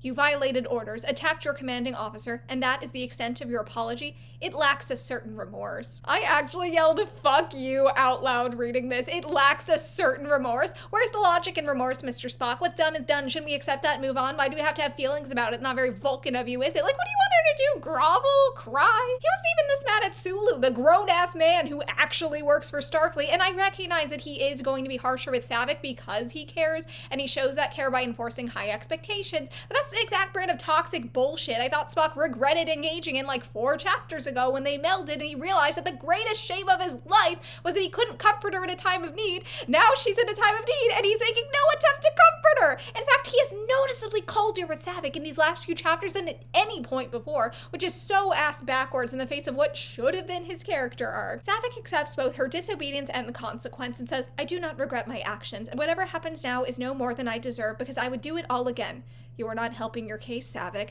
"I have no case. I gained more than I lost, and I can never lose what you have taught me. I know now what it means to be a Vulcan. I saw it, and what I saw may always be beyond my reach, but I think that is beside the point. I am going to try, and keep on trying, Mr. Spock, every minute of my life, because there is no better thing to be." This initially made me mad too, probably because I was already mad, but I see what she's saying here. Even if she can never achieve perfection, she genuinely believes in the ideals Vulcans strive to live by and has experienced the beauty of them in a new way through that brief glimpse of Kolinar. Now she's aspiring toward that ideal, not just to be like Spock and not just to distance herself from the person she used to be, but because she truly wants to embody those values. And we could interpret this as Saavik's way of taking what Harper said about hope and trying as many times as it takes and blending that with Vulcan philosophy in an interesting way. That is a more optimistic take on this, and I think that's how we're meant to come away from this scene, but my first impression was pretty negative because the pursuit of perfection is inevitably going to be in vain, so for that to be the conclusion Saavik reaches, hurt to see as a reader who spent so much time in her head seeing the guilt and shame that these perfectionist tendencies endorsed by our culture have played a significant role in perpetuating. I just want her to be happy. Can't we beam down and watch her play baseball or something? God damn. I texted my sister to tell her that my parents were taking the dog out so I didn't have to watch it, but I got a text that said, "Goodbye, fat thing." Anyway, then Spock says, "As an officer of Starfleet, I deplore what you chose to do. As your teacher, however, I must discuss a matter I have obviously postponed too long. Which reminds me, Saavik." He fixed her with a disapproving gaze. "You have been neglecting your studies." And he tells her that he's taken a month off to teach a seminar at the Academy just for her, which is the closest he's going to get to offering any kind of comfort or forgiveness, but she is able to accept it as such, and that's ultimately what matters. One of Saavik's core character traits is her curiosity, her drive to seek out knowledge, and what Spock is telling here is essentially that he is always going to be her teacher. Giving the wrong answer or even failing somehow isn't going to push him away. In fact, it's an opportunity for him to give her guidance, and it's understandable why that would mean a lot for her, even if he's delivering it in the most no-nonsense Vulcan way possible, and even that can be reassuring too. She just reaffirmed her commitment to being a true Vulcan, and Spock is treating her in the most Vulcan way possible. Now, I don't need Spock and Saavik to be crying and hugging and therapy speaking all over each other, but what I did need from this scene was for Spock to apologize at least a little bit for ignoring her for days on end, and he doesn't. The closest we get is him telling Saavik about the time he committed mutiny in the menagerie. Essentially, the lesson he's trying to impart is, I can forgive mutiny, but I draw the line at poorly planned mutiny, which is funny, and it is one way of dropping his perfect Vulcan facade, but I'm still frustrated enough with Spock that it still feels like a bit of a letdown. It is sweet when Saavik's facade drops in return, though. She's so excited to hear about Spock committing mutiny that she can't help but gasp and smile as she urges him to go on with the story. Also, just in case you were curious, this scene, the emotional resolution of the entire novel, is 756 words. The scene between Saavik and Harper is 1,113 words, so 357 more words. I counted. I'm that petty. Anyway, we do actually get to one more scene between Spock and Saavik in the final paragraphs of the book as the Enterprise leaves the Earth. Spock and Saavik are listening to the New World Symphony, which Spock describes by saying that the music honored a young country, its natives, and the immigrants who came to make their home in a freer land. They made homes? How did they do that? Well, it's easy, Saavik. Once all those freedom-loving immigrants committed genocide, they had a lot of land to build on, and a lot of slaves to help with the building. I actually shrieked reading this. On top of every other way this ending chapter has let me down, are we really out here romanticizing manifest destiny? Also, didn't Saavik already realize you could build a home for yourself when she claimed the Enterprise as her home to Atronar? I cannot emphasize enough how much none of this needed to be here, but I guess it wouldn't be Star Trek if it wasn't really weird about Native Americans out of nowhere. The book ends with Saavik talking about humans and saying, they take so much for granted. Just look at their world. It is so beautiful and they are so fortunate. Do you think they know? They learn, Saavikham. Slowly, but they learn. Oh, well in that case, Mr. Spock, I would like to ask a question. I appreciate that the book ends with Saavik having her curiosity indulged, even if it does feel a little too return to the status quo for my liking. Unfortunately, I can't even say that was a cute scene because the manifest destiny of it all. Truly, I cannot get past that. I literally did not remember the ending being this bad. Rereading this book has been like waking up out of a drunken stupor like, oh man, we had a great time last night. It was awesome. And your buddy's like, you shat yourself 3 times and broke your leg. Yeah, but it was great though. Book Saavik is so complex and well realized that my brain simply refuses to accept that she's the same character as Miss Go Girl Give Us Nothing in the movies, and that's probably for the best because Jesus Christ, hasn't this girl gone through enough without the universe forcing her to fuck her newly undead dad, who then leaves her with barely an acknowledgement of her existence, possibly not even remembering her at all? At parts of this reread, I genuinely wondered if this whole excruciating, weeks-long note-taking process was robbing me of my ability to enjoy this book, and while I definitely picked up on more points of contention this time around, the parts that stuck with me over the past year hit just as hard. I forgot about Harper and Obo and Janet and Jesse and whoever all else the fuck, but I never forgot those flashbacks of Spock raising Saavik, or how viscerally her emotions came through, or how evocative the prose could be. The last thing I want is for anyone who somehow sat through this video without having read the book to decide that it wouldn't be worth it. This is a story that will stay with you forever. A story so emotionally potent that everything else falls away. When I read The Pandora Principle for the first time, I didn't even want to look at another Trek book for weeks because I knew anything I tried to follow it up with would be a disappointment,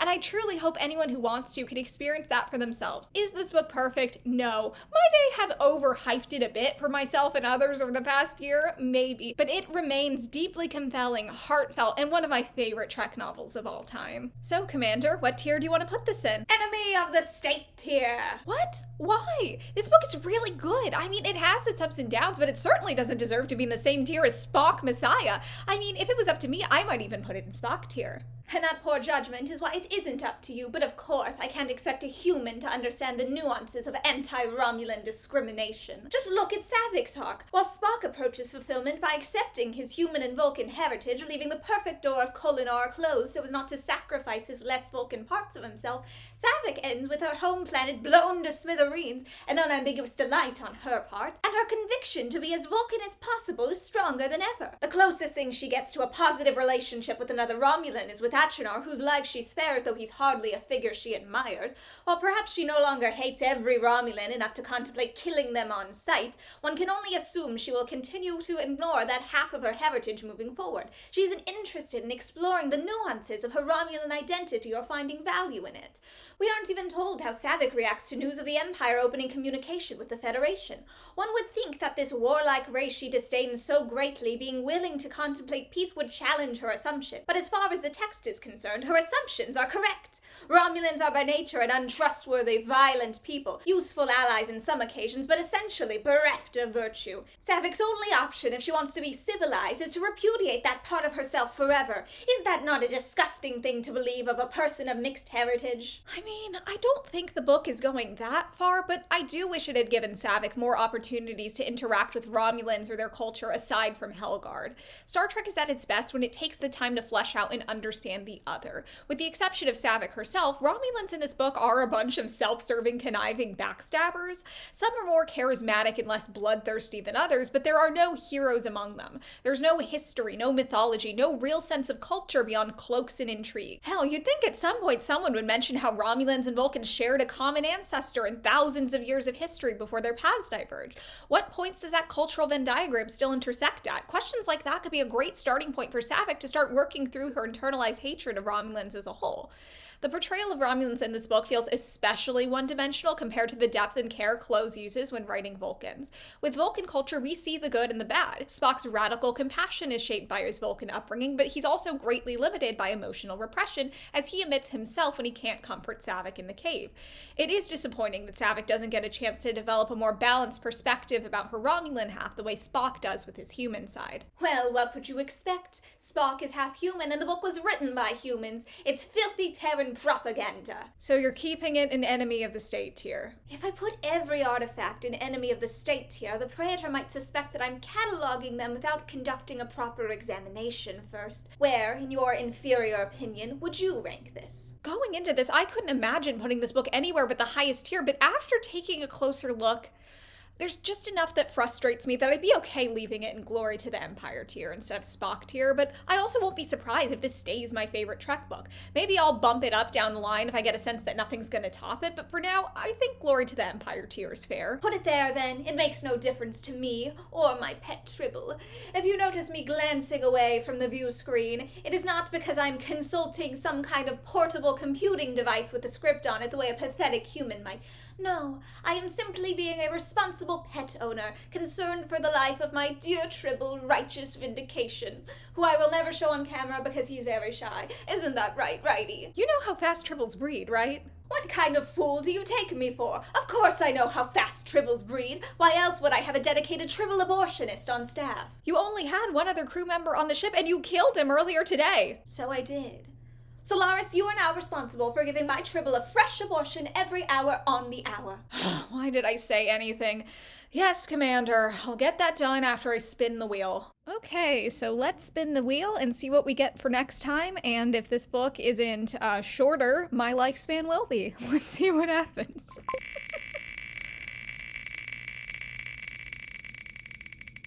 I hope it's a DS9 one, actually. It would be a nice change of pace.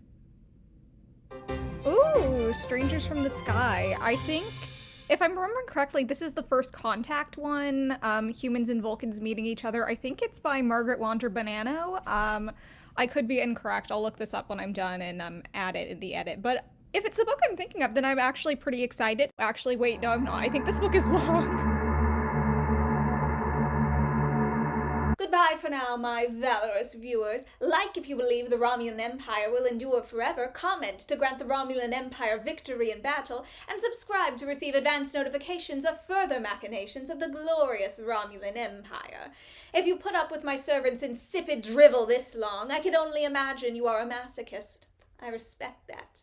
If you wish to punish yourself further, you can purchase their book, Flop Siska and the Forget About It, or whatever it's called. They also have a short story in an upcoming charity anthology, raising money for kids in need of defense, and you can find information about that deplorable endeavor, as well as a link to their website where they post writing tips, short stories, and poems in the description. Until we meet again, end log.